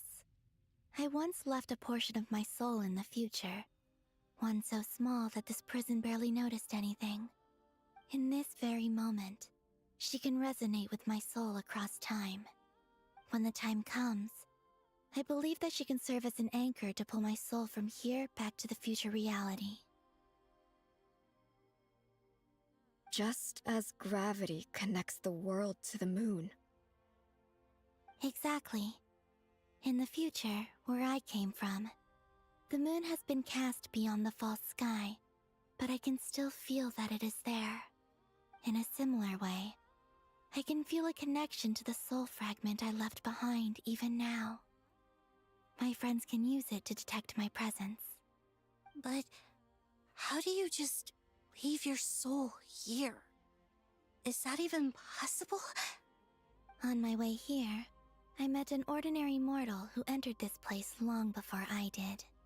Her body is long gone, but her soul remains. And before that, I encountered an old enemy whose entire soul survives here intact, while the power that once corrupted his body has faded away. So, perhaps this space is specifically designed to imprison divinity and authority, but not the physical body. Still, even if your body can escape, would it not just be a lifeless husk without the soul inside? Wait, is that what you meant when you said you wouldn't leave alive? Yes. I shall turn my body into moonlight and pour it over Nodcry. That power shall protect the land and quietly blend into it, awaiting my soul's return in the future. However, I cannot do this on my strength alone. I would need your help to do this, so I'm humbly asking for your assistance. Oh, dear sister, you need not be so formal. As I said before, we are but remnants of a bygone age. You, on the other hand, were born alone in that distant future, and you have walked a long and lonesome road since then. How could I bear to let your story end here in this dungeon?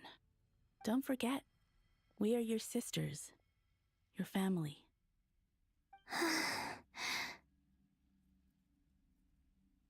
Arya's right. Actually, I've always wanted a little sister. Can you imagine how it's been for me? Getting nagged by two older sisters all the time. Now, I finally get to be the big sis. And not just that, but I get to help you return to your world, too. How could I say no to that? Sonnet.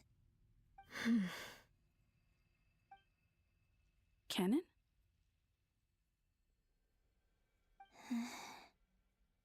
I'm sorry. I know this is a bold request. The Frost Moon is rightfully yours, and it remains intact. Oh, no, please, don't misunderstand me, Columbina. I was just thinking back on the years that the three of us once spent together. You cannot imagine how happy I am to hear of the future world you describe. The Frost Moon Scions, your lovely, kindly friends. For the three of us, whose purpose in life was to maintain the peace in Teyvat. It is a great relief to know that the people of this world live in such an abundant future. if your plan can save them and save Not Cry, I will gladly give you all that I can. Besides, the three of us have been together since the day we were born. I could never abandon them to live on alone without them. Canon.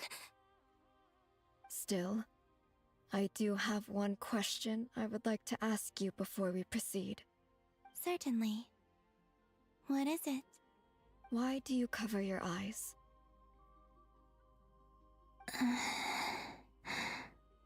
Yeah, I was curious about that too. But it seemed personal, so I didn't want to intrude.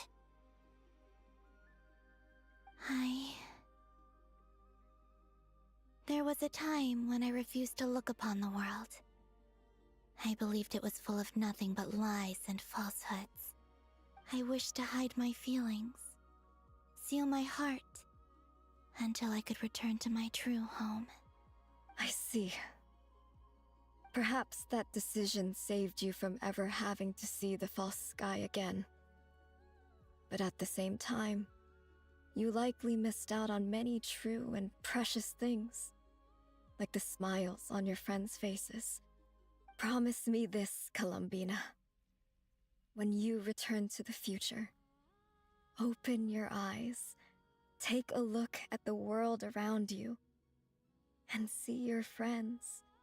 I'm sure that you know this already, given that you long to return, but that is your true home. Give me your hand, Columbina. Arya, Sonnet, you too. Okay. All right.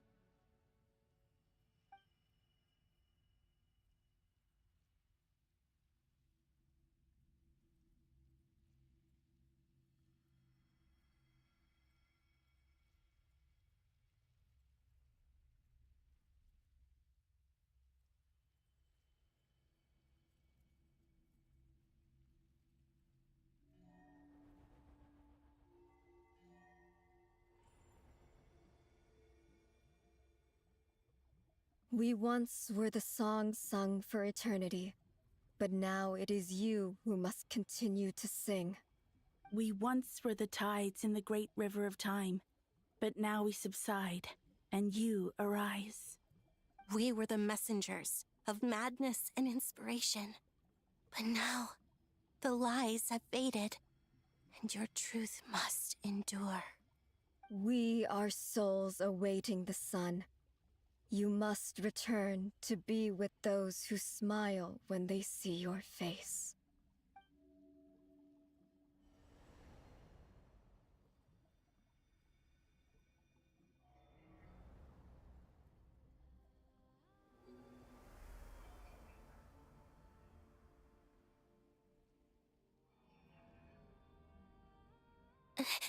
Is it done? Yes. We have transferred the authority over all three moons to Columbina Hyposelenia. From this moment on, she is the Tri-Lune Goddess, the one and only moon goddess of this world.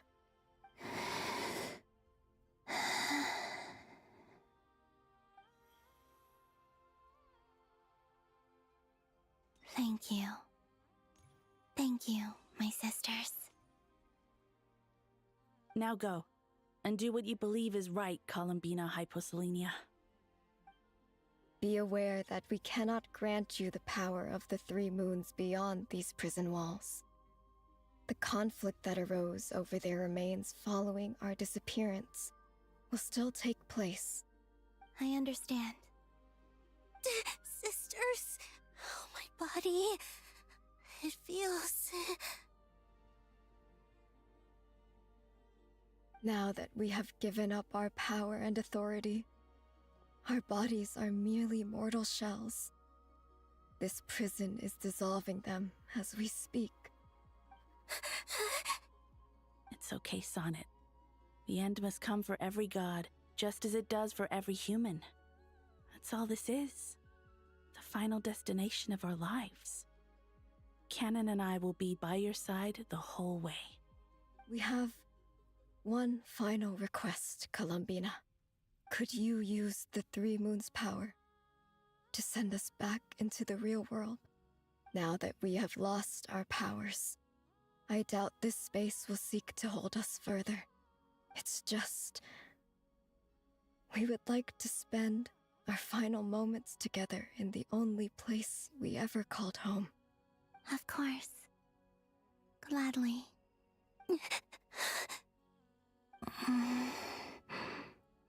Sonnet? Yes. Don't... I wish I could tell her not to give in to the abyss. Not to be afraid. But is this really what I should say at this moment? Don't forget. I'm so glad to have a big sister like you.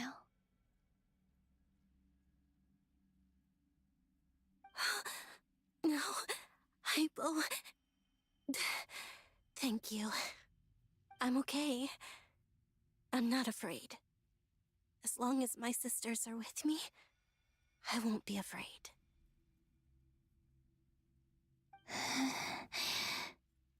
It looks like this is goodbye, sisters.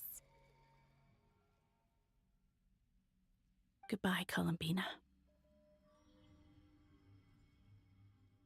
Take care of this world in our stead. I will.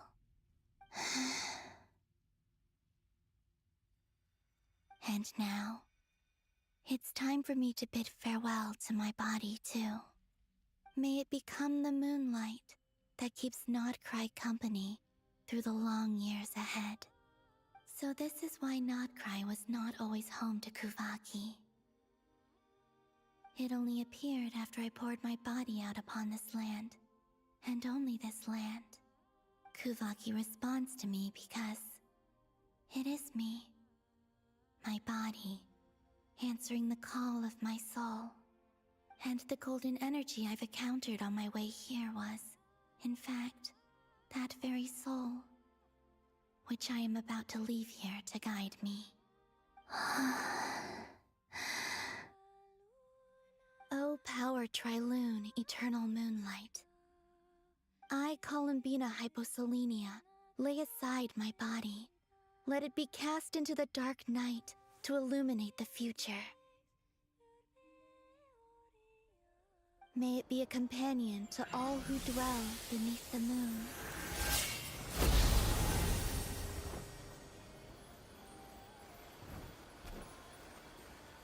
Until the time comes for me to return home.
That was crazy! Were we even allowed to see that? Is anyone?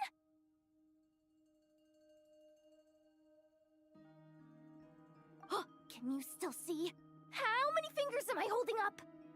I see 2 fingers, and a look of sheer terror on your face. Truly astounding, Miss Nefer. Your eyes have glimpsed the very ends of the world, and yet they remain as sharp as ever.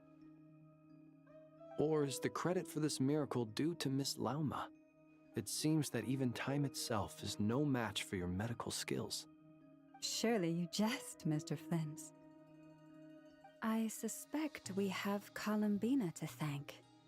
She must have realized the immense toll that the ritual would take and purposely set aside some of her power in the past to protect Nefer's eyes when this moment arrived. There is always a great price to pay for witnessing the truth, but it seems that this time, Columbina has shouldered that burden on our behalf. She chose the perfect method of getting a message to us. Though her eyes were always shut, she was clearly so perceptive. She knows us well. She knew exactly how we would think and what we would try. Despite being separated by time and space, we're seeing the same possibilities and seizing the same opportunities. We still don't even know if she's okay right now. But as long as there's a chance we can do something, we'll fight to make it happen. We'll get you back somehow, Columbina.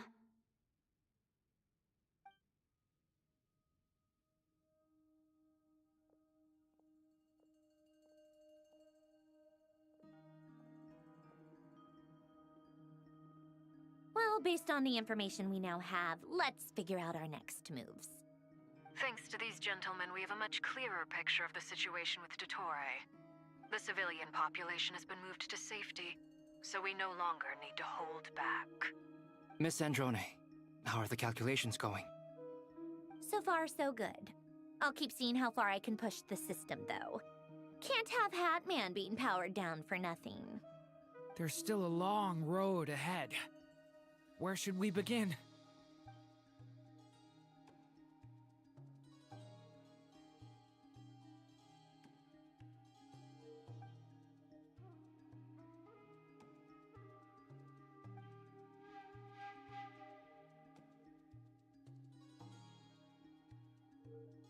Our plan is clear. Time is short, so let's get moving. There's just never enough time, is there? Time is the bane of my existence. Ugh. Anyway, I'm gonna get back to work. All right, we'll do our part too. Yeah.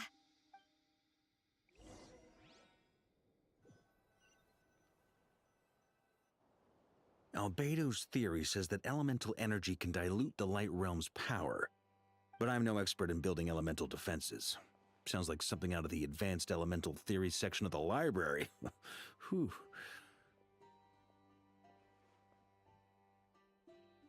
You seem quite troubled.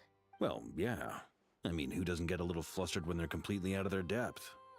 You were the very picture of confidence back when you approached the Hexen Circle.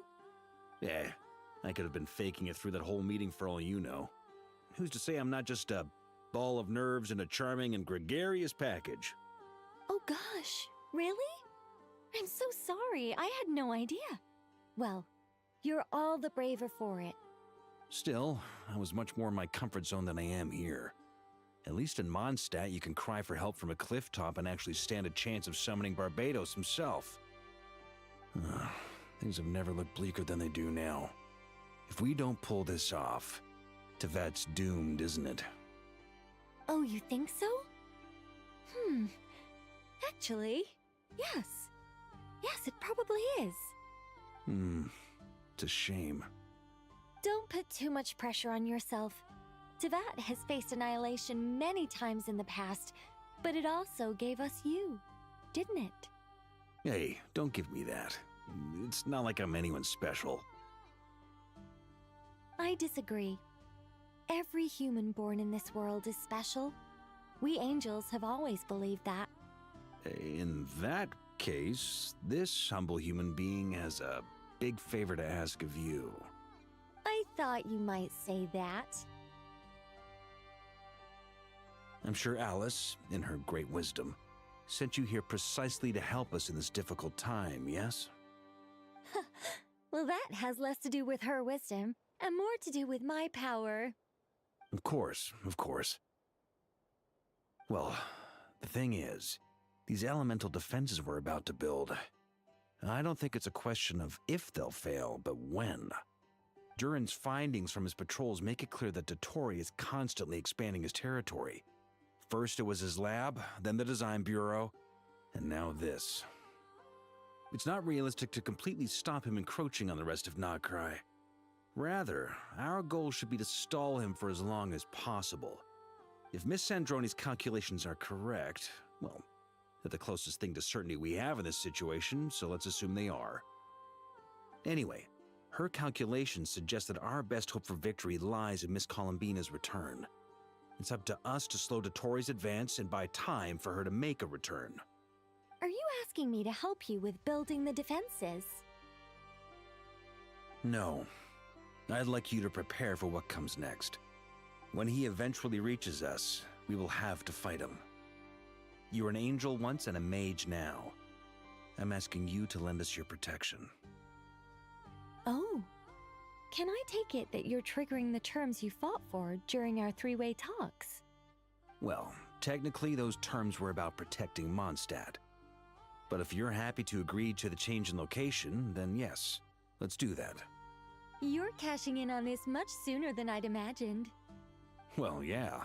The way things are going, I might not get another chance. Very well. The mages have heard the knight's plea, and we will respond. To tell the truth, Alice and I had already discussed how we might help you all, so I didn't come empty-handed. I always like to be prepared.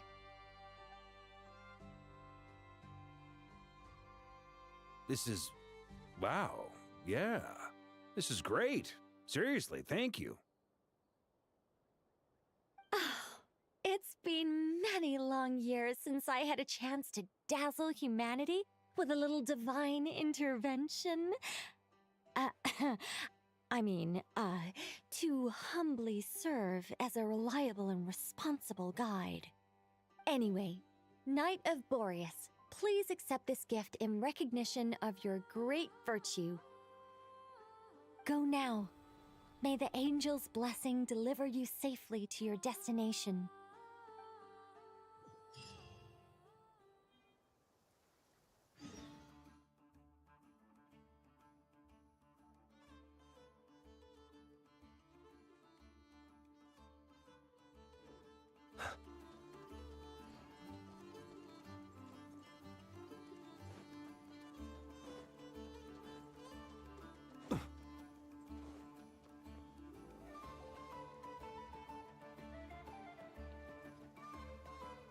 Ah, you're here. Sandroni! How are things going? Glad you asked. You two are about to become the first people to lay eyes upon my masterpiece. Or should that be the first person and the first, specter? Hey! Whatever. Come, feast your eyes on this. Wow! We've never seen something like this before. This meter displays the progress of my formula. Currently, it's still making the most important connections. Once it's finished running, I'll deliver it right to your side. And then, we can finally bring Columbina back. What do you mean, deliver it? Can't you just tell us over the Dodo communication device? It'll just be some numbers, right? Ugh, you're such a greenhorn. This isn't the kind of formula you solve in math class. It's a highly complex algorithm capable of constructing a framework of rules. Ugh, whatever. We'll be here all day if I start trying to explain it. All you need to know is the formula must be completed before we can bring Columbina back. I'll share the data with you. Nicole's agreed to let me use her information channel, so we just need to use the Dodo communication device like so. And there. Now you can check in on my progress. Wow! Look at that! You're amazing, Sandroni! About time you recognized my genius. Took you long enough. Anyway, that's all for me. You should check on the others if you have time. Make sure we don't have any weak links in the chain. That might sound harsh to you, but close supervision is a common practice in a Fatui. Not looking to catch anyone out. I just care about everything going smoothly. That's all. I'm kinda stuck here while the formula's running, so I need you to be my second pair of eyes in the meantime.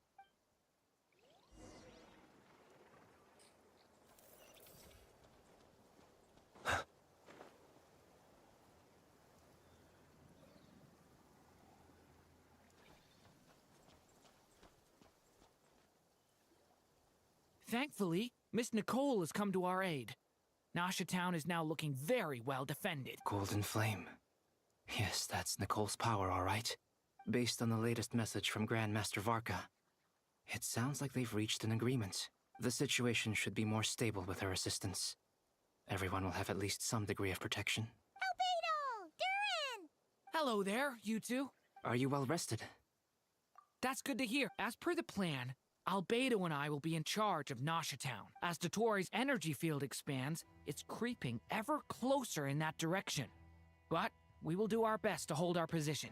We fought side by side many times before, and always with great success. I believe this time will be no different. So don't worry about us. Focus on fighting Dotori.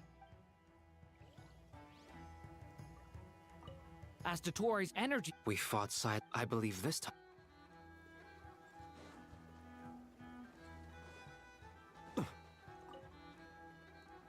Traveler, Paimon, a pleasure to see you both. Twins! How's everything coming along? Fairly well, if I do say so myself. Personally, I am ready to confront Dottore head-on. Ooh. To be honest, I am not usually fond of exercising my full strength. For one thing, it's hardly conducive to maintaining a low profile. Besides, I believe one should have the right to choose when to show their hand. I am conserving my strength until the moment of battle is upon us. Anything to boost our chances of victory. Seeing you get into the zone like this really puts Paimon at ease. Huh, Traveler? I consider it an honor to have your trust. Rest well. I look forward to seeing you both in your element during the battle.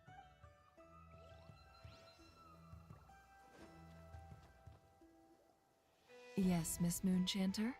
What are you staring at? You always address me in the strangest ways. Lady Moonchanter one minute, Miss Moonchanter the next. Yes, and? Are either of those incorrect? Not as such. It's just that I simply call you Nefer nowadays. Uh-huh. That's my name.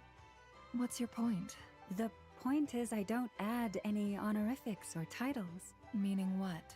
That maybe we're on friendlier terms now than we used to be. Is that how you see it? Then I thought I was the one with eye damage. Never! Wilma! Paimon, Traveler. Just swinging by to check in on you. How are things going? Did you manage to get some rest? Don't worry about me. I won't slow us down. And I give my all to ensure our victory. Ah, yes. Allow me to give you two a quick checkup. All done. You're both in good shape. You're welcome. You'll have your work cut out for you in this battle against Dottore, so make sure to get some rest in first. Paimon will keep an eye on her. Don't you worry. I'm glad to hear it. Take good care of yourself, too, Paimon. Sure thing.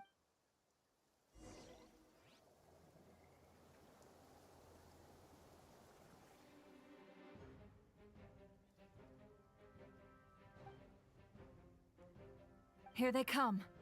That's quite a horde. As we expected. Get ready, everyone. Take your positions and prepare to engage. Let's begin. I'm at the ready.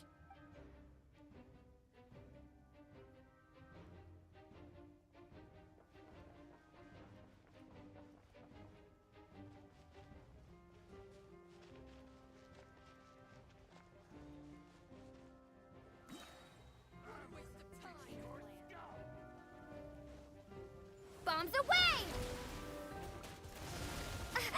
Observe. Beware the creatures of the night.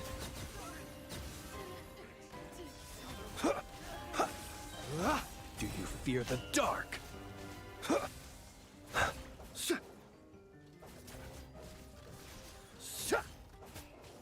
Be silent. Observe.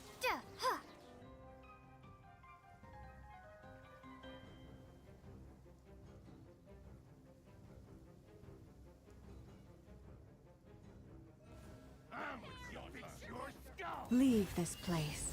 For the everlasting. Can't hide the truth. These creatures cannot stand against us. Oh, fighting talk. Just don't let your guard down. That goes without saying. I'm hardly the...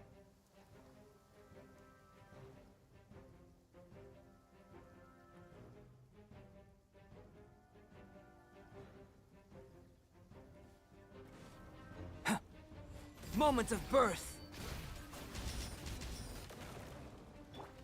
Decay! New life! That was easier than I thought. Naturally. What do you mean?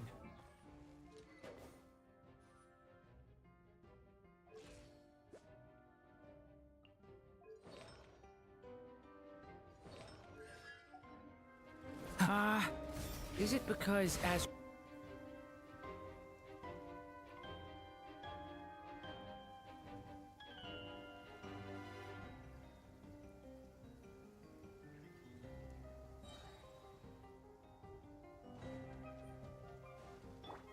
By the frost moon of old, you poor lost Wipe out! Ha! Close your eyes. Observe. People have always used fire to drive away wild beasts. Wouldn't a lantern work just as well? You read my mind, my dear friend. I was just about to say that. All right then, dear friend. Bring the light!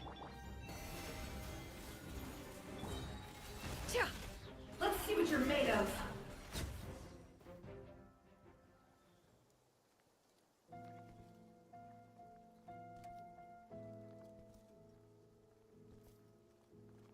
You're looking well.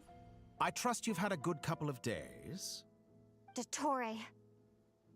It's actually a good thing, in my view.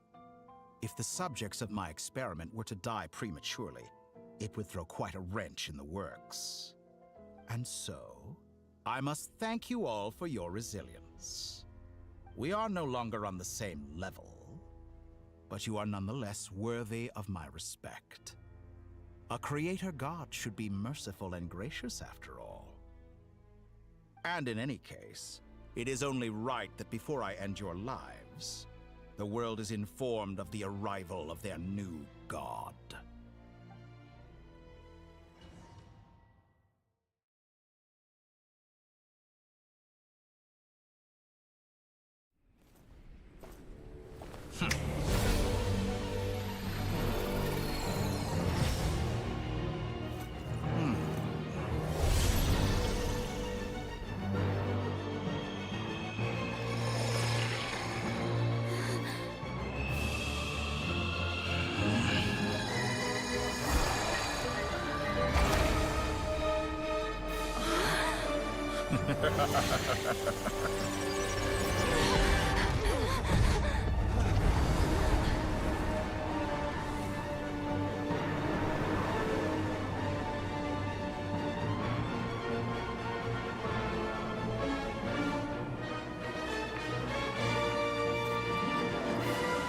The experiment begins.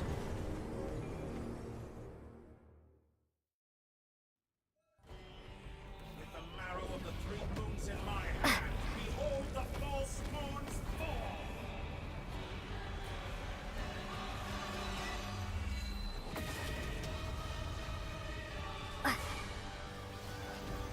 With one heart, we pray.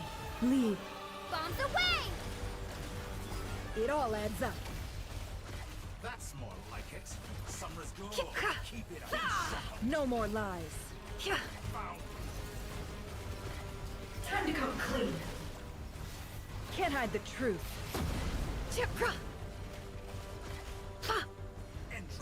It all adds up. Water jet! You poor lost lamb. Be silent. Close your eyes. Honestly think that would hit me. Go! No more lies. First, like an ant in my palm. Oh. I've been moved inside another space. And it's sealed off. Looking at the structure of it, it seems like Dottore intends to trap us here. There's no exit. Our endurance is about to be put to the test.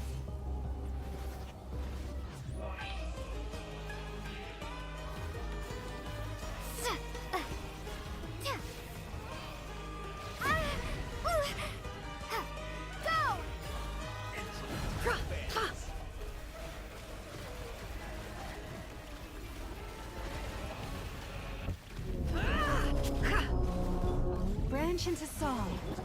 Water jet! Can't hide the truth. It all falls into place.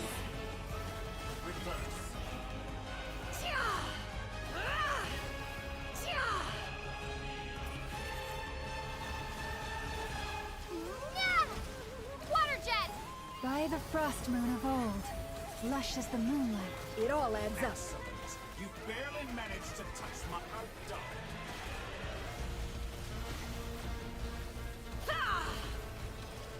The marrow of the three moons in my hand.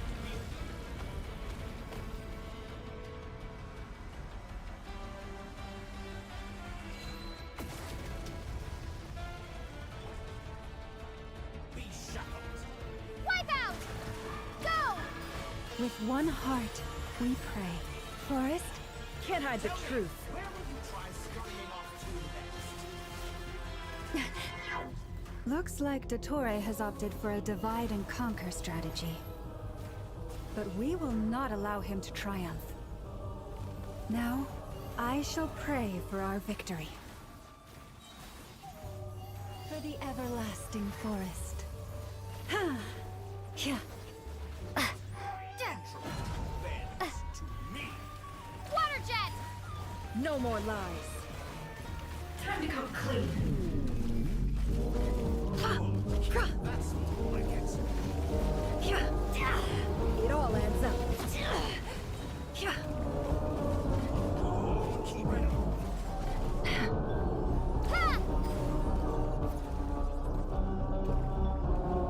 No more lies. Seek within. Be shackled. Absurd. Water jet! It all adds up. It all falls into place. Touch my level. What a joke. Time to come clean. Go! No more lies. Time to come clean.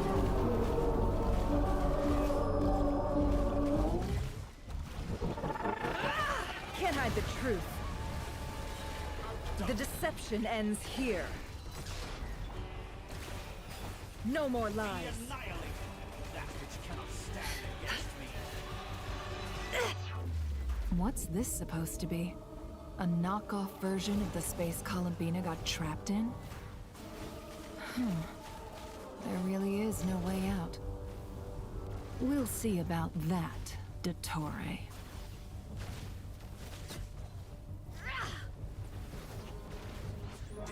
My apologies. I had not intended to take your teammates from you. But you have a choice in the matter. Obey, and I can release them. An excellent deal, if you ask me. Won't you consider it?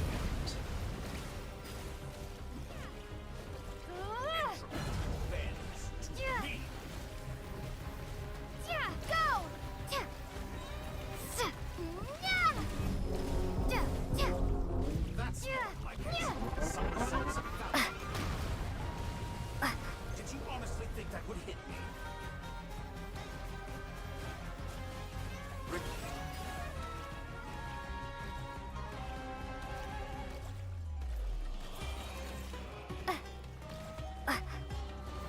Bombs away!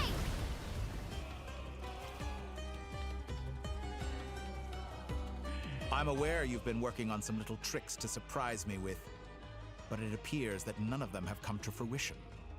My guess would be that you're trying to bring Columbina back. But then, where is Sandrone? Or are you trying to buy time for her? I always found their friendship to be a curious phenomenon. Two highly incongruent personalities, and yet they share a deep connection. Speaking of Columbina, I once saw her as like a younger sister. We got along quite amicably while she was with the Fatui. But then one day she suddenly decided she would refuse to take part in any further experiments. To this day, I truly don't understand what I could have done to upset her so much. It's such a pity. I could have had a sister, a family. But alas, she grew to dislike me. You're not fit to be family to her. That I can't deny. So many people, all obsessed with playing out the same tired old dramas. This world is rotten to the core. And then there's you. You had every opportunity to reach the right conclusion. The thought of killing you off like this? But I maintain that I approached you in good faith, so I will offer you another chance. Will you work with me? You have until I count to 10 to make your choice. 1, 2, 3... Not in a million years. Huh?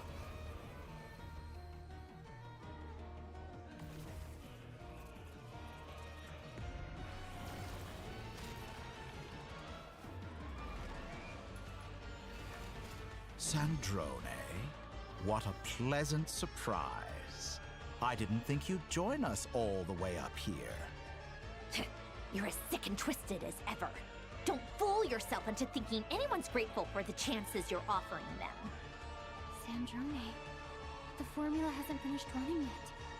Funnily enough, I was just discussing a collaboration opportunity with the Traveler, and then I see you, who I must say is a good example of an opportunity gone to waste. Gone to waste? I said that everyone would get one chance, and you've used yours to march right back into the lion's den. So yes, it's an utterly wasted opportunity. And what makes you think I believe a word that comes out of your mouth? I was planning on disposing of your little formula after wrapping up more urgent business here. But since you've taken the trouble of serving it to me on a silver platter, I can simply bring it forward in the schedule.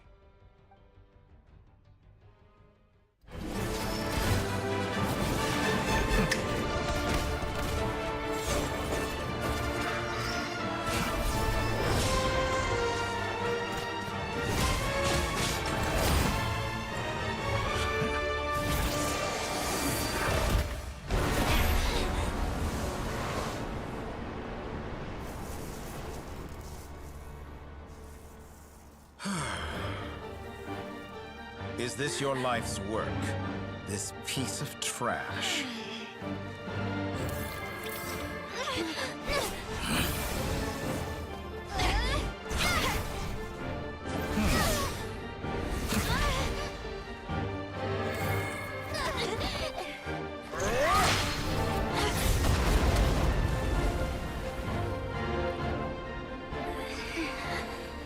Your formula runs too slowly, Sandrone. You put your hope for success on others instead of fighting dirty. That is why you have failed. Now, whom should I slay first? Any volunteers? No one? How nice of you to leave the decision to me.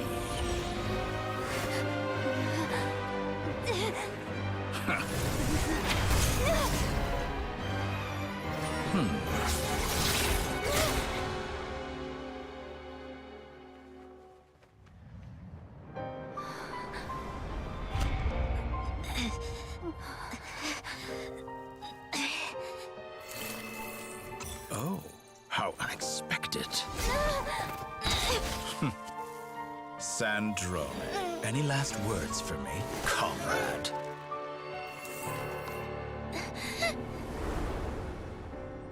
Is there anything you wish for? Not really. But I've always known what I don't want. Go to hell, Dottore.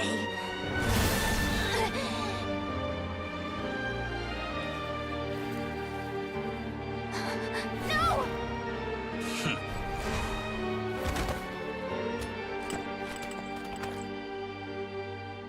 And now, you have failed.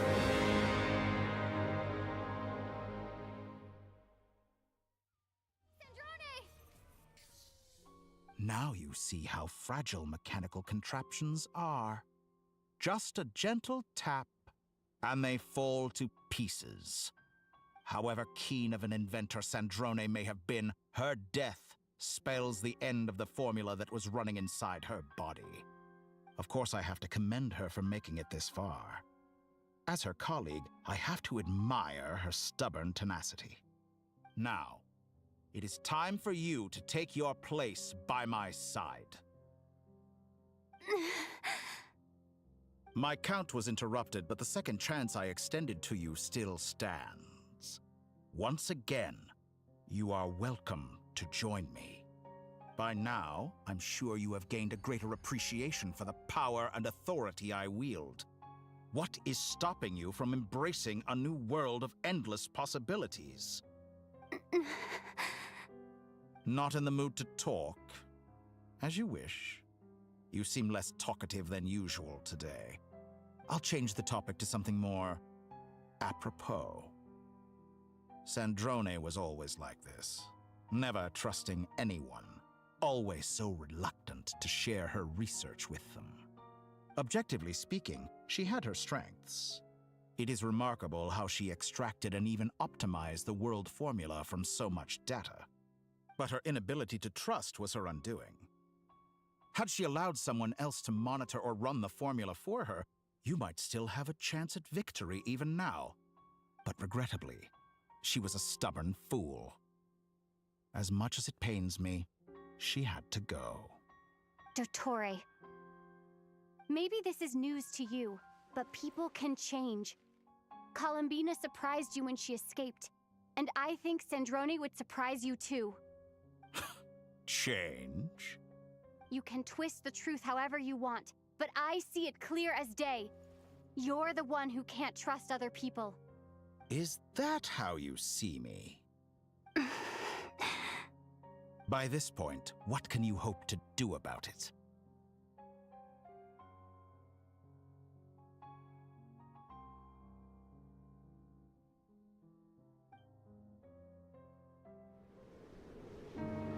It is pointless to fight on. You've already lost. Wrong. You can't win this, Dottore.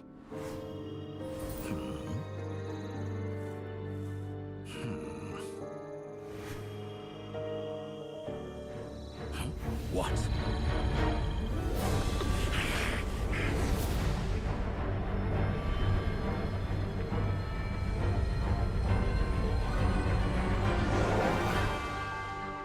My formula can get us 90% of the way. It will connect you to Columbina. Then, I will bring the formula's output to the Traveler's side. For the last 10%, do whatever it takes. Just bring the moon down.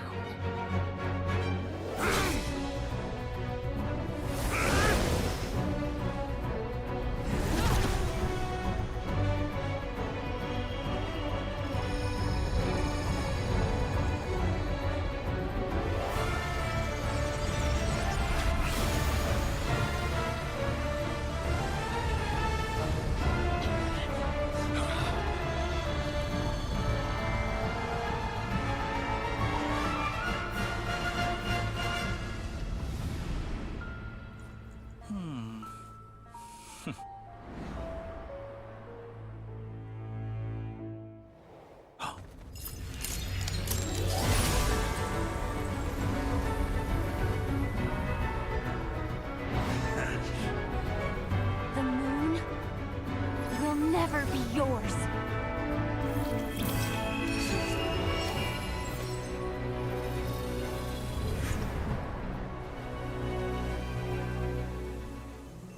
I turn my body into moonlight and pour it over Nodcry. My soul I leave here to inform my future friends. Lastly, I will hide the Trilune Authority within the Frost Moon. And when my body, soul, and authority are reunited, finally...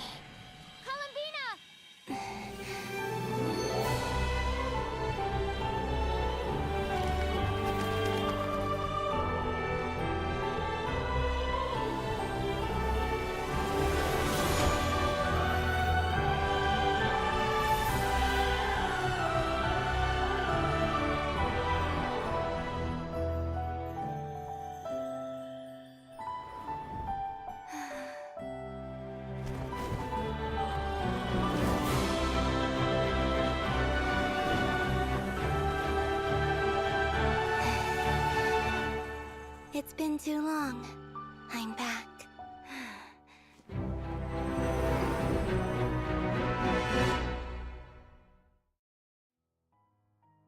Stay focused on the battle, Traveler. What a touching reunion. Though I personally find myself repulsed by the sight of weaklings huddled together for warmth. Now, if you're quite finished patting yourselves on the back, show me how long you can struggle before you drown. Watch out, Columbina! He can manipulate space itself! I know. Wait for the right moment. We'll strike together.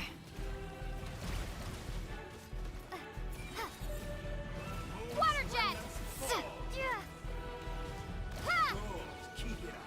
I'm still collecting data. Water jet! Did you honestly think that would hit me? Go! Bombs away! Go! And here I thought you dodged that. Water jet! Water jet! Go! Like an ant in my palm.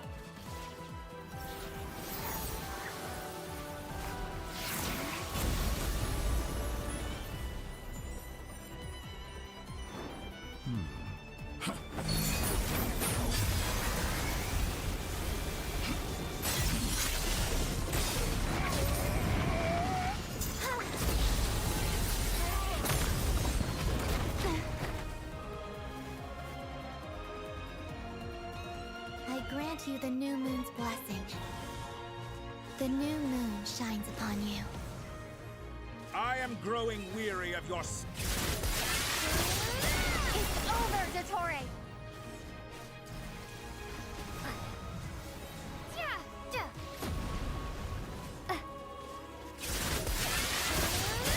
Time to pay for your hate. No longer must the world cower in the cold night.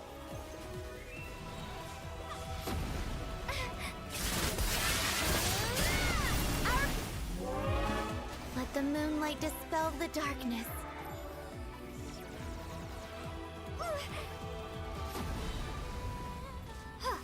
Everlasting as the moon.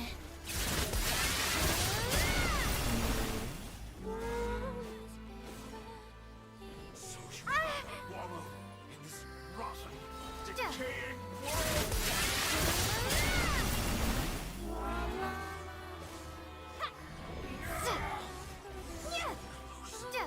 So close to the new world.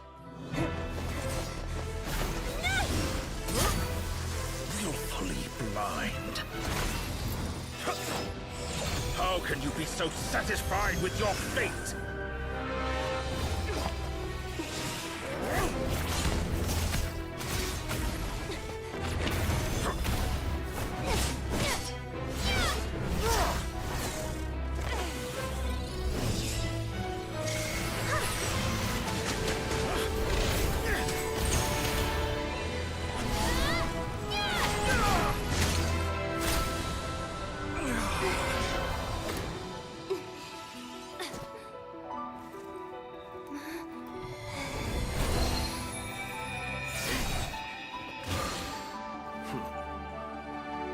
This battle was never about fate.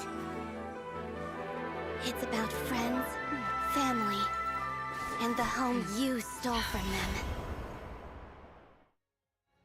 So dull. Only the weak rely on each other for comfort. You shall see. Once I transcend fate, you will be nothing but fodder for my grand experiment! That will never happen.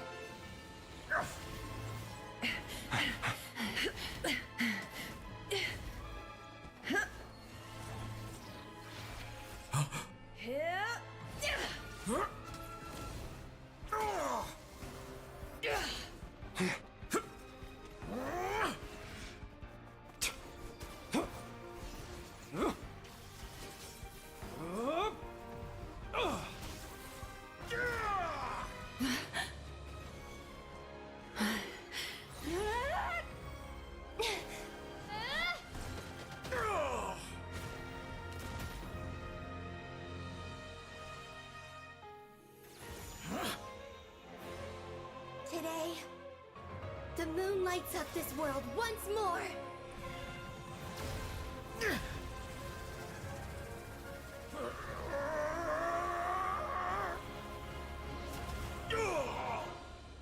This loathsome world.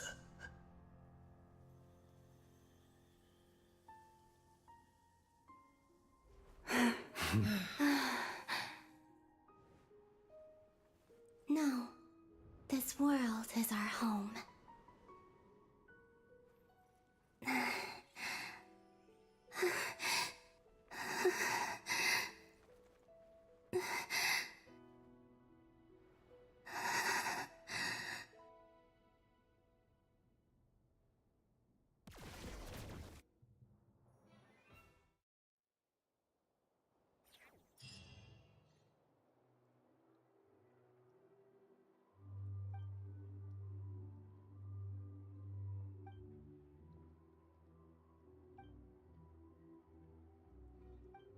No, you're doing it wrong. The moon looks like this now. What are you drawing, children? The new moon, Mom. It looks different than before, doesn't it? Also... Can I go buy a sugar sculpture today? Please? Just one? All right. I suppose today is a special day after all. Almost like a festival. Extra, extra! Get the latest Nasha Express here! Post-disaster report! Nasha Town reborn beneath a new moon!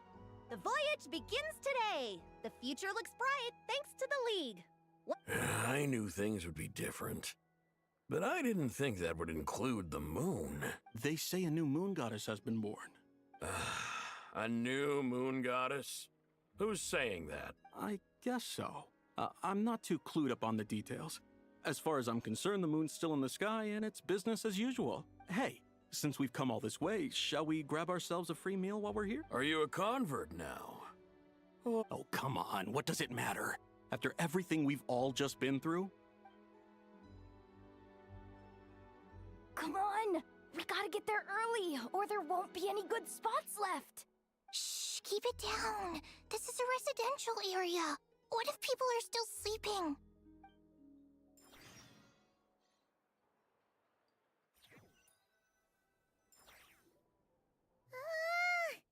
Why is it so noisy outside?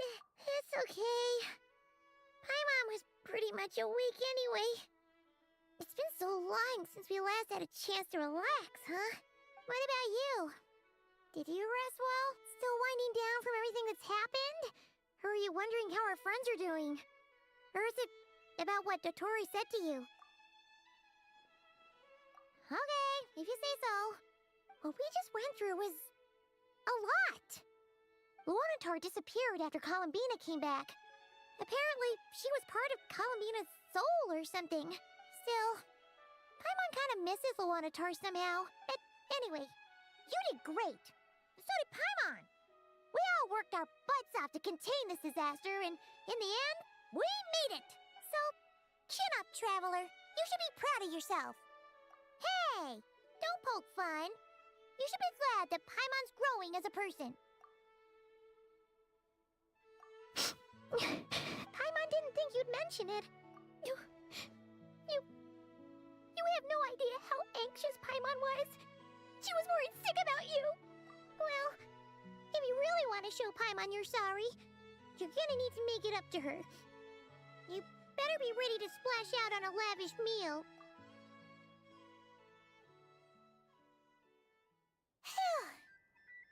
Okay. Paimon's Huh? Hey there, Traveler and Paimon! Good morning! Morning, Yehuda! Here for some breakfast? Oh, I've already eaten. Just need some water. I was mostly worried you might forget what day it was today. So, I came over to remind you. Careful there, Paimon. Too much food will make you drowsy. Don't let anyone catch you hiding at the back and nodding off during the League meeting. You should probably be saying that to Aino. She's the baby of the group, if anyone. True.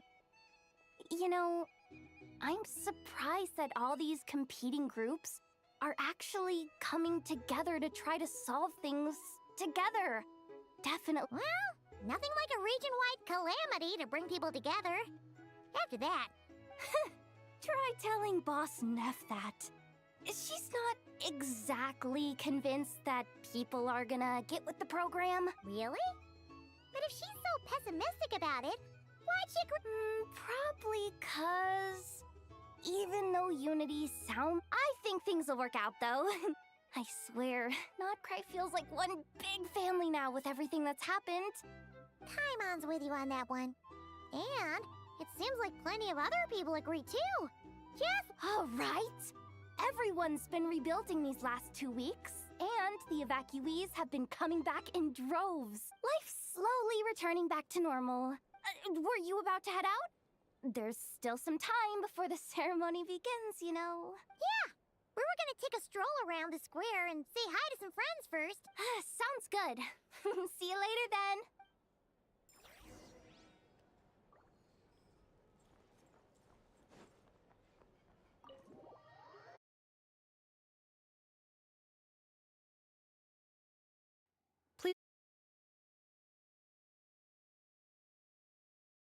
Eyes deceiving her? Or is that Inefa? Hello there. Would you like a feast of the moon, along with some snacks of the day? So, what's new, Inefa?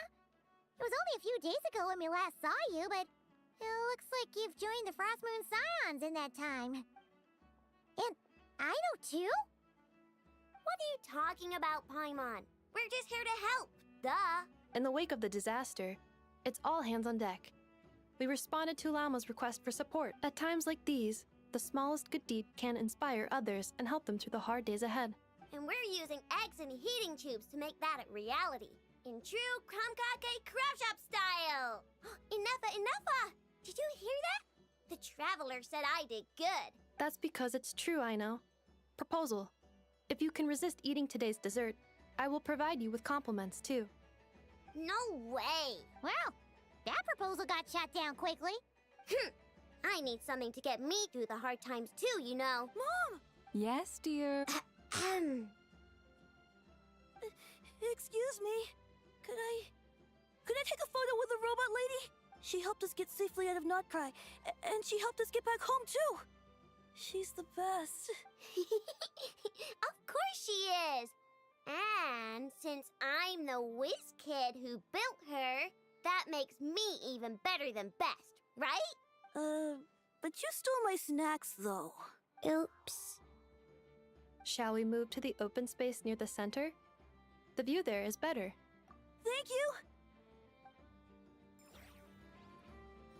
Aren't you the better pick for this job, Flint? You underestimate yourself yet again, Master Ilua. Not at all. I rarely come by Nasha Town. I don't know any of the big shots here. All in good time. Socializing is a step-by-step journey. But you're much further ahead on that road, aren't you? You're not seeing the full picture. You know the truth now. My friends do not understand my habits. There is no question about it. The Lightkeepers need a representative in the League. Someone who is upright. You say it like you wouldn't make the cut. I am most flattered that you think I would.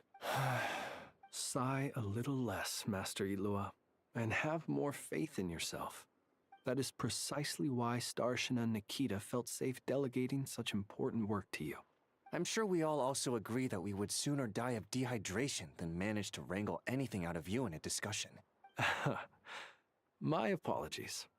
I am not in the habit of bringing water with me when I go out. Whatever. I'll take the job. By the way, who else is part of this? Oh, it's quite the who's who of Notcry. There's the Moon Chanter of the Frost Moon Scions, the boss of the Curatorium of Secrets, a representative of the Voynich Guild, and even someone from the adorable Krumkake craft shop. I'm sure you will find speaking with them to be a genuine pleasure. If you say so. I've never done this work before, so I'm honestly a little scared of making mistakes. But I'll do it. Not only is it our duty as Lightkeepers, but because I want to make Notcry a more welcoming place. An admirable attitude to take.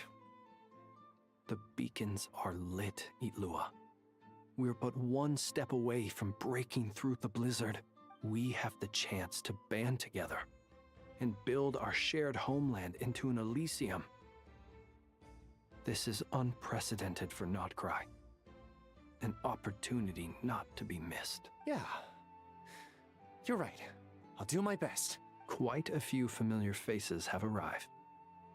Let's go, shall we?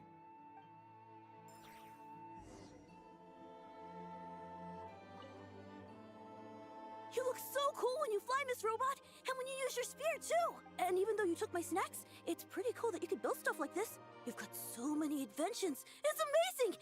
Also... Micah, we need to go now. 1 second! Please take this Feast of the Moon, as well as some snacks. Share them with your mother and your lovely family.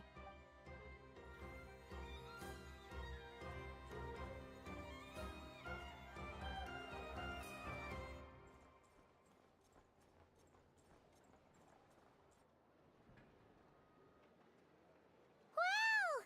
Everyone's here! You seem well rested. I know no one's asked, but I'm sure you all want to know, so let me just say, we're doing great. Thanks. Well, great, but not perfect. I'm starting to lose my mind from boredom. Can't drink a drop of alcohol while I'm waiting for my wounds to heal. I'm sure you had a sneaky swig or two. Wait, how'd you find out? I'm sure you must be missing Mondstadt after all these years away, Grandmaster. Yeah, you could say that again. Every time I get news from Mondstadt, it makes me want to go back and see the place for myself. Honestly, once things are wrapped up here, I think it'll be time to head back home. Hey, looks like someone's taking the stage. Can everyone see okay? Anyone need a boost? I'll just listen from the back. It's fine. You're taking this pretty seriously, huh, Durin? Well, it's not every day that I get the chance to see how people speak in official settings. Soak it up like a sponge. I'll make sure you get a chance to practice for yourself later down the line. Actually, I know just the thing. You can debrief the Knights of Favonius for me. Mr. Varka, are you forgetting that I'm not a Knight of Favonius? I can knight you. Any particular title you'd like? Is he joking? I really can't tell. You'll have to figure this one out for yourself. It'll be a good learning experience. It is my honor to host the opening ceremony for the League, and to have this opportunity to speak to you all in my capacity as Voynich Guild representative. Could this person also have been pushed onto the big stage by the real big shots? Guess I'm not the only one then. We come here today, having weathered the trials and hardships of yesterday, and having learned from them the importance of unity and cooperation. All right, here we go. Uh-oh. Looks like Aino's off in Dreamland already. Wait, Boss is looking kinda drowsy too. What's up with her? Come on, get the speech over with already. Nodcry is our home, the land we rely on for survival. And as we chart a course for the future, may we persevere through the storms ahead as we sail towards a new era of prosperity, freedom, and hope.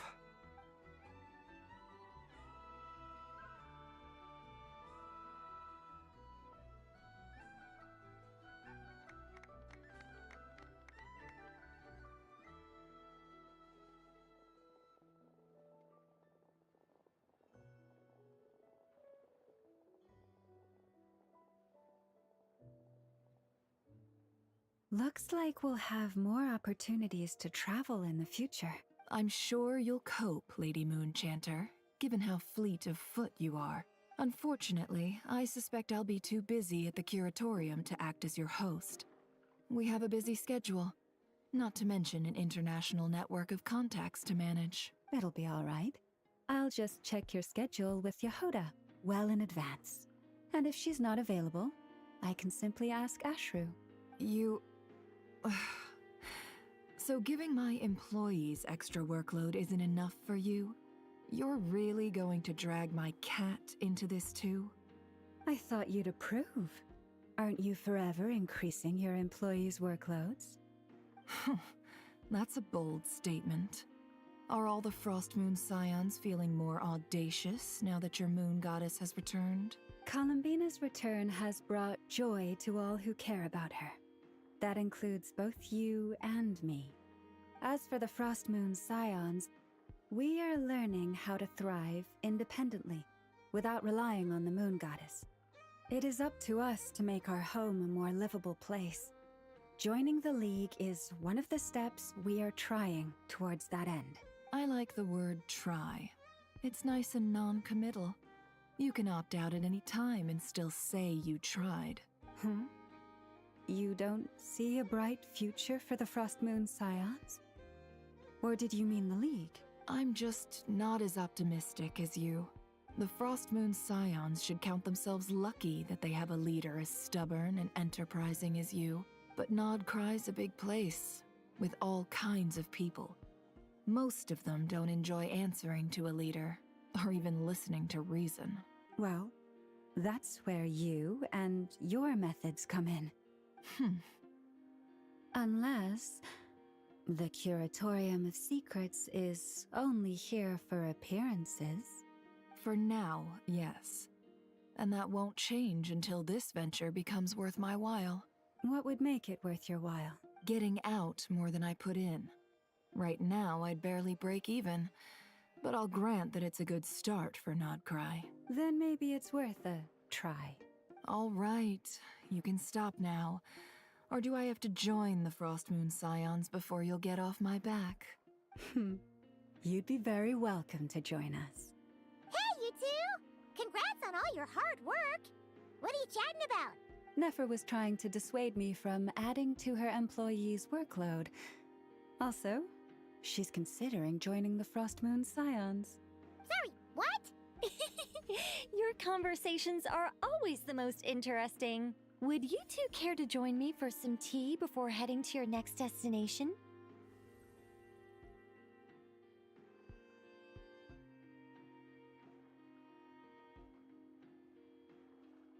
Nicole? Wait, where are you? Aren't you gonna show up today? Sadly not. I'm otherwise occupied right now. I'm sorry, Paimon. I can hear how disappointed you are. If it's any consolation, let me say that how things appear on the surface is a far cry from what they are at their core.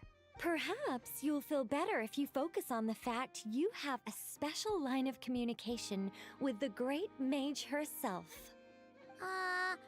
Okay? Has something happened? No, or not yet, anyway. Well, that's not ominous at all. Not for the time being. Just think of this as a general check-in to make sure this communication system is still running smoothly. Besides, it's good to chat once in a while if we want to maintain our friendship. You could have just said so. Paimon got all worked up for nothing. Still, the best friendships are built through face-to-face interaction, you know? It's never gonna stop being weird having tea with you when you're not there and just talking to thin air. All right, fair point. I'll bear that in mind for next time. Yeah. Any update on that crisis at the world's borders? Alice just informed me that they had their work cut out for them. And now everyone's thoroughly exhausted. But they did finally get things back under control. Still, we can't let our guard down yet. The disruption caused by this disaster has made Tevat easier to detect from the outside universe. She plans to wait for things to stabilize, then reschedule her Mondstadt vacation plans. As for me, I agree with Hat Guy's perspective. This is a time when many new variables are emerging, and the situation is changing constantly. Plus, most of this change is for the worse. We have to remain vigilant and ensure that the embers of chaos are not rekindled. I did notice that the energy in Nodcry changed somewhat after the War of Funerary Flame, but since it was still aligned with the Light Realm, I never gave it a second thought. It looks like I'll have to examine the connections between phenomena I observe more closely in the future. Just doing my duty. It's more or less second nature by now. Of course. To give you the full picture, I'd have to start with the substance from which angels were formed. Never mind. Paimon's right. Showing off my knowledge would be much more satisfying in person. By the way, you did receive the gifts from the Hexen Circle, yes? I'm not trying to claim credit or anything, but my pride demands that I at least mention it. They're quite similar to the protective talisman that Alice gave Dory, but with some very special enhancements. Oh, so that's what kept our friends safe when Dotori trapped them. Indeed. We went to great lengths to make sure they were invisible to his eyes. I'm so happy they came in handy. Still, not fishing for gratitude, by the way. I just want you to be aware that sometimes your friends may be protecting you in ways you cannot perceive. Anyway, I'll contact you if anything else crops up. If not, you know what they say, no news is good news. Oh, my angelic instincts are tingling. They say you should head to the docks next. Your friends are about to board their ship home. This place looks perfect.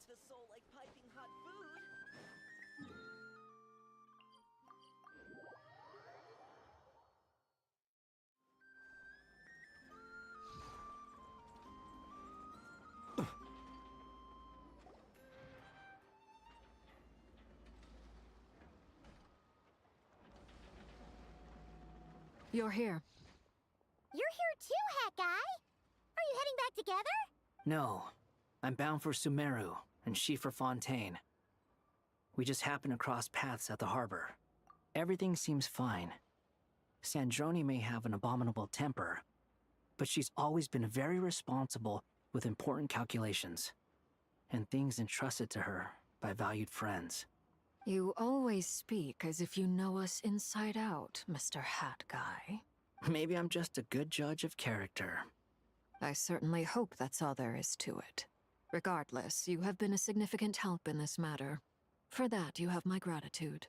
I didn't do anything special. Sandrone's the one who completed a seemingly impossible formula and turned the tide of the entire battle, even giving her life in the process. She's the one we should be thanking. Even we were unaware that Sandrone had hidden the real formula inside Polonia's body. She managed to fool Dottore into thinking the formula was running in her system by installing an identical-looking decoy within her. She probably realized that she didn't have the strength to stop Dottore. But this way, she could at least get him to lower his guard. She always worked like that. Always had a backup plan. Well, that's why I'm traveling to Fontaine. She made a request of me long ago, and the time has come to fulfill it. Think of it as her will. She said that should she ever fail in a mission, she'd like me to deliver her core and Polonia's to the Fontaine Research Institute. She also mentioned that she had made arrangements for people there to set her affairs in order. Some of her personal effects, such as her notes, were left to me. I've decided to take them back to the House of the Hearth, for safekeeping primarily, but also as mementos, I suppose. However, there is one book among them that I'd like to leave in your care. I'll have someone deliver it to your residence at the flagship at a later date. No, I was specifically warned not to tell her. This is her last wish, and I will abide by it. I can only hope so, but none of us here can know for certain. I bade farewell to Columbina earlier today. As promised, she turned the iridescent moon's marrow over to me. She spent a long time with Sandrone's body, saying her goodbyes. Oh, is she all right? Sandrone's passing has left a great wound in all of our hearts. It will take time to heal, but Columbina surprised me. She offered me some words of comfort before I departed. Despite being grief-stricken herself, she showed an awareness of the feelings of others around her. She never used to act like this. Clearly, she has grown. And I suspect that we have you to thank for much of the change we are seeing in her. Huh. After these recent events, the Tsaritsa has revoked the Pale Star Edict. Snezhnaya now realizes that the arrest warrant for Columbina was just a ploy by Dottore, who coveted her powers. I shall return to Nodcry to see her as soon as I find the time. I hope that from now on, she too will explore more of the world. Columbina Hyposelenia's journey is only beginning. My ship is here. Traveler, Paimon, we shall meet again. You too, Hat Guy. What are you still bumming around for? Isn't Columbina waiting for you? I thought today was the day you'd agreed with her to go find out the truth about your sibling. You're afraid you won't like the truth when you see it. Well, this is new. I was starting to think that nothing could scare you. Don't say that! Wouldn't you be if you were in this situation? Fair point. But I'd say I have more experience facing up to unpleasant truths than the Traveler. They say blood's thicker than water. I know how much you need your family back. More than you need any of your friends. And I'm sure that all your real friends understand that too. No matter what the truth turns out to be, they will stick by you and support you, whatever decision you make. Finding the truth is important. But more important still is what you choose to do once you've found it. At least, that's the life lesson I've learned from my experience. Grappling with the truth. What? Now that Dottoro's dead and gone? A little, I guess. But it hasn't solved everything. Maybe I regret not getting to end his life with my own hands. Or maybe it's something else. But for whatever reason, I still feel like I have a chip on my shoulder. Either way, I'm going back to Sumeru. Lesser Lord Kusanali is gonna need help dealing with all the chaos Dottore left in his wake.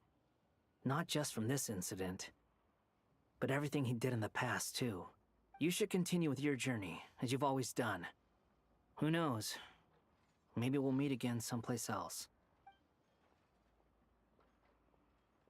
So, what should we do now? If you want to explore a bit more to steady those nerves, Paimon's game! After all, when Columbina said she knew where your ship was hidden, Paimon promised to give you two some alone time with the truth. It hasn't been all that long since we were last apart, sure, but with Columbina there, Paimon's sure things will be just dandy. Ain't no biggie. Paimon might be all about that food and fun, but she knows how to do right by people. Paimon's sure you'd prefer to digest the news about your brother in peace. But, no matter what you see, just know you can share it with Paimon. Of course, as long as it's not super private. If you can't make sense of something, let's give it some thought together. And even if we both can't figure it out, Paimon can at least treat you to a nice meal. Glad to hear it. Feel better now? Alrighty. Next up, time to meet with Columbina.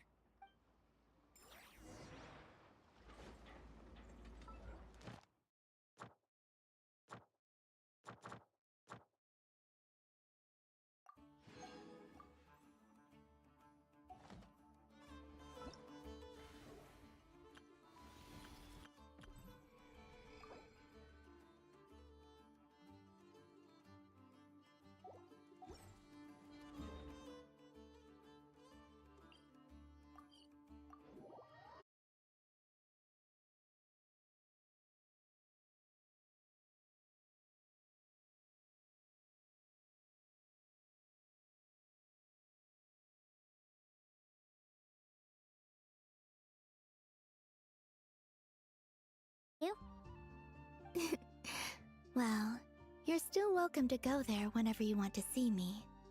It's just, now that it's all over, I've decided to make some changes. Try and fit in with the Frost Moon Scions, like Lama suggested. The older generation are still timid around me. They don't dare get too close, and they bow their heads when I walk by. But things are much better with the children. I see more curiosity in their eyes. Hopefully, by the time the next Moon Prayer Night comes around, I can enjoy the festival with them as myself, without having to pretend that I'm only dressed up as the Moon Goddess. You'll do fine, Columbina. Paimon's sure they'll realize you're super nice once they get to know you better. You really think so? When we first met, you thought I was a little up in the clouds. We were just starting out then, come on! So Lama told you, huh? I'm only teasing. I know that I have you to thank for pulling me back down to solid ground. It feels good to finally stand firm on the earth where I was born. Oh, that's great!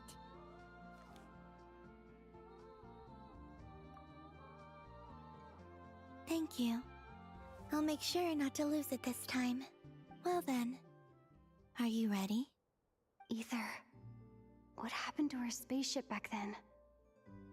Why did you leave? It's time to learn the truth at last. I'm ready as I'll ever be. Good. Then let me open the way for you.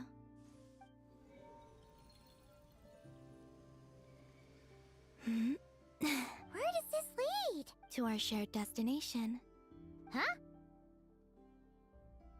Do you remember me telling you about my missing prologue back when we just met?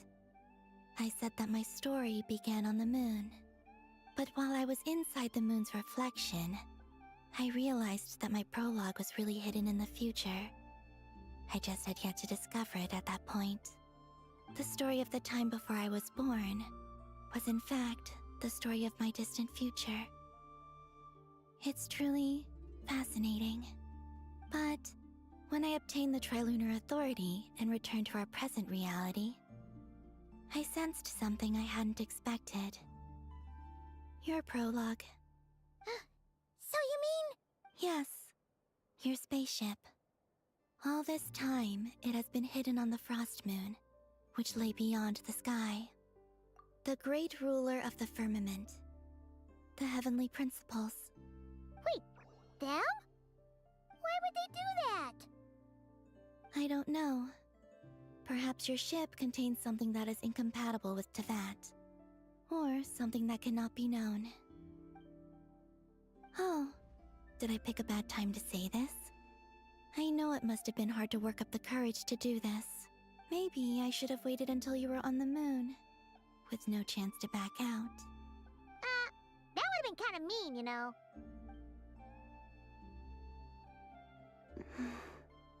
Take me there. Oh? Whatever is hiding in that ship, it belongs to me and Ether. Those memories belong to us. No one else has the right to decide whether I should or shouldn't know about it. Not even the heavenly principles. Very well. Then let's go. You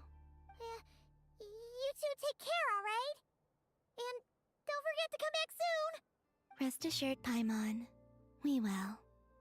Traveler, after you. Thinking about the story that we'll find hidden on the moon? Yes. And hoping that it has a happy ending. Stories like that don't exist, you know? You don't believe in happy endings? I don't believe in endings.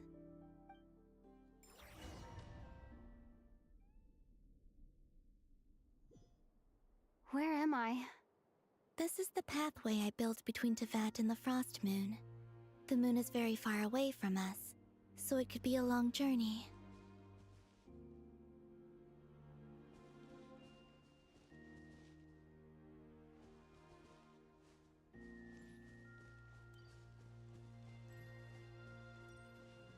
After I obtained the Trilunar Authority, I unwittingly saw past events from many of my friends' lives.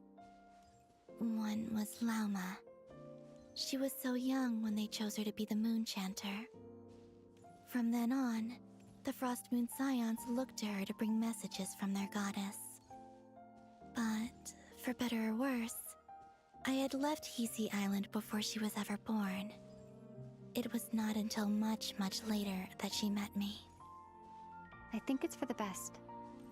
Because of the way things turned out, you had the opportunity to become friends. You're right.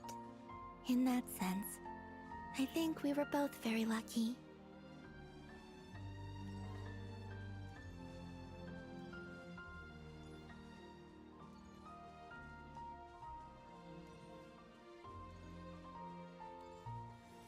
Oh, and about that mage, Nicole. I only recently learned that she has lived in Teyvat since the time of the Three Moon Sisters. The Moon Goddesses always had a good relationship with the angels. I suppose our friendship continues that tradition.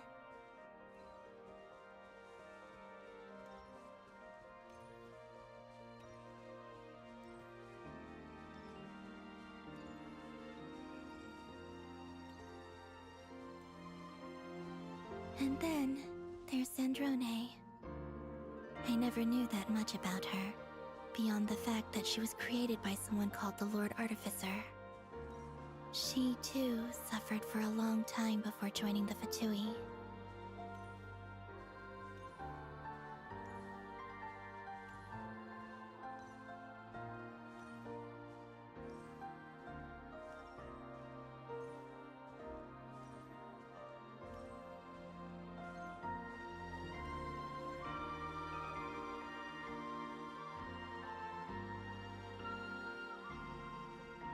How I wish I could talk to her again, even if only to hear her say nasty things to me.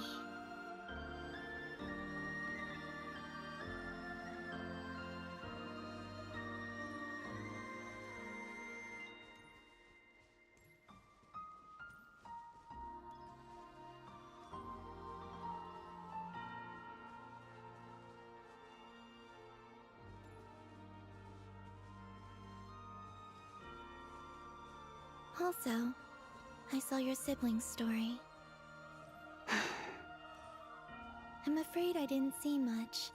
It seems that he rarely came to the surface, where the moonlight shines. But I did notice that back when you first set out on your journey, he would often appear nearby, gazing at you from afar with a guilty look in his eyes. Ether. Let us speak no more of the past. I probably shouldn't reveal so much about my friends. It's not my place. Let the moonlight carry us forth. We are very close now.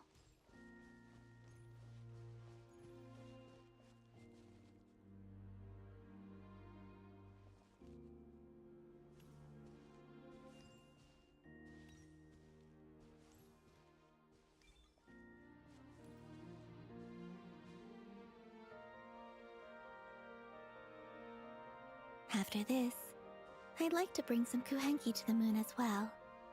If they're willing, of course. What about your other friends? Will you bring them to visit too? Certainly. But I'll need to tidy the place up first. This home hasn't received any guests in a long, long time.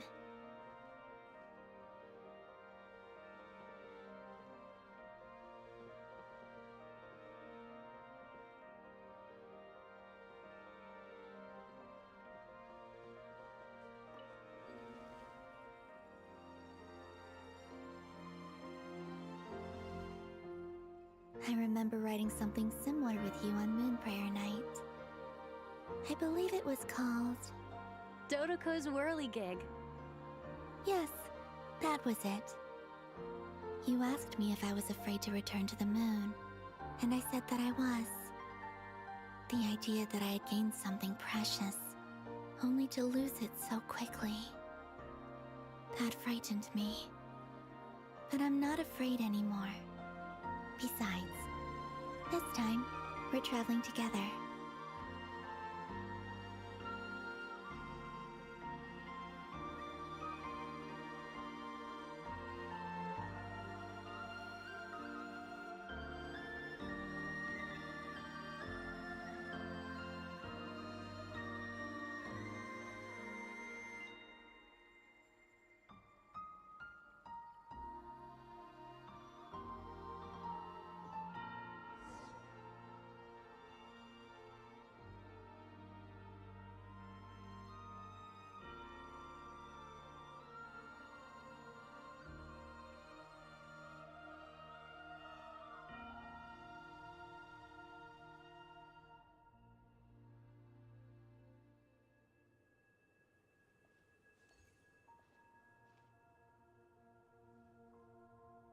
We're here.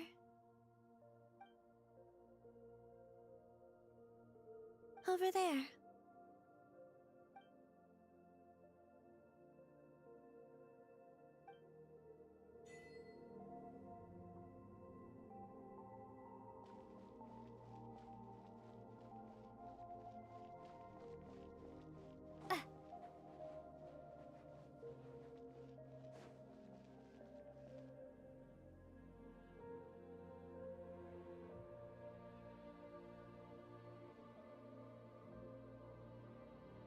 Our spaceship. It's huge. I suppose that the moon is the only place one could hide it. It'll be alright. Huh? The way you feel in this moment, I went through it too, on Moon Prayer Night. The door was right in front of me, but I struggled to find the courage to step through. Solitude for me once meant living a life in which even I was absent. Before I met you, that was the only life I knew. But that night, solitude meant throwing away the life I had gained after meeting all of you. Columbina. Go. Retrieve the part of your life that was once lost. Trust me, you will lose nothing by doing so. Look, Teyvat is right there. All of our friends are down there, waiting for us. You're right. Thanks, Columbina.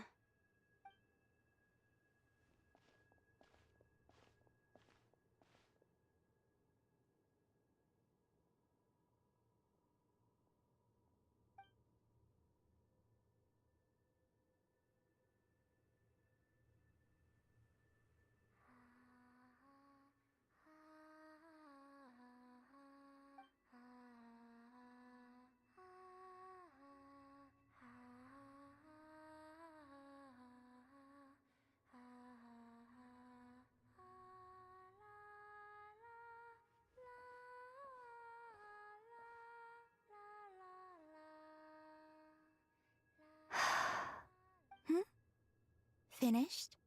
Yeah. Why did you take your eye mask off? Well, since my return, I've decided to take more opportunities to see the world with my own eyes. Besides, I've always wondered how Teyvat looks from the moon. And what do you think? It's beautiful. I could spend a whole day here just gazing at it. What about you? What do you think of the truth you found?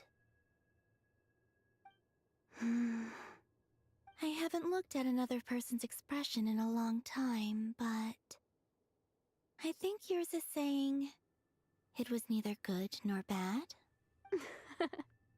Keep this up, and it won't be long before you give Nefer a run for her money.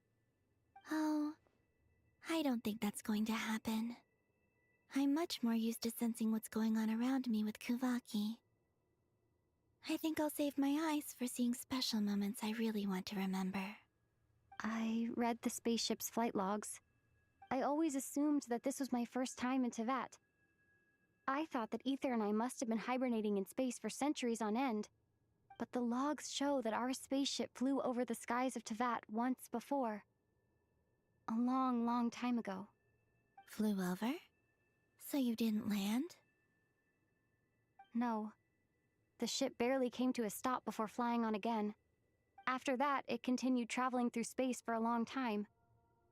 Some of the data is corrupted, but I suspect that it kept flying for thousands of years. It was only after that that the ship made a forced landing in Nodcry. When Ether found me, he came from outside the ship. Could this mean that he left the ship long before I did? Maybe even during our first pass over Teyvat? Are you alright? Yes. I can feel that the truth is coming together, one small piece at a time. I remember Ether telling me that when he first arrived in Conria, he could not recall the past. So this might be something that even he doesn't know. Here, I made some space for you. Your mind must be racing, and this seems like the perfect place to relax and clear your head. Oh, wait, there's one more thing. What is it? Wait here a moment.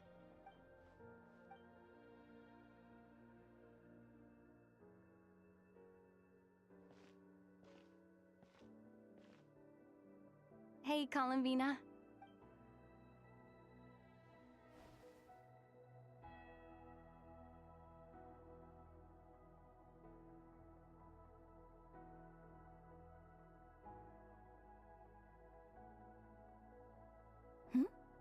Is that a new outfit? An old one, technically. It's been in a cabinet inside the ship this whole time. It's a matching pair with Ether's. He always liked this set more. Huh. I don't think there's a huge difference. Really? Yes. It's still the same you. You're the same person, no matter what clothes you wear. Only Columbina would make an observation like that. Traveler, do you consider Tevat your home? Home is wherever Ether is. But then, after all the time I've spent here and everything I've been through, yes, I'd say it's my home. Would you change your answer if Tevat changed appearance? I mean, if the truth about Tevat turned out to be different than what you thought. I don't know. But I don't think so. The truth is not what matters most to me about Tevat. When I was first born, I longed for a home. And when you get something before you're mature enough to understand the world, you just take it at face value. I thought that a home was a transaction. You give me what I want, and I'll do the same for you. But you and your friends taught me what a true home should look like. You never asked for anything, yet you gave so generously to me. That's because your friendship matters to us. It was worth it. In the past, I thought that my birth in Nodcry must have been a mistake. But after journeying to the distant past where the story began, I realized that it was I who chose Nodcry to be my future home. Now, I am glad that I made that choice. I'm sure your friends are just as glad. In fact, I intend to make the same choice today as I did back then. What do you mean? Well, I've given the Eternal Moon's marrow to Lauma, and the Iridescent Moon's marrow to Arlecchino. And now, I shall return my Kuvaki to Nodcry again, that it may continue to protect my chosen home. Wait! But what about your body? Oh, are you worried that I'll disappear again? I won't. Not this time. The Frost Moon has now entered the fall sky, and I am the Trilune Goddess. I am only returning to Nodcry the part of me that it needs. I am giving what I can, because my home is worth it. Oh, and I have something for you, too. For me? Yes. Come closer.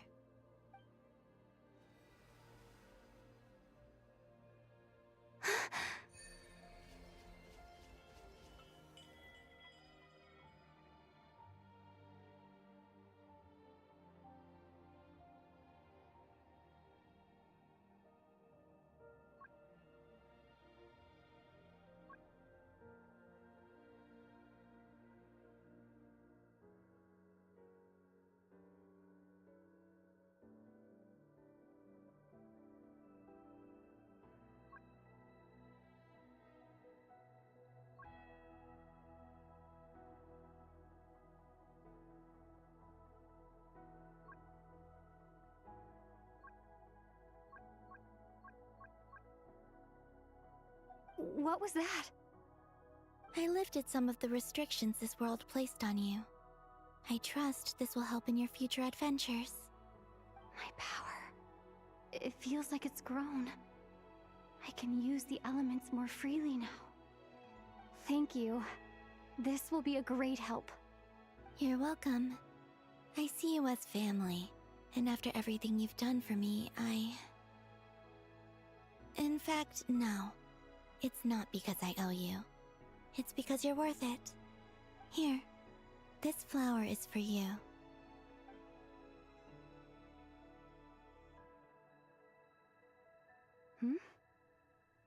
Isn't this a moon prayer blossom? Yes. Don't worry. You will never see these flowers lose their color again. I'm finally discovering the joy of giving. How I wish I'd learned this sooner. Hey, better late than never. What are you thinking about now? Why don't you take a guess? You get 1 shot. I don't think I'll get it in one guess. But I'm sure it's a happy thought. That's kind of a sneaky answer. I can't say you got it wrong. Down into that, the moon seems so far away. I felt it might always lie beyond my reach. But on the moon, everything feels so close by. The haze that once enshrouded the skies has finally been dispersed. I feel like a traveler on a winter's night, starting a new chapter in my tale by the warmth of a bonfire. I don't have a lot of luggage, but I do have a lot of hope for the future. Well, what's next? Next, to start with, I want to stay here just a little longer. After that, let's return home and continue our journey.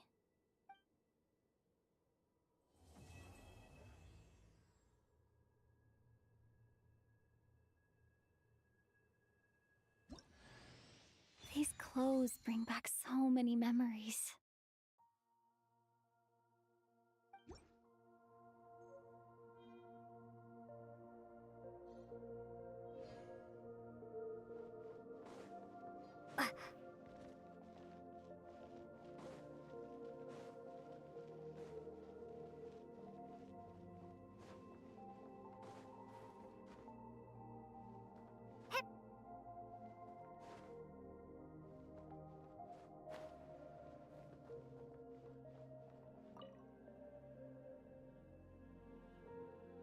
The journey goes on, for you and for me. Like I said, this is not the end. I don't believe there has to be an ending.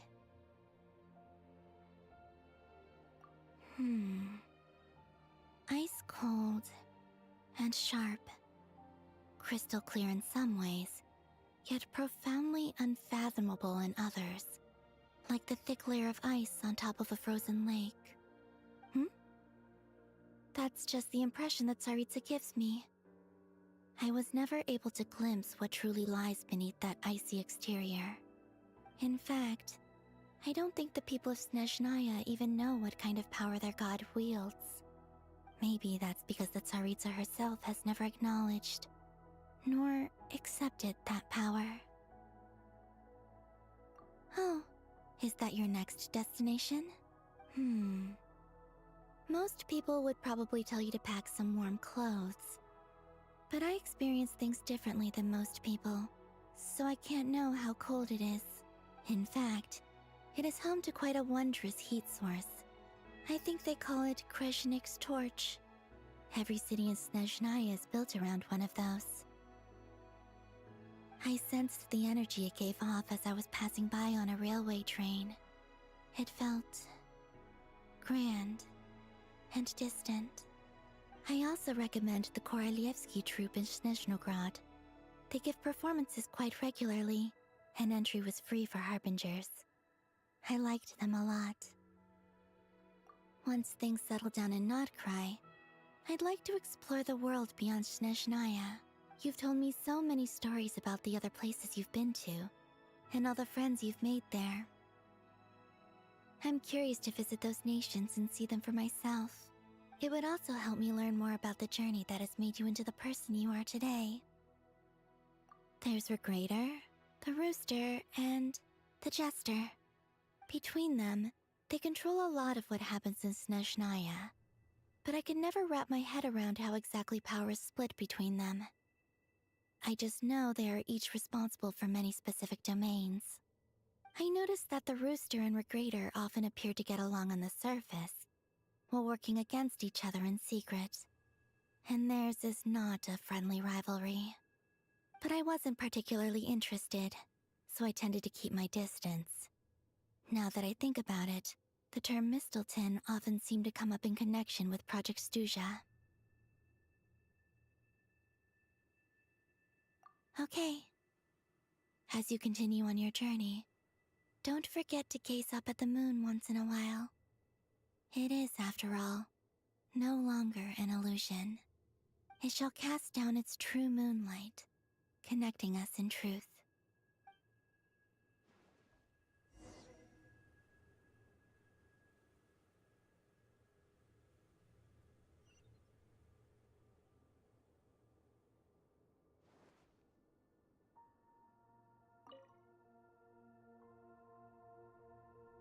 The journey goes on, like I said. This is not the end. I don't. Okay, it shall cast down.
To Jean, acting Grand Master of the Knights of Favonius. Ugh, this preamble is such a pain to write. It's probably high time we got rid of this acting business. I trust that Dern has updated you all on recent events. Hope we didn't worry you too much. The good news is, we managed to come together and put a stop to the Doctor's evil schemes. With that, I think it's safe to say that Notcry is finally out of the woods. As for the Fatui, not counting the Damselette, aka the Moon Goddess, who has left their organization, we found ourselves allied in this instance with both the Knave and Marionette. May she rest in peace. As ever, we find ourselves better off for making friends rather than enemies. But until we can ascertain the Tsaritsa's true intentions, the future remains uncertain. In a short while... Wait. How am I meant to surprise everyone if I tell them in a letter that I'm heading home? Well, that would be a huge waste. Okay, got it. I will begin sending the expeditionary team back home in waves. I'm sure they'll be able to answer any questions you still have. I hope they won't gloss over the details of my many heroic deeds. But if they do, I'm sure it'll be because they're just too exhausted from the long journey. I think of Mondstadt daily. Please give everyone my best regards. P.S. The honorary knight went above and beyond this time. Are there any other honors we can give her? I'll leave it with you. P.P.S. Please be extra nice to Klee for the foreseeable future. I cashed in on the last favor that the Hexen Circle owed us, so we need to earn some more goodwill. If there's any serious problems, feel free to stick me in solitary confinement when I get back. I'll do the time for her. Whew. And that, as they say, is all she wrote. End of an era. And with the moon shining down brighter than ever, I think everyone is going to sleep well tonight.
had asked. Thank you for.